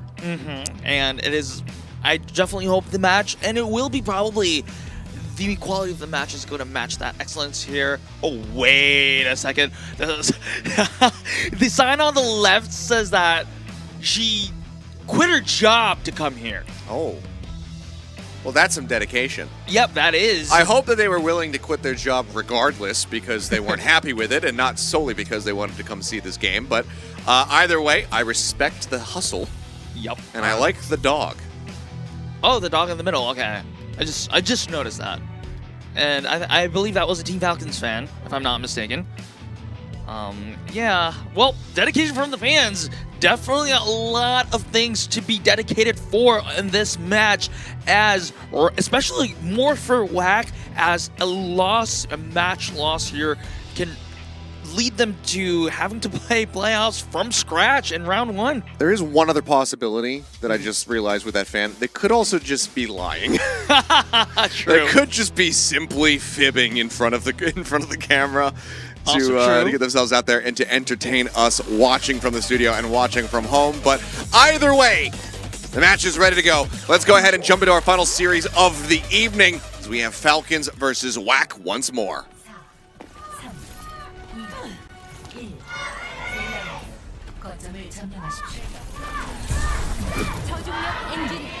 Alrighty, the fans are just fired up as we are going to have a very hyped match here. It is going to look like it is going to be a mirror matchup in Lighthouse. This is going to be a very interesting map where Tracer 1v1s and also Echo 1v1s are going to be very important. And then after that, the big team fight is going to happen when the Nanos are going to be online on the Winstons. But, oh, Smurf bursted down by Heesang. This is going to be a good start for the side of WAC here. Yep, really huge kill to be found there is Jinbin himself. I thought maybe he was going to be under some fire as the anti had connected from Fielder, but that's kind of where I'm actually zooming my eyes in on. It's going to be this matchup between Fielder and Shu, two absolutely incredible supports in their own right. I mean, Fielder, think about him, you do widely think about the Ana for Shu. It's more on the BAP, but Shu has been bringing out this Ana. It's been absolutely clutch for the squad. Multi-man nades often have been seen, so I'll be keeping my eyes on them for now. Shu out to a firm little lead of about 10% towards that opening Nano. I see someone just taking a quick drop down. We'll grab that mini pack, self-sustained. 25% ticking up here for WAC. Is Jinbin going to be slept? Is there any way to capitalize? So the answer is going to be no, as Anti had connected, but he just goes a quick little hop and Stalker goes bye-bye. That's the kill coming through. 35% now built up as Smurf is so far behind on ult charge. Yep, which is going to be really, I guess, crucial in a sense that after this is going to, like I said, this is going to be the Nano. The primary targets are probably going to be the Winston or the Echoes here.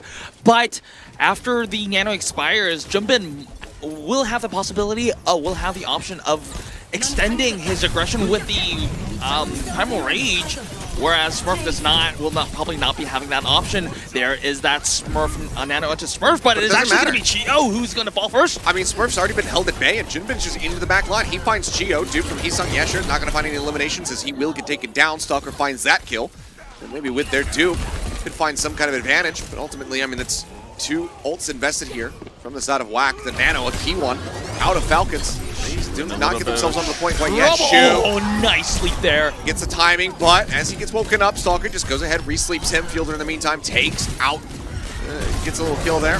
As Primal going to be popped from Smurf, looks to just go ahead and juggle around.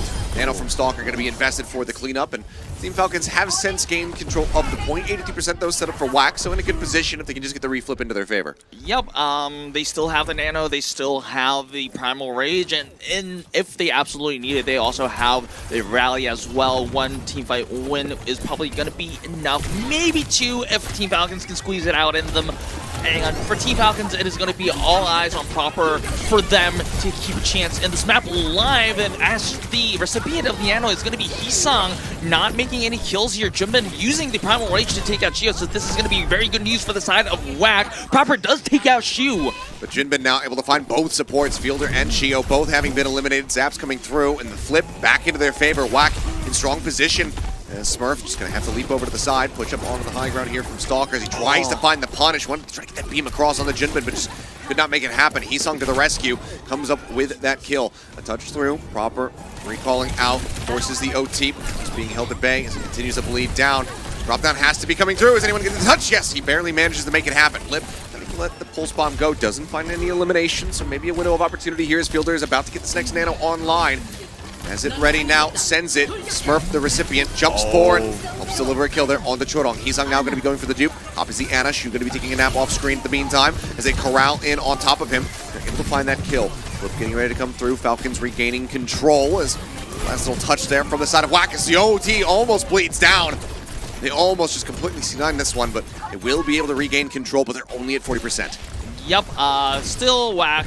They used a lot of key resources there, so it's probably going to be a neutral fight. It is going to be once again up to Heesang or Lip or a coordinated dive on the side of whack in order for them to regain control. But Team Falcons also is going to be having that primal raid, so it's not going to be easy for whack. They probably want to wait up until Shu's nano boost is available because they do have a little bit of time, and considering that Team Falcons is only at 60%, good sleep, that probably saved the backline from the entire backline of black. I mean, they're still maybe in a bit of a spot of bother, but Smurf looks like widely he's just exited even with the primal rolling. Doesn't want to try to continue the aggression here.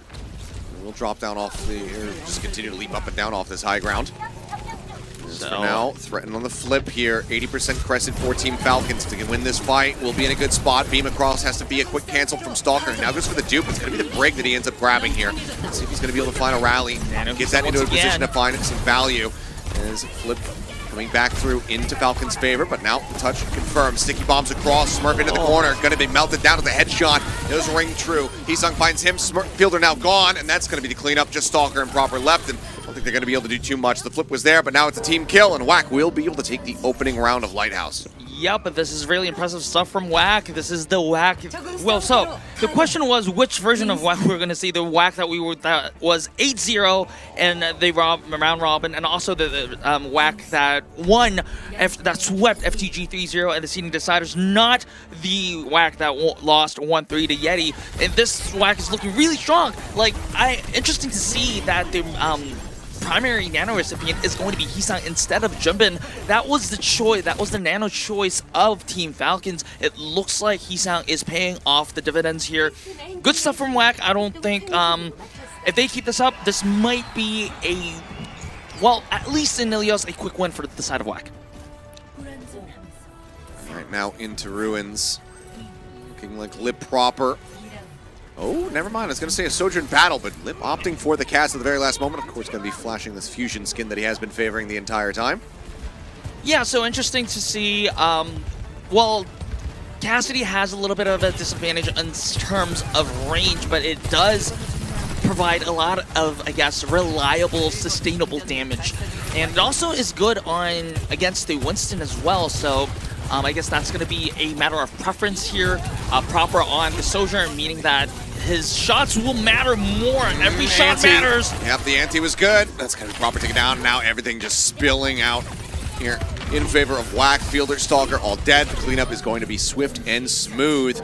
First grab of the point is theirs as they get the team kill confirmed. Yeah, I want to talk about the support choices here. Yes, Fielder is moving on to the Ana. I definitely do like to see that coming. The difference between the Lucio Kiriko and the Berg Ana is that Team Falcons with the Lucio Kiriko had to just one-shot people with a single dive, and if that didn't happen, then it would have been just nano charge for the side of whack, which, like you see, Shu is almost having that nano ready, but Team Falcons, they go back with the Animir, so Jinman left himself out on an island there as, nade connecting right as Smurf just goes for the short hop.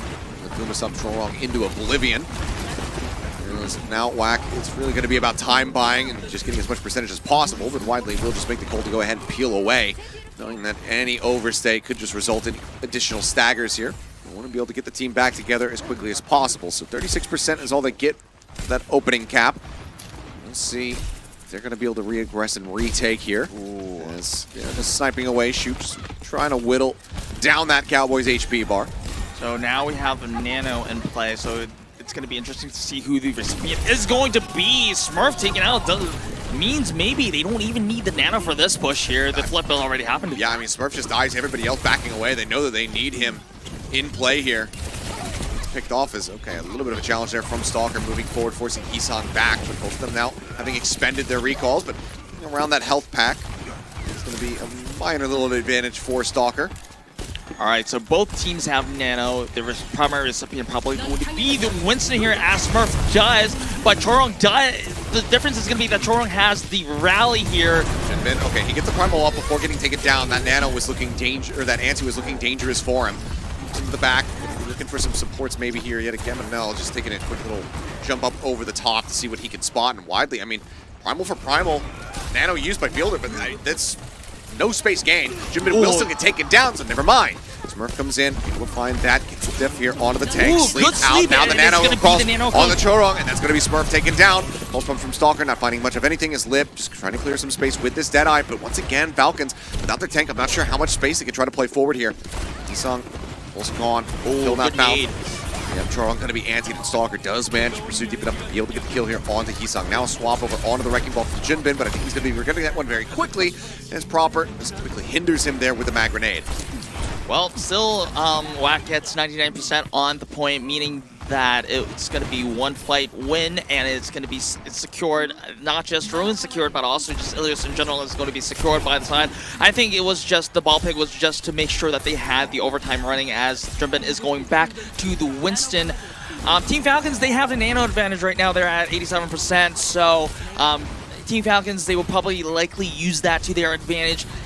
If WAC wants to get anything from it, it's probably going to be having to either win the Tracer 1v1 or wait a second, are they just going to give that flip for free?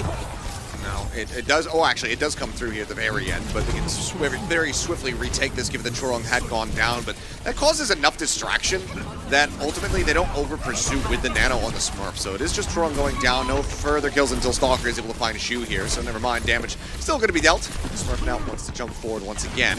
Did get caught off guard and punished heavily last time he was playing this far up, but as long as he stays on the high ground, I reckon he'll be okay. All right, so likely probably going to be at best the last fight for both teams, because as also Team Falcons approaching 80 seconds as 80% as well. A lot of ultimates on the board, and WAC definitely have to make a lot of value with this Nano. The Nano recipient has been jumping so far. WAC also does like to give the Nano to Lip, but this time it's going to be jumping as usual again. Proper trying to zone out people, maybe trying to take a pick here, but does not succeed. Bubble helping to keep everybody protected. Lip now with one of his own. Smurf going to be popping the Primal for his opportunity. Stalker, Heesung, Pulse Bombs both online. Rally available here from Chorong, a bit ahead of Geo in that regard. Pulse Bomb into the back, not going to be able to find Fielder. He does manage to stay alive. Smurf now, Primal out, just get shoot. As he will fall. It's Primal. Confused either way. Shoot dead. Lip also going to be taken down. Jinbin's able to find Fielder at the same time, and now it's going to be supportless for WAC. DPS-less for WAC as it's only Jinbin left alive. You're not going to be able to do it. I mean, he was by himself. There was no hope in hell here for WAC. Jinbin would have just been focus fired had he dropped down.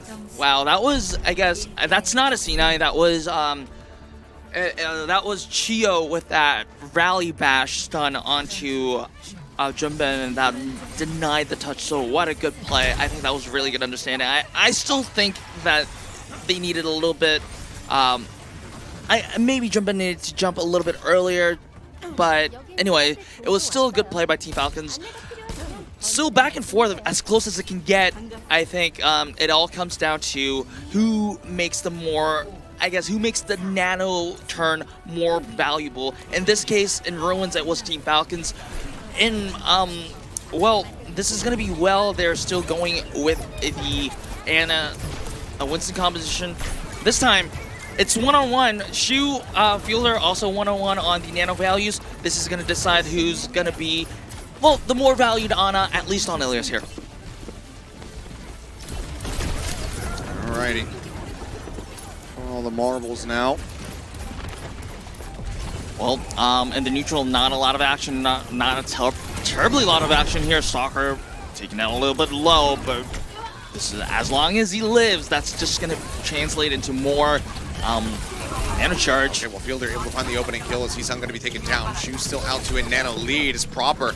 Just trying to get around the back here, track out Lip, and he is doing a gorgeous job of it. Win the fight, the answer is going to be yes. He manages to get away scot-free. Keeps his life intact. Chorong now under fire, jump around into the back, and Smurf's starting to feel it a little bit more, it would seem, but it does get punished as the respawns come through. So still a bit of an over pursuit, but space bought here for Team Falcons for him to get the respawn and get himself back over onto the point before a real recontest can come through for WAC. So interestingly enough, WAC will be having nano advantage probably just because they healed up a little bit more. They took a little bit more damage. That's going to be the window of opportunity because Fielder's nano is coming up soon, but there is a short window of opportunity where they, okay, there it is. If they take out the Ana before, yes, they're exactly there. Good execution from WAC. They knew that they had a little bit of an edge on that nano here. So. But the trade out is still not okay. Now that they get the healing on the proper, I was going to say Jordan going down does still soften things up for them. Doesn't necessarily lead to a fight win, but they are able to go ahead and come up with an additional kill, and that will be some further staggers found. As I think if you're Geo, you need to get the hell out of Dodge, start backpedaling ASAP here. Yeah, that he does, and now the big question is going to be Falcons. They have 54% progress on the point. They have Nano, they have Rally, they will be having the Primal Rage as well. This turn, if Team Falcons can transition this into a teamfight win, it is likely going to be in favor of Team Falcons. The Nano coming across to save him. As the Pulse goes out. It's been a huge kill here for the side of WAC to maintain control and maybe try to get the lead, but very much Johnny on the spot is Fielder with that. Trying to keep that Echo alive. Sticky bombs coming through as he's just consistently under fire. Smurf as well now getting bullied around. Wants to hold on to that Primal here for a bit longer. It would seem as proper down to a sliver of HP. Smurf now pulls the trigger on the ult, goes into the back line. Oh, the anti was out of the bolt support, but somehow Chodong and Shu both surviving. Now Rally rolling. Smurf knowing that he has to get out of here as that stun could very much threaten his life. Shouldn't have been in the meantime able to find Fielder. Chio cannot keep him alive. Smurf going to be dropped. Heesung finds the kill. Junbin lurking, waiting, trying to feed some of this healing back over onto Chodong to build up that next rally. And that's going to be WAC maintaining control and now gaining the lead for themselves, moving up past 60% and looking for even more. Chio not able to escape, ends up getting hounded down.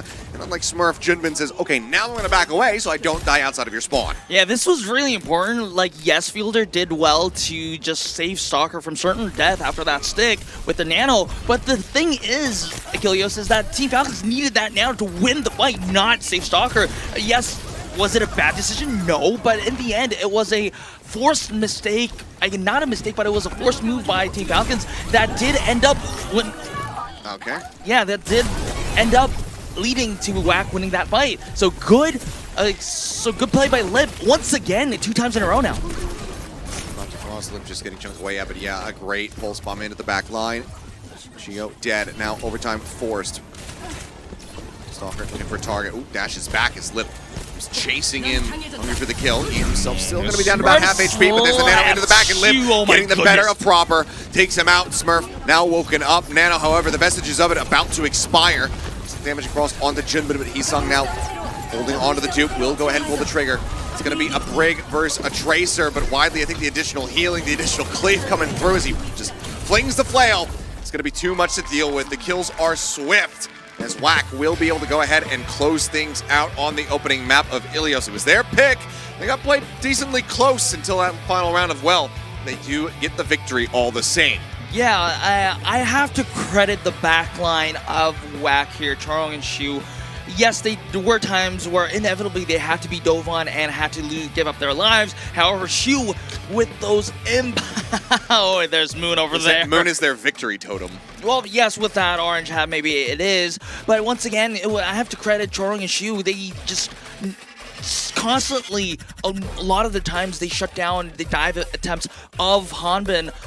Smurf, excuse me, on that Winston. And also, that turn where Lip just forced Fielder's Nano onto to save Stalker from dying. That was the turning point of that map, because in ult economy terms, that was a fight that Team Falcons should have won, and at 54% progress, that would have probably snowballed into a win for Team Falcons. I mean, a forced error is basically what we call that, right? That one right there. Lip getting that pulse bomb stick across, forcing it out.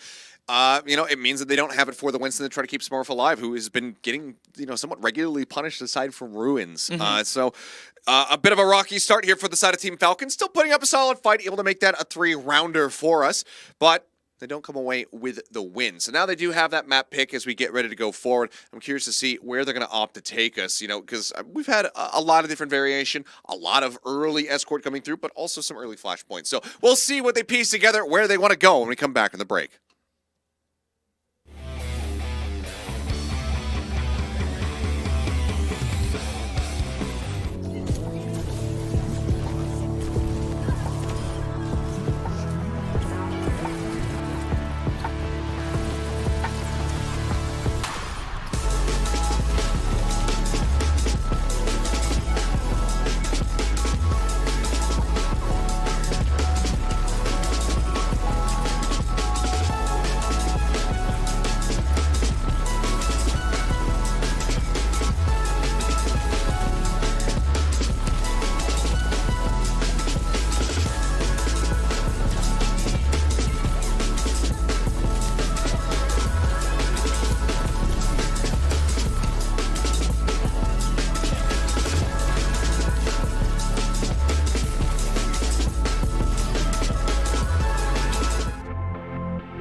Alrighty, we are back. WAC drawing first blood here versus Team Falcons. Able to take them down on their control map pick of Ilios. Now, we look to see where Falcons are going to be taking us. Yeah, they have into all the this second choices one. in the world for them. They have Hybrid Push, Flashpoint, Escort to select from. To be honest, I have no idea because Team Falcons, they have been showing a lot of good stuff on any map that they played. So it could be anything, but also keep in mind that if you play a certain map type, you deny that exact map type from your opponent as well. So maybe that to consider as well. So we're going to Havana. This is actually a emerging pick from a lot of our Korean teams. Seems like everybody favoring Havana here. So good old Cuba coming through. We'll see if Falcons are going to be able to get the win here. As we saw that counteracted earlier on the Yeti FTG series, given the big defenses that we were seeing. But something tells me that these squads not going to be opting into similar holds. Not going to be going for the Reinhardt. I could see the Bastion. I could definitely see that. We've had some weird stuff, but especially as, Hanbin is going to be coming through, and spoiler alert, Max on the opposite side of the stage will also be stepping in for Junbin. This is feeling a lot more like Sigma gameplay between both teams rather than any kind of honorable Rhine battle. I definitely agree, but remember, even with we've seen Korean teams play with the Sigma a composition like the Rhine Rush, and with the Sigma they also do the dishonorable spawn camp defense attempt as well. So, but we'll see. And also remember, we have Krusty. Yeah, Krusty. that's true. Yeah. I mean, it's it is certainly not outside of the realm of possibility that Krusty just says, I'm subbing in Hanbin play nothing but Rhine. Well, I would definitely be amused to see that, as chat would be as well. Of course, Hanbin is just laughing. I'm probably talking with the other side on match chat here. Interesting. I definitely think this is definitely going to be a Sigma play. The question is going to be what sort of how the Sigma is going to be utilized. Maybe Chorong on the side of WAC, Chorong can actually play the Zenyatta as well. So maybe an actual poke composition with the Sigma as well, or Chorong can just straight up play the Lucio and play the Sigma composition like the Rhine Rush would be with the Mei or the Symmetra. We'll see. This opens up a lot of possibilities here. And it does. Well, it looks like we are just mere moments away from getting into this one to see if Falcons can give us a solid series, or if they'll be put in a position by WAC where they would have to try to reverse sweep this one. A bit of disjointedness from the squad on that first map. Let's see if things get shored up a bit with Hanbin coming through here for the team instead. But again, my eyes continue to look over towards Shu versus Fielder. And I mean, Shu, I think overall being able to have a bit of a superior performance over his counterpart than the opposite side of the stage. But the game is ready to go. So let's go ahead and load up into Havana and see what exactly will happen. Oh, Seth, they're doing it. They're doing it. They're actually having the Mei. They're running the Sigma composition like the Rhine Rush. And I believe that Team Falcons is going to indeed attempt a forward defense here. I mean, they are, but it's just a matter about whether or not it gets broken. Yes, we've seen two different versions of this. Remember, I mean, look, they're kind of, if they actually stick with any of these picks, the shield break between a Junkrat and a Hanzo is insane. So what? All right, back to the spawn room, buddy.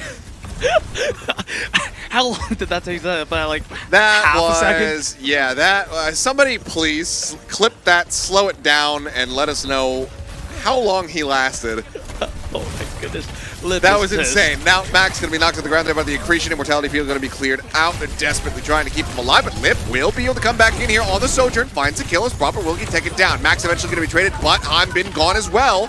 Into the staying power, severely limited as the Lip will come back out, and you have pissed off the Warlord. Lip is angry. He is indeed, and Team Falcons are paying the price for it. This for defense, yes, it took about like a minute off the clock, but looking at the previous series that we had earlier today, this defense had a lot more potential to chip off a lot more time from the timer, and Team Falcons did not make that happen, so WAC is having a major advantage here. Proper looking for a headshot kill, but Lip is... Oh wait, Lip is actually taken down by Proper here, so this is actually grounds for Team Falcons to actually push back WAC. And the question now is going to be whether Team Falcons is going to vote for going for the forward defense, but still trying to play into this one. Immortality Field at least going to be expended, but yeah, they will ultimately get cleaned up as Chio is able to collect 2 melee kills in the back end. So a chance at some stability here for Falcons. Team Falcons, are they going with the forward defense? No, they're not doing it a second time. They don't want to awaken Lip. Yeah, at that point, at this point, it's far too risky. Just trying to play the corner here as, Amatrix comes in, shoot, dead. Probably able to find him with the Disruptor shot. Is Strong in a bad spot, going to try to survive. He will be able to slide out around the corner, at least for now, but the rest of the team collapsing forward, chasing in, looking for these eliminations. And wall up. Nope, not enough to cut them off, so Patronal will still die. Probably able to go ahead and swing around that corner and get the final headshot. So some stagger is going to be found. There's beats ready on both sides, and we're about to have completely mirrored ultimates online for both teams. Yeah, I mean, in the end, this defense is proving a lot more successful, and there is that combo with the Blizzard and the Gravitic Flux, and it is, despite Charles' sound barrier there, WAC is going to suffer a lot of casualties. And Heesung had used his Blizzard as well. Nothing going to be able to be found on the back end of that, so there's no chance at having that same combo. At least, I mean, Copium take, they will have equal pace on ultimates, but there's only 1 minute and 10 seconds remaining, so I think they would rather have the combo for sure. So a bit of a misfire there from WAC, as Max now going to be going for his own flux. This has to work out for the side of WAC if they want to keep this push running, if they don't want to get full held here. Not a lot of kills converted here, but WAC, they definitely want this to happen, but Proper says no to that. I'm going to say a little bit faster on the build time towards that Ant Matrix. Shu does go ahead and sends it out, but it completely gets counteracted as Fielder. He comes through and just absolutely wreaks havoc. So many kills found for him. Now his own Ant Matrix online. 40 seconds remaining. WAC very much in danger of being full held. Lip needs to do some crazy nonsense with this overclock in order to try to turn the tides of this. Team Falcons, they do have the Ant Matrix. They will try to zone them out of their own spawn, and Proper takes out Heesung. Heesung dead. Ant Matrix just working a treat here for them. With 17 seconds now remaining, somebody's going to have to go for the touch. Curious to see if Heesung sticks with this May. Looks like the answer is going to be yes, but now they have to work their way over towards the cart. 8 seconds ticking. Chorong don't have eyes on him, but the cart right here in front has rolled back so significantly. They actually can absolutely get the touch. Hanbin, though, extended fight, can have the flux. The Blizzard can come online. Stalker now just one shot away from having it, and he does. Ooh, swing on the corner. Chorong getting a big shot there. But Stalker going to be dead as soon as he sends out the Blizzard. HP bar is getting wheeled away at his Lip. Actually plays into the Blizzard for a brief little moment. Chorong finds Proper. Kills being found across the board here for WAC, who are not losing a member at all. They do manage to persevere through the fight, despite the Blizzard there in their faces, and all it took was that overclock. Now they have a hell of a lot to try to utilize to get this card across the line into point A. I don't think Team Falcons yes, they may have a member to contest Proper, but do they really want to risk it? Is going to be the question. Maybe they just want to contest and beat out the ultimates of WAC, which is probably what they're probably going to do. They want Troll's sound barrier. There it is. Yeah, Matrix the beat now, all coming through. Chio on the opposite side, having used his barriers, trying to keep them alive. Shu dead. Proper able to find one with the overclock as the flux now comes in. Chio going to be taken down. Lip falling low, finished off. Proper with a headshot, able to get the elimination there, but Hanbin still trying to keep this card contested. Ends up getting dropped. 0.95 meters left to go as Heesung cleans up Stalker, cleans up Proper, and that will be the cart moving in. So no full hold going to be found, but still just 2.5 minutes here for WAC to try to now get themselves over to B and keep this map going. Yeah, I mean, well, stage 1 is cleared now. They just stopped themselves from being full held. Yes, a good I bet 1 or 2 good team fight wins can actually salvage WAC, and that this point B push can actually be really short.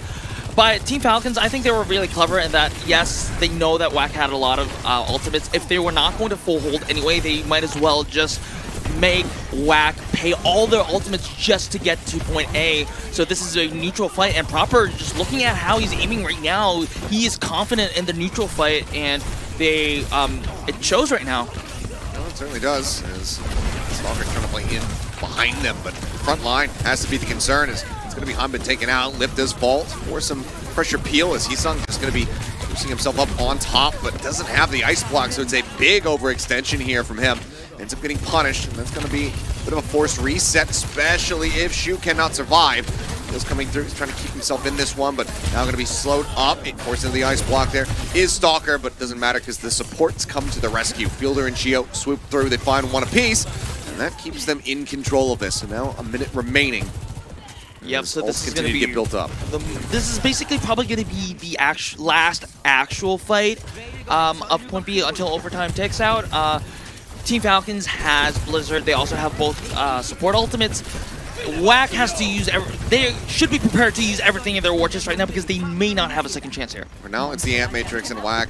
They have to respect this, so they will just wait this out. The Immortality Field also does come out, so 2 big cooldowns going to be used from the side of Falcons. Very obviously available, but Lip now with the overclock looking to lead the charge. He's trying to find a bit of a squishier member there, and does find Chio for a brief little moment, taking him low. Also gets the shot across onto Proper. Trying to work that HP bar down, but now Sound Barrier going to be invested. Blizzard's going to be used up onto the left side high ground to force everybody from Falcons down here towards the cart. The Ant Matrix maybe can try to find some value. Fielder going to fall. Heesung finding one, but Proper swooping in from behind, able to find a shoot. Now Beat coming across from Chorong to keep everybody else alive, and now Proper will be hounded down. Chorong making him pay. Blizzard in, max the barrier, lasting a decent little while, keeps him protected as Heesung has fallen. And Shoes now swaps over onto Kiriko. Hanbin, Flux, the whiff. I don't think he actually grabbed anybody. No, got one. Chorong tucked away there in the side room. Doesn't end up getting picked off. It's Max now, just going to be completely surrounded. Damage coming across. Kinetic Grasp not going to save him from the big old rock. He ends up falling. Lip going to be taken down, and that will be the resting place here of the cart. Nothing else can be done. So just a bit in towards point B, towards the very end. That's where things will rest, and that's where Falcons need to get to if they want to tie this up.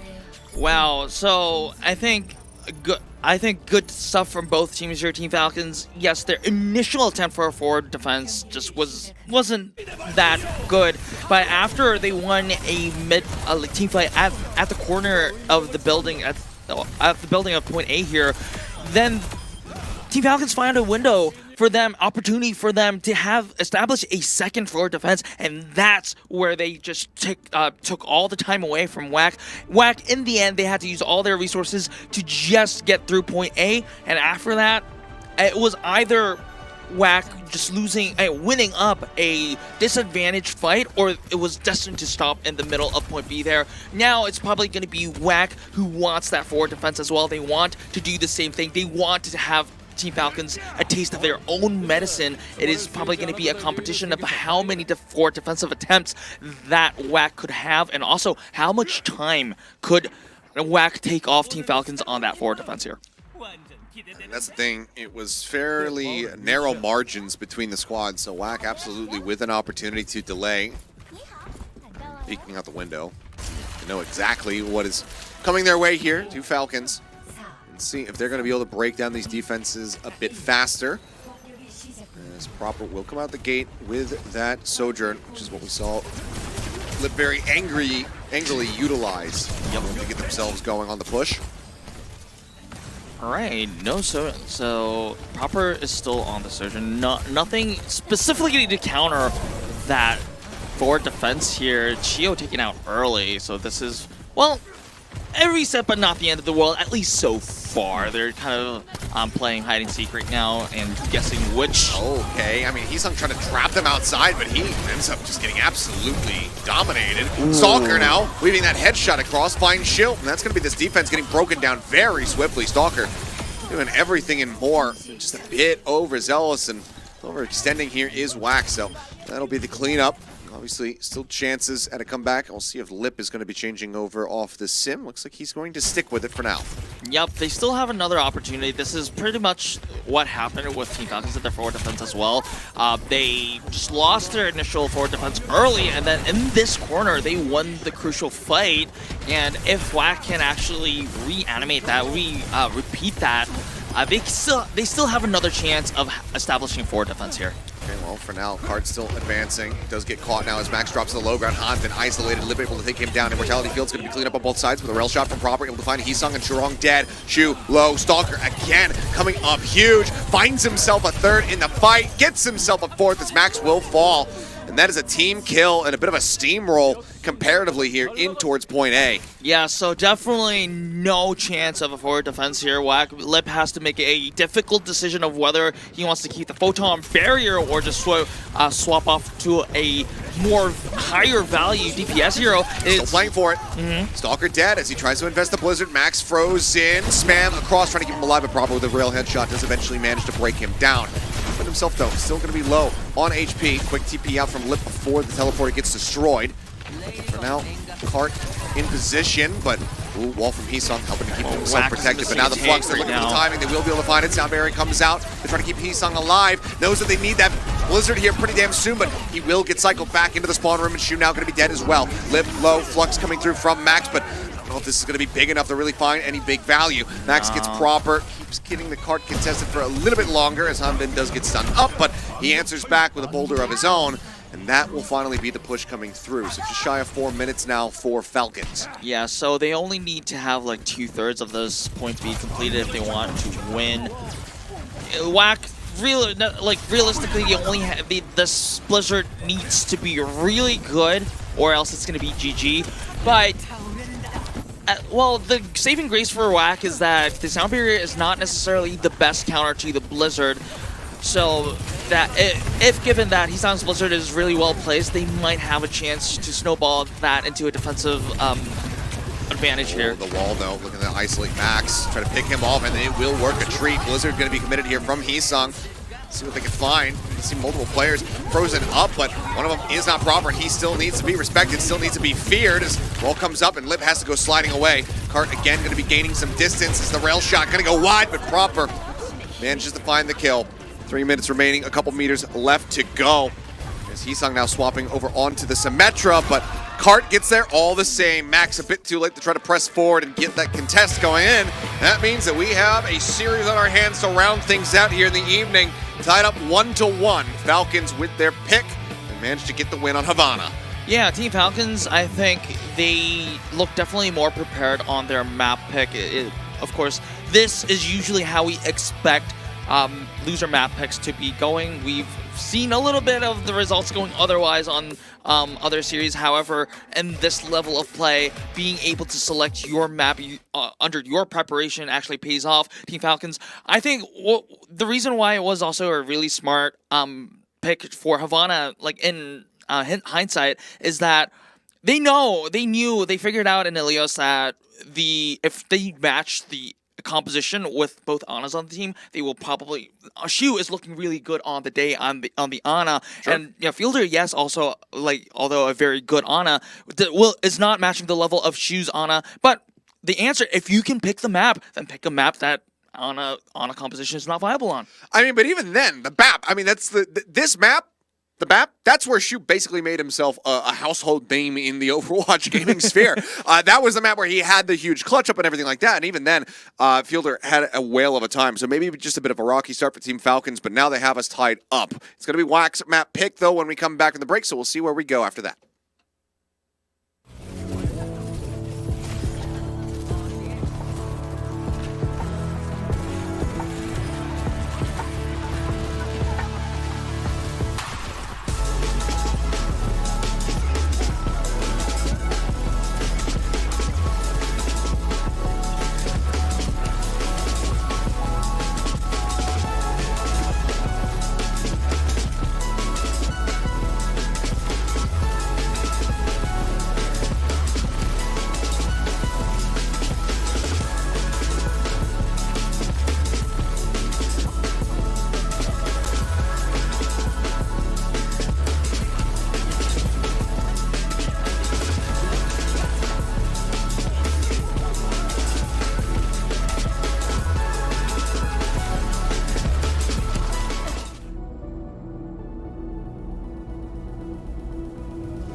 We are all tied up going into map number 3. WAC falling to the wayside as Team Falcons with their map pick of Havana are able to find the win. And now we look to see where WAC is going to be taking us. Hybrid, Push, and Flashpoint all still available here. Let's see what they have elected to go for and see whether or not it's going to be good enough to be able to get them back into the lead and up to match point. Yeah, Falcons just showed why loser map select is going to be a huge advantage, especially when you get to select both the type and map. It was a perfect execution of why they wanted to choose that map and how to win against a opponent that was clearly less prepared than you. Now, but it's WAC's turn to show that they're picking Saravasa. Maybe they have something that's prepared. To be honest, I think there were some other better picks than Saravasa. Saravasa is a map that both teams just enjoy to play, and I think Falcons will have a good, I guess, victory plan, win condition on this map as well. But we'll see, as I'm not hearing about any substitutions yet. If there are any substitutions, maybe there is a change of playstyle. But anyhow, it is up to WAC. It's right now the current trend between these two teams is that whoever picks the map wins. So, well, if WAC wants to win today and secure that top 2 seed and top 1 seed rather, they have to win this map. Well, that they most certainly do. But as we saw, Jinbin going to be coming back through. Max back to the bench. Hanbin, however, will still be playing. So curious to see what this ends up meaning for Falcons as we get ready to go into Saravasa, because certainly Sigma, not something that we are used to seeing there. At least not much, at least not what comes to memory. So I'm curious what he's going to have prepared for us. Maybe, something like the Junker Queen could come into play here. We'll have to just wait and see what they do have. Getting the memory wiped. Lip proper. Oh yeah. I'm looking at the Men in Black one there. All right. So yeah, they just the sign about the Men in Black is that, hey, did WAC lose? No. Yeah, just wipe the memory of that Yeti match. Undefeated. Didn't happen. They're still undefeated. Well, they're undefeated in the round robin, but they might be on the brink of losing if they don't make any value of this map pick of theirs. But I wouldn't be surprised if Hanbin just pulls out a JQ here. Especially if if they expect Jinbin to come in and pull out a Winston. It's really effective against the Winston, so that's also something that we should look out for. Shu, at least for today, looks significantly better on the Ana today.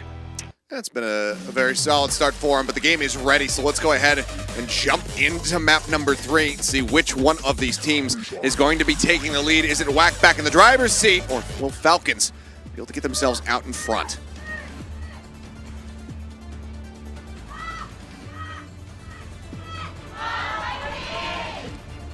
WAC fans maybe sleeping a bit there. All right, looking at the hovers here, I would be very surprised if Charong played Life Weaver. But, okay, it is going to be the Doomfist composition, and Shu on the end, and this is what I like to see. Okay, well, Oh, Stalker. prove me wrong. It's going to be Hanbin sticking with this Sigma. Well, okay, Stalker, this is... Well, I mean, there is a heated discussion on whether it is Krusty who just had Stalker play, or is it just Stalker playing this on a whim. But it does make sense when it goes against a very good Tracer. So, the challenge for Hisang is to go around the turrets and threats of Stalker and be a threat on the back line. Let's see if they can do it. Okay, well, Stalker. Already, you can see, I mean, he's going so very low there, forced to recall out. Turbo finally cleaned up there by Churong. At this point, contested, Cap not coming in yet. Shoot down to a sliver, Jinbin as well. Very low on HP, but Shio knocked out of the fight. It's given a bit of an advantage over here towards Whack as HP bars continue to go low, but his kills cannot yet be found. Whack now holding the point, looking to go ahead and get this Cap into their favor. They will be able to do so as Jinbin with a quick little hop out. Gets that bio nade from Shu. Go ahead and push him back up to full HP. So Team Falcons, they probably want to start up with the amplification matrix that is online on the side of Fielder, and on the other side, Whack is probably going to be either a pick on a pulse bomb from Hisang or a nano onto a target of choice. It's going to be Jinbin here. I mean, that's going to be a Pulse easy target with that Deadeye rolling proper, just locked in position effectively, as Nano will help go ahead and clean up the few remaining players. And Hanbin, they got the flip into their favor, so they can't afford to stagger him. They would have certainly loved to do that if they hadn't gotten control there, or lost control, I should say. Whack, quick little return to form for them as they are once again ticking up. And Stalker, okay, here we go with the revolving door of heroes once again, now over onto the Tracer. But I'm sure we'll probably see the Torbjorn again at some point.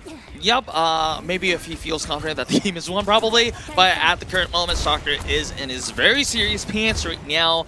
Needs to find a breakthrough, meaning that it probably involves proper head and clicking some heads. Or maybe Chio can actually start up with the aggressive sound barrier, but knowing that Whack also has a sound barrier already was probably not going to be the case. Okay, overclock now popped here from Lip Sound Barrier in response from Shio. Chorong holding on to his own, now investing it as there's the meteor strike down into the back line. Gets the instant isolating punch onto Proper, and he just gets absolutely destroyed by Jinbin. Hanbin getting similar treatment. Stalker eventually will swoop in from behind to be able to finish off that Doom Fist, but it's looking like damage may be dealt unless we can see some more follow-up kills quickly found for the side of Falcons. Field are going to be hovering lower and lower. Lip sliding out towards safety. Point still occupied, but Flip not found. That OT gonna start bleeding down very rapidly. Pulse bomb attempt, but quick little stray away. Lip keeps himself safe for the moment. Well, gonna have to look to rejoin this Kitsune Rush gonna be invested, and these respawns gonna be coming in here for the side of Team Falcons. Now a chance to really get this round back into their favor. As Hisang will fall, Proper able to find 2 kills. The disruptive shot for one, the rail into shoot for the other.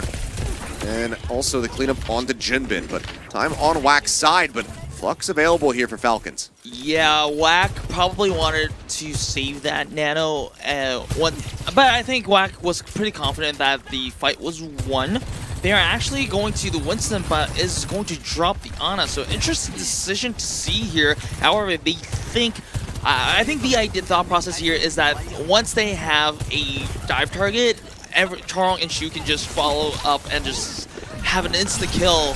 And that's going to be the end of the point. But however, this is going to be last fight territory for both sides here. He's not taking out Proper first. Flux gets the pick up here onto Lip, and there's just not enough healing in the world to try to save him. But Hisang is still doing solid work. Proper and Field are both falling in his hands. Sound barrier committed here from Chio. For Falcons, they absolutely need to win the fight from here. Forced up there on the overtime as the flip gets ready to come through. Hanbin going to get isolated, finished off as Jinbin collects 2 kills in the back end of this fight. And now, with the beat committed, things start looking dire for the next fight for Falcons because Chorong will have his beat available. Same with that Kitsune Rush from Shu. Precisely, and also another advantage is that Lip is going to have the overclock a lot earlier than Proper does, unless Proper does catch up with about like a 20% deficit. So this is going to be, I guess, if things go right, if any team doesn't pull a crazy thing on either good or bad, then it's probably going to be Whack's fight to win here.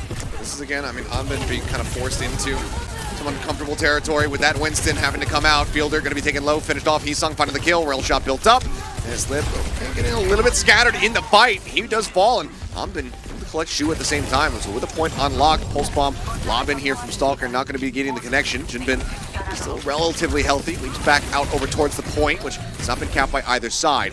Not wanting to pursue any further forward there. Stalker taking the recall out, but Churong found means that this should be Falcons getting recollected, getting themselves in control. But as I say, that Jinbin with the primal rage is able to cleave down Han, but Proper now popping that overclock, looking for some targets. Leap in, Jinbin falling low. The returns coming through here from these respawns and Whack. Overclock now popped from Liv, finds himself the second kill very swiftly as Proper will fall. It's going to be Whack in control. Yeah, I wasn't necessarily a big fan of Charles' early engaged sound barrier over there, but in the end it worked. It was a very long extended fight with both teams using ultimates on both sides. Now, Whack, with the defensive positioning here, they do have the option to use the Kitsune Rush for the opener. They know that they have a small window of time where Team Falcons don't have the Kitsune Rush. Maybe they will not capitalize it, but still, maybe they will use that opener, and he's not looking for a potential sneak. Oh, and he's going to be rewarded for it. I mean, a little bit of a tag in there from Jinbin, but the pulse instantly to find Proper. And this is just a huge fight for the side of Whack. Chio not going to be able to get up to that sound barrier quite just yet. Chorong now nipping at his heels to try to lap him. Yep. Things continue to look very good here for Whack. Chance and a last contest here for themselves, but even if they get the flip, Whack have two potentially fights that they can take to try to go ahead and close things out on this map. The question is whether Team Falcons is going to actually invest ultimates here. Chio, okay. I was about to say. Does die wisely, not pulling the trigger on the ultimate. Would have been an Ajax for sure. And Stalker now is going to be the last one that needs to be cleared up. Tries to at least take Chorong down with him, but instead, Chorong's just going to say, okay, that's fine. Shu needs a little bit more charge towards his ult, as do I. As the barrier will be online to match against Chios as we go to what could very well be the final flashpoint, and neither team has an innate advantage here aside from the fact that Stalker is still dead. Yep, and also Whack does have a slight rotational advantage. They are a little bit closer to the point, but it's not going to be like fight defining advantage there. But now it's going to be really important how both Lucios are going to use that sound barrier. I would be very upset if I see a aggressive sound barrier come in first and then just not reaping any results here. Yeah, I mean, we've seen more times than not the aggressive beats not paying off. Sunbin having swapped over onto this D.Va. Okay, speaking of aggressive beats, there it is. Gets that immediately. Chorong does manage to get his beat out. More value on the side of Whack now. They have more down, nothing found. He's on the same on the opposite side. He just neutrally kills Chio. His pulse now goes across. He finds Fielder. And that's just going to be solid cleanup, quick leap out. Jinbin grabs that mini pack, and Stalker will be able to claim him in the end. But overall, an extended team wipe is Whack looking very firmly in control here on Saravasa. Yep, also now looking at the next fights, we have Jinbin already having the Primal Rage online, and also Shu very close to that traditional fight opener that we are so used to see. They have a lot of resources. Falcons going to the Torbjorn again. Yes, this Torbjorn pick is strong when you have the ultimate, and also you're in a defensive position, but when you were in an offensive position, also on the back foot, not so sure about that. Like I said, I knew that we were going to be seeing Torbjorn once more, so Stalker does bring this through, and I mean, I like it for a defensive setup if you can get into that position, but for the retake, I'm not so sure about that one, son. Fielder going to be taken down right as the Kitsune Rush does get committed to the fight, and Lip, clock rolling, looking for a target, sends out the disruptor shot, sees Proper, trying to slide out, he says absolutely not. Strikes him down, self-destruct force from Hanman, but that baby D.Va. Oh, wait, hello, Lip. Okay, hands off the keyboard for a brief little moment. Does end up dying. Maybe he's just trying to, handicap the team a little bit, give a way back in, but it doesn't matter. Yeah. Even though he does die, it's 100-0 on the final point, and 3-0 within Saravasa. And you know what, Lip? I don't think no one's gonna remember that one because the shots that you got off moments before your death there at the end of the map were so damn crisp. You just want to be remembered after his death, all right? So look good. This is a good artwork, and it says that Lip Sojourn goes through heads. Yeah, and it does. Shoots through heads, and they do. Yep. Yeah, that means goes through heads, but I'm assuming that the bullets that Sojourn shoots goes through heads rather. Well, sorry. damn. I mean, what can I say? This was WAC just looking like they weren't skipping a beat at all after the loss there on Havana. Just came out swinging. I mean, a 3-0, I was when they went up 2-0, I was like, okay, maybe it's another reverse sweep situation. maybe Falcons pull a bit of a poker face, but I think it's still just uncomfortable territory to come through. I mean, once again, we see Hanbin force over onto the Winston. That doesn't end up working out. Then goes over to the Diva. Finally gets a self-destruct, but everything is like far too late. This attempt at Torbjorn keeps coming through. It feels like there is still a decent amount the Falcons need to figure out that WAC have on lock when it comes down to Flashpoint. Yeah, I think once again, WAC proves me wrong that pre-map I was talking about, hey, Saravasa was a map that WAC and both Team Falcons are really, really really good on. Maybe WAC should have just selected a map that they had exclusive preparation on, but it looks like definitely WAC had the confidence in them, and they proved so with the 3-0 victory on Saravasa. No, they absolutely do. Well, Falcons once again going to have map pick in their hands. We'll see where they decide to take us. We got push and hybrid available for them when we come back on the break.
All right, we are back. Match point now here in the hands of WAC, looking for a 3-1 victory over Falcons once more. Falcons have their map pick to try to salvage this with either hybrid or push available. See where they opt to take us. Yeah, so once again, I wouldn't be surprised if Falcons choose any map. It's probably just going to be a question of which map they have been preparing in the scrims and also behind closed doors. Let's see. We're going to Midtown, and I'm not hearing that Smurf is coming in, so it looks like it's gonna be a battle of the Sigmas. That seems very likely, as we won't get it up on your screens here in a bit, but Max will be stepping back through. And I mean, granted, that does bode well for the set of Falcons overall. Max, great Sigma, overall, fantastic Sigma player, but we did just kind of get a glimpse of it there on Havana with Smurf just being able to, or Smurf, Hanbin being able to get a lot more value, a lot more damage dealt with faster build times on those fluxes. So overall, you do lend credence to Falcons camp to be able to come away with a win here, barring some surprising plays here coming out of WAC. So we'll see what does happen, but I'm anticipating more, lip v proper on those Sojourns as we get ready to go into Midtown. Yep, I also might anticipate a little bit of this Symmetra, as well as a lot of Korean teams just preferred rather, to just teleport TP around the first point from, I guess, from main to the buildings on the left side. So this is also going to be a tactical choice going to be made here. And like you said, if it goes down to the Sojourn fights, Proper versus Lip is taking a very interesting development here. I mean, Lip has just been kind of coming on top, Proper with his pop-off moments from here to there, but Lip overall looking fairly consistent on the Sojourn. As the sign there says Falcon Punch. Oh, I've heard that before in a different fighting game. Some would debate whether or not it is a fighting game. Oh, yeah, I would debate for it. You could come to my Reddit if we could debate about it. It's you fight people. It's a 2D side-scrolling type. It's a fighting game, but it is definitely more unique. But anyway, enough about the Smash community. Let's get back into this one here. WAC versus Falcons. This one for all the marbles, as Falcons need to try to stay alive. Give us another 5 mapper. WAC, though, they want to be able to deliver yet another loss to the Falcons side of the arena.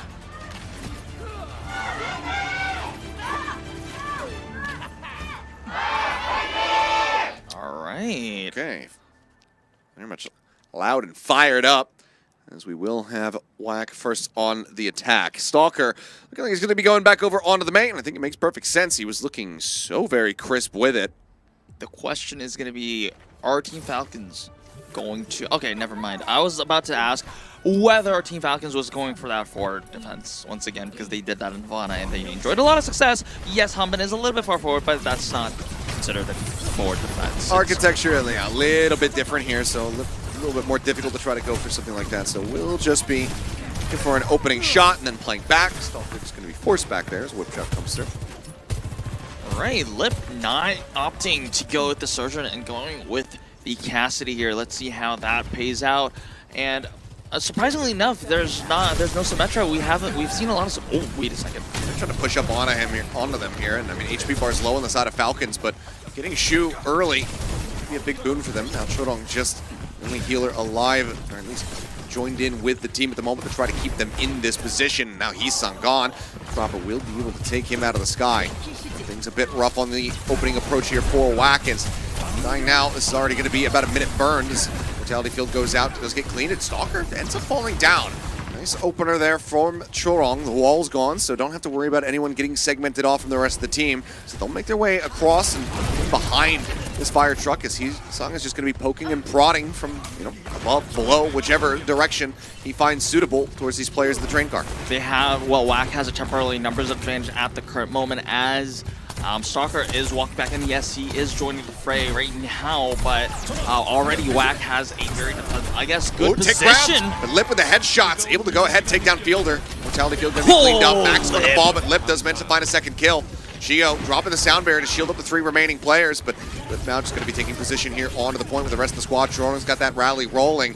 Everybody now zoned off. Rally will expire. Nice poop over to the side to try and displace Hanbin. It does end up working a treat as Strong is able to collect that elimination. Stalker going to be taken down, and that will be the cap coming through here onto Ace. It's going to be about 4.5 minutes in the time bank for WAC as he can get this push going. Yep, I mean, perfect execution. I do doubt the Chio beat a little bit after 2 members already fell from that fight. Maybe they thought they would be able to stall the fight long enough for the members of Team Falcons to rejoin the fight. However, anyways, it's a good decision making for WAC, but it all started with 2 headshot kills from Lip. Really solid there from the cast. I mean, we were expecting the Sojourn battle, but opts out of it, and so far it's been working out in his favor. As the damage across here on this high ground contest looking nasty for WAC. As the HP bar is regularly getting whittled away. Flux going to be coming through. There's the pickup on the Max. Throws down the barrier to keep himself protected.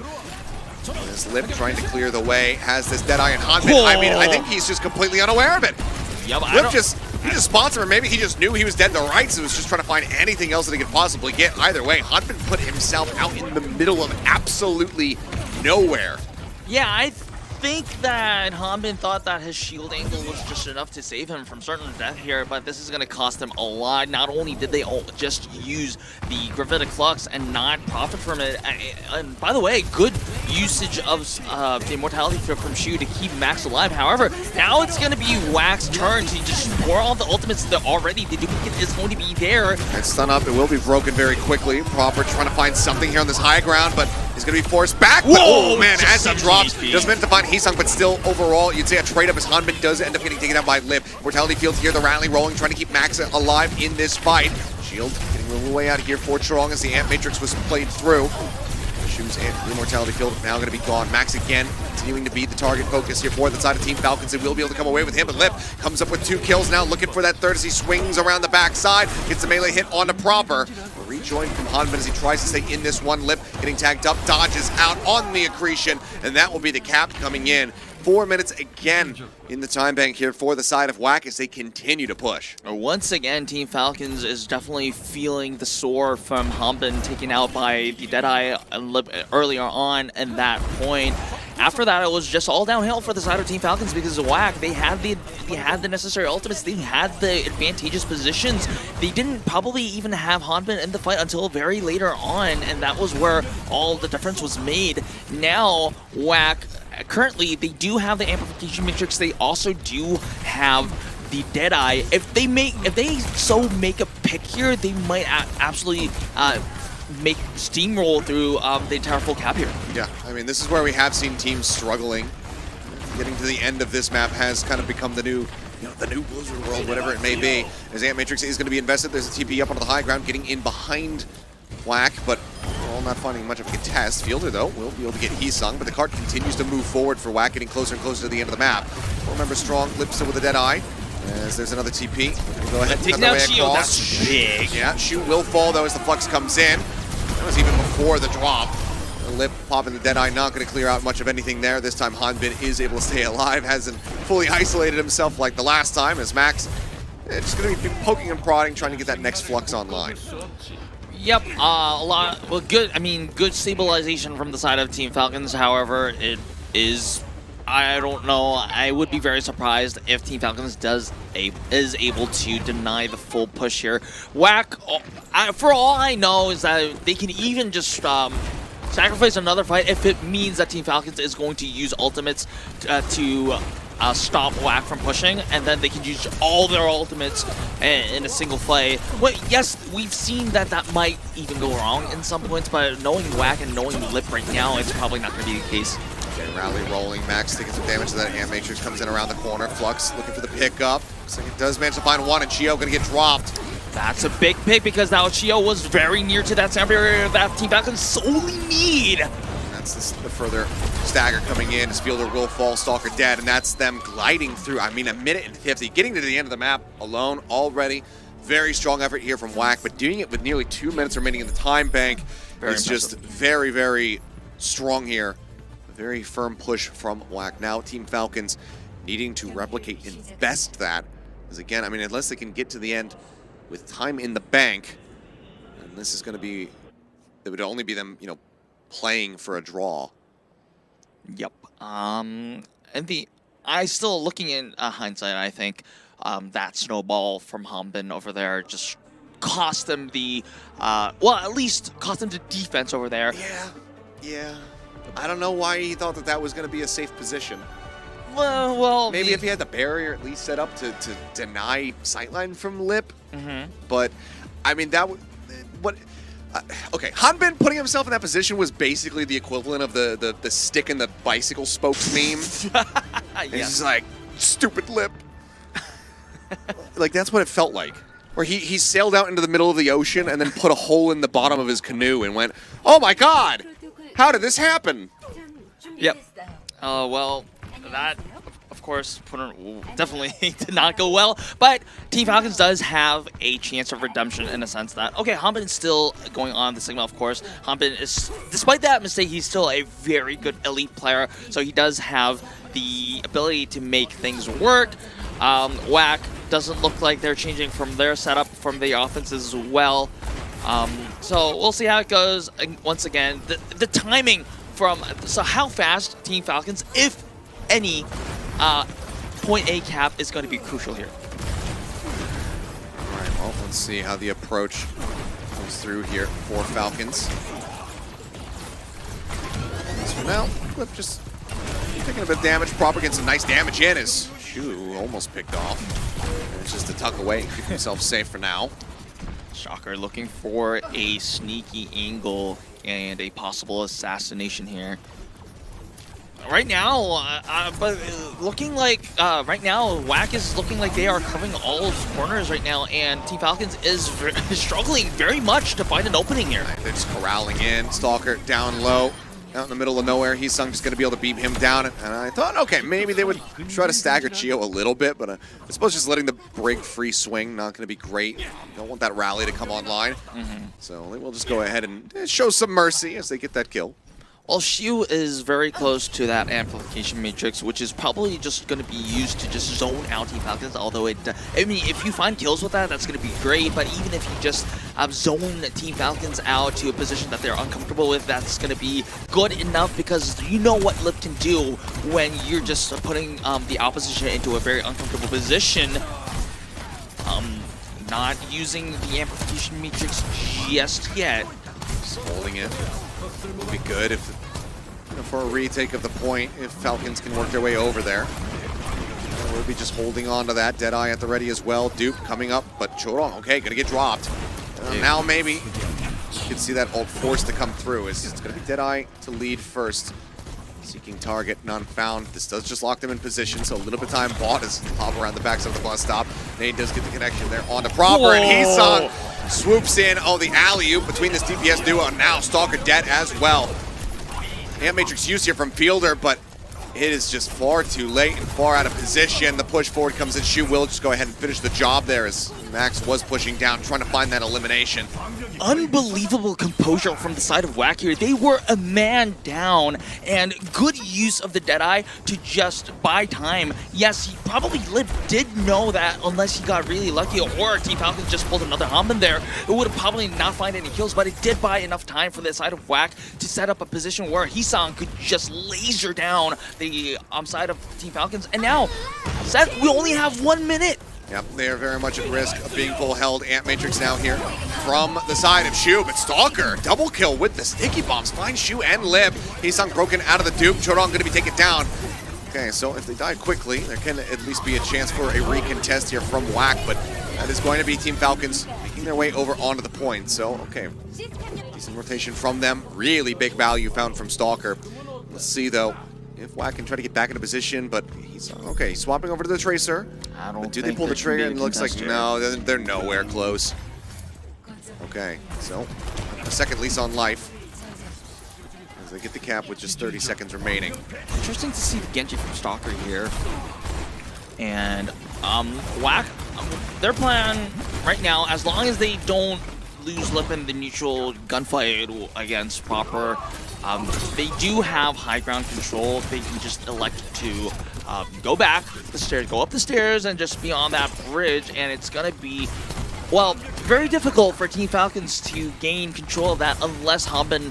They probably have to force Hanbin to use that prophetic flux if they want any attempt on that high ground control. But instead, they're actually taking a very aggressive position here. Oh, the rally rolling. Shield bash there on a Stalker. Proper in the meantime trying to peel with that Deadeye, but fast recall out. Hisung keeps himself safe. So ult burned.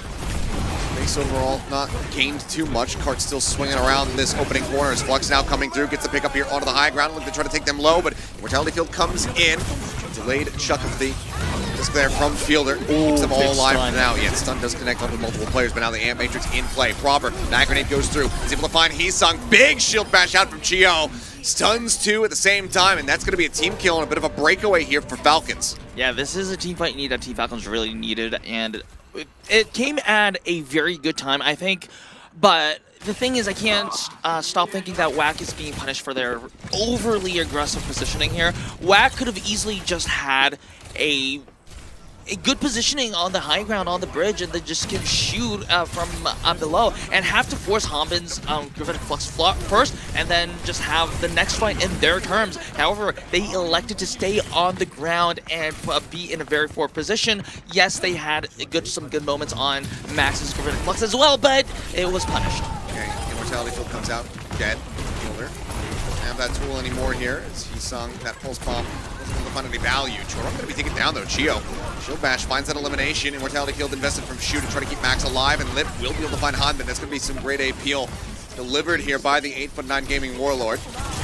As the deflection gets burnt, dash forward, looking for the limb, and avoids him, eludes him for a little bit longer, but Proper eventually is able to confirm the kill. Dash across, and that's going to be some cleanup coming through as Max low on HP. Tries to tuck back, tries to keep himself protected here for the time being, and Chorong rejoining the fray. They do manage to find some stability here, but the card for now gaining some meterage. As that's just going to be Stalker rather. Making his exit back, rejoining with the rest of the team. 30 seconds remaining. Yeah, it was imperative that Max just survive there. If Max didn't die, if Max did die there, well, he's not taken down, but the fact that they still have another chance at contesting is very important. Stalker might have to burn his Dragon Blade here just for Kappa Point B here. Okay, 0.42 meters as that flux is used. Looking for the pickup here. Already Immortality Field gone. And with the drop down, Hanbin dead. Lip gets a headshot. Stalker out of the fight. It's just the supports and no one can get the touch. They absolutely pick them to pieces, and WAC will once again stand tall as they take down Falcons in 3-1 fashion. Wow, what an impressive performance from WAC. Yes, I did say that they made a little bit, somewhat of a questionable positioning, as they were looking like they were a little bit too aggressive, but they had faith. They knew, and the most important part, that, like I said, that Max survived that previous team fight and just gave WAC another chance of defense. That was where they could have the ultimates online. Even if that fight went the distance, they probably had to have forced out Stalker's Dragon Blade, and that would have been the end of the fight. Like, even if that fight was extended, Max being alive there was the most important thing in the world, and they made Team Falcons pay for it. Death, Taxes, and Moon getting the better of Krusty. Some things that just seem to continue onward here. As, I mean, WAC just somehow, they do it again. They come out, the #1 team, lose to Yeti 1-3, but then close out the rest of their series here in the seeding decider match. We'll go ahead and take a look at our player of the match and see who has gotten the accolade here today, and it's going to be Heesung once more. Well deserved. I actually voted for Shu just for my support bias here. No, I'm just joking. Shu also had some very good moments on the Ana here, but it was Heesung who was going to be very consistent during the entire series, whether he was on the Tracer or whether he was on the Echo. I think a little bit more on the recency bias. Heesung showed up a little bit more on the Echo, but in the end, it was overall a good performance from the side of Heesung that led WAC to victory. Well, huge performances here from Heesung. I mean, Lip as well, some fantastic moments for him. You know, was surprised to see him opt into the Cassidy off the rip on Midtown, and then just absolutely showed why it was the case. I mean, you know, the Deadeye flub aside, the neutral damage, the headshots that we were seeing from Lip, that was what was impressive. And I mean, even if we had gotten to B there on the push for Falcons, the odds were already stacked so heavily against them, because it would have been a minute and a half. You would have been starting 20 seconds down for that final stretch compared to what Falcons got. So even getting to the end of the map with any kind of time in the bank, they would have likely been playing for a draw, which, hey, you know, maybe they would have been able to pull that off. Maybe they would have been able to take us over to a map 5, but it wouldn't be them tying up the score line. But Heesung, some fantastic moments. Do have to give, at least as far as the May matchup was concerned, a shout out to Stalker, because he was looking so clean with it on this map. But just Heesung, his patience, his lurk plays that he was going through, just waiting in the back lines, coming through and just assassinating targets. It was damn clean. The Hees was certainly Lease. Yep. Like I said, especially on Midtown, the Echo play was just impeccable. Not only did he just apply pressure to Hanbin, that made the tank fight a lot easier. He also just was a constant menace to the side of every member on the side of Team Falcons. But we have an interview with the man himself, I think, and we'll go to Quest for the interview. Go, take it away. Thank you very much, Unknown. And we are back with the final POTM interview of the day. WAC taking the 3-1 victory over Team Falcons. And we have the man of the hour, Hisang, on stage with Moon's orange hat. So please introduce yourself. And I am the DPS for WAC, 네, Hisang. 오늘 정말 상큼한 승리를 보여주셨습니다. 팔콘에게 두 번째 승리를 가져가는 Of course, 왁인데요. you're taking the second victory over Team Falcons and taking that well-deserved first seed. So how do you feel about the victory? 이기게 해준 재원이 형이 너무 고맙고요. I'm grateful 다음에도 똑같이 for 것 같아요. 야, 다음 승리까지 my 미리 teammates 예견을 for carrying 하셨습니다. me 자, 1, because I don't 3, think I played that well, 가져오면서 but 승리를 했는데 yes, overall I'm pretty 미드타운은 happy. 팔콘의 맵이었음에도 불구하고 승리를 가져왔단 말이죠. And 오늘 of course, 경기 Midtown 흐름 was 어땠나요? Falcons' pick, but despite that, you took the victory. So can you tell us about the flow of the match? 그럼에도 수월하게 이겼던 것 같아요. 네, I think 그럼에도 overall it 불구하고 was 승리를 pretty 가져왔습니다. good. 그런데 이 세트 I 때 think it was 유독 pretty 까다로웠던 이유가 smooth, 있었을까요? despite the 저희가 hiccups 준비를 here and 잘 there. 못했던 맵이었던 것 같아요. And in terms of Mat 2, I think 그렇지만 it was just a 또 lack of 승자는 preparation. 왁이었기 때문에 자, 오늘 흐름을 타면서 좀 이김에 가까워졌어요. 좀 오늘 승리했다라고 생각이 든 순간이 있었나요? Was there a moment where you thought, okay, we're gonna win? 생각이 들었던 것 같아요. And I 네, think 역시 오늘 수라바사에서 I had that thought 날라다니셨습니다. after 에임으로 Surabasa. 밀어내야 되는 상황에서 오늘 그 에임으로 또 한 건 해주셨는데 오늘 본인의 플레이 좀 어땠나요? how do you rate your own play? 오늘 맵마다 다르겠지만 그냥 전체적으로 보면은 5점이었던 것 같아요. I think that 10점 10점 만점. 만점에? 10점 out 만점. of 10, it was a 5.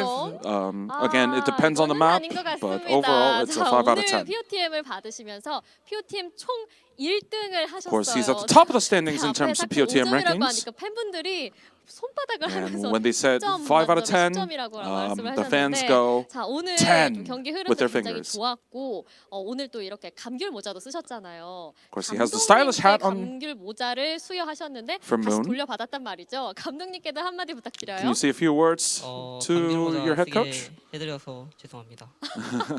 I'm very sorry that you had to wear this on 본인이 stage. 쓰시니까 좀 어떤가요? How do you feel 근데 wearing this 오히려 hat? 앞이 안 보여서 더 괜찮은 것 같아요. Actually, because I can't see the front, so it helps me with my 네, nerves. 저 감귤 모자도 잘 어울리는 희상 선수입니다. 자, 1시드까지 끊임없이 응원해준 And lastly, can you 팬분들께도 please say a 감사 few 인사 words 부탁드려도 될까요? that have supported all this 오늘 all the way? 응원해주신 분들 정말 감사합니다.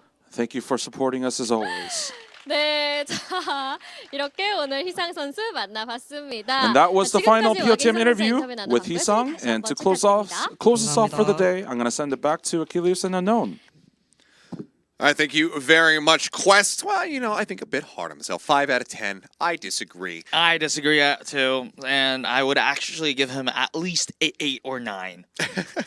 Yeah, I think that's fairly fair. The maybe the one time where he was really just having the, you know, they were getting the better of him there. But we have had an action-packed day of Overwatch here as we round things out with the LCQ and the seeding decider matches. Poker Face, if you missed it, if you have just recently woken up because good morning, East Coast, they pulled off a reverse sweep over Sin Prissa, who were looking strong off the rip. A reverse sweep there, and then into a 5-mapper between FTG and Yeti, or the FTG being able to get the better of them, and then into somehow our more one-sided matchup of the evening with WAC yet again taking down Falcons 3-1.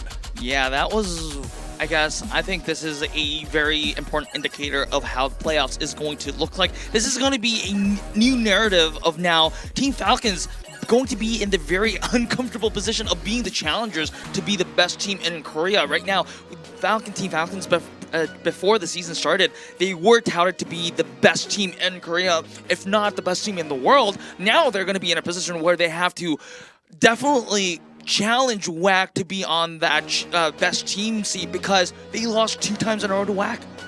Yeah, I mean, WAC just asserting themselves out there. I mean, this also just means, like, you know, Yeti showing that they can be that top team here in the region.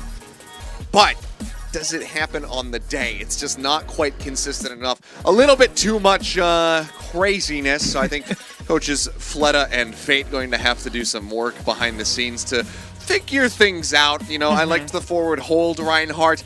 I didn't like necessarily the things like the wrecking ball on, you know, some of the other maps and whatnot. So I think there's a little bit of development to be had there. But as we can see, WAC out on top, Falcons in second. And had they lost, then Yeti could have slingshotted their way up into that Yeti was praying position. for Falcons to win. They got betrayed. Yep, couldn't quite make it happen. FTG, even with the win, though, will be coming out of this one in that 4th seed position, but I don't think that they're going to be too bothered. What they showed today was still damn strong. Yep, I'm just, remember, we're going to see these teams again in the playoffs. This is going to be interesting to see whether revenge matches are going to happen or whether redemption arcs are going to happen. But we're going to see that for later as we're going to the player of the match rankings. Hisang being on solo first with that 6 and proper, still having a chance with that 5 over there. And I'll say that pretty much every time that Hisang has gotten the win, it has been by narrow margins because, of course, the rest of the team around him is incredible. Everybody has been putting in the effort, but Hisang has just been having those clutch moments that are just a little bit more than the rest of the squad to be able to rack up those wins. So huge from him, but here is the bracket. Yeti will be playing against Sin Prissa, Pokerface versus FTG. Neither of these free wins for Nor Yeti or FTG. Yeah. But also not, they're going to be very difficult ones for Pokerface and for Sin Prissa. Yeah, definitely. And WAC, being the 1st seed, will be having the luxury of waiting for all those round 1 playoff matches. And after they all conclude, they will be having the luxury to choose who they want to face. Yeah. Well, this is going to be our first day of playoff matches next week here in Korea. Yeti versus Sin Prissa and then FTG versus Pokerface to see who's going to be advancing forward. Playing against Falcons and WAC, who do get a little bit of a reprieve, an extra day to sit back, watch their opponents, and then really start to dive in and dissect. So curious to see who's going to be able to come out on top of this, because again, I think that pretty much those matches could go either way. We know that Pokerface have it in them to be able to come up with upsets. They could certainly win versus FTG, especially if Violent has some more violent moments. Yep. And then Yeti, if they have a day like today where they look a little bit more exploitable, then I think Sin Prissa absolutely could get the upper hand in that set.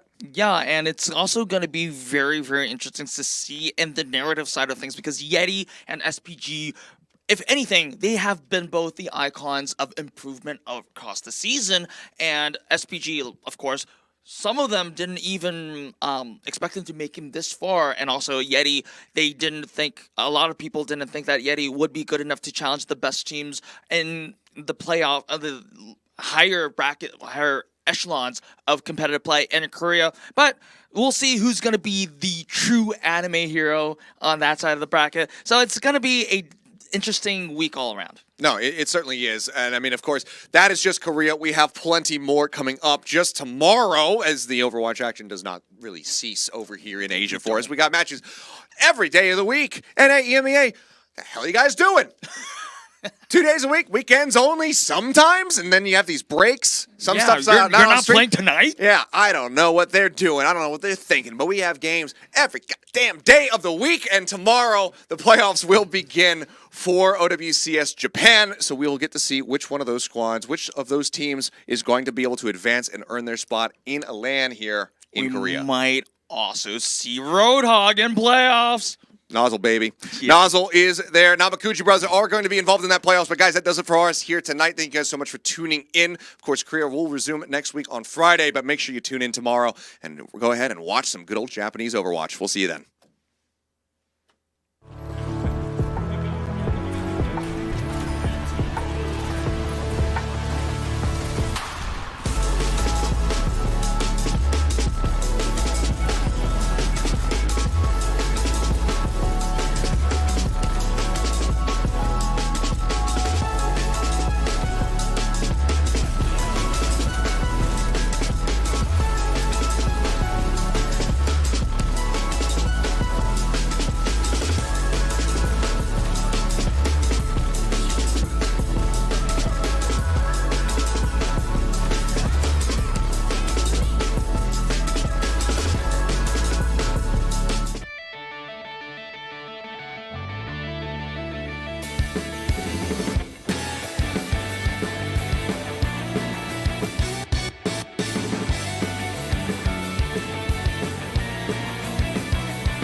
Bye.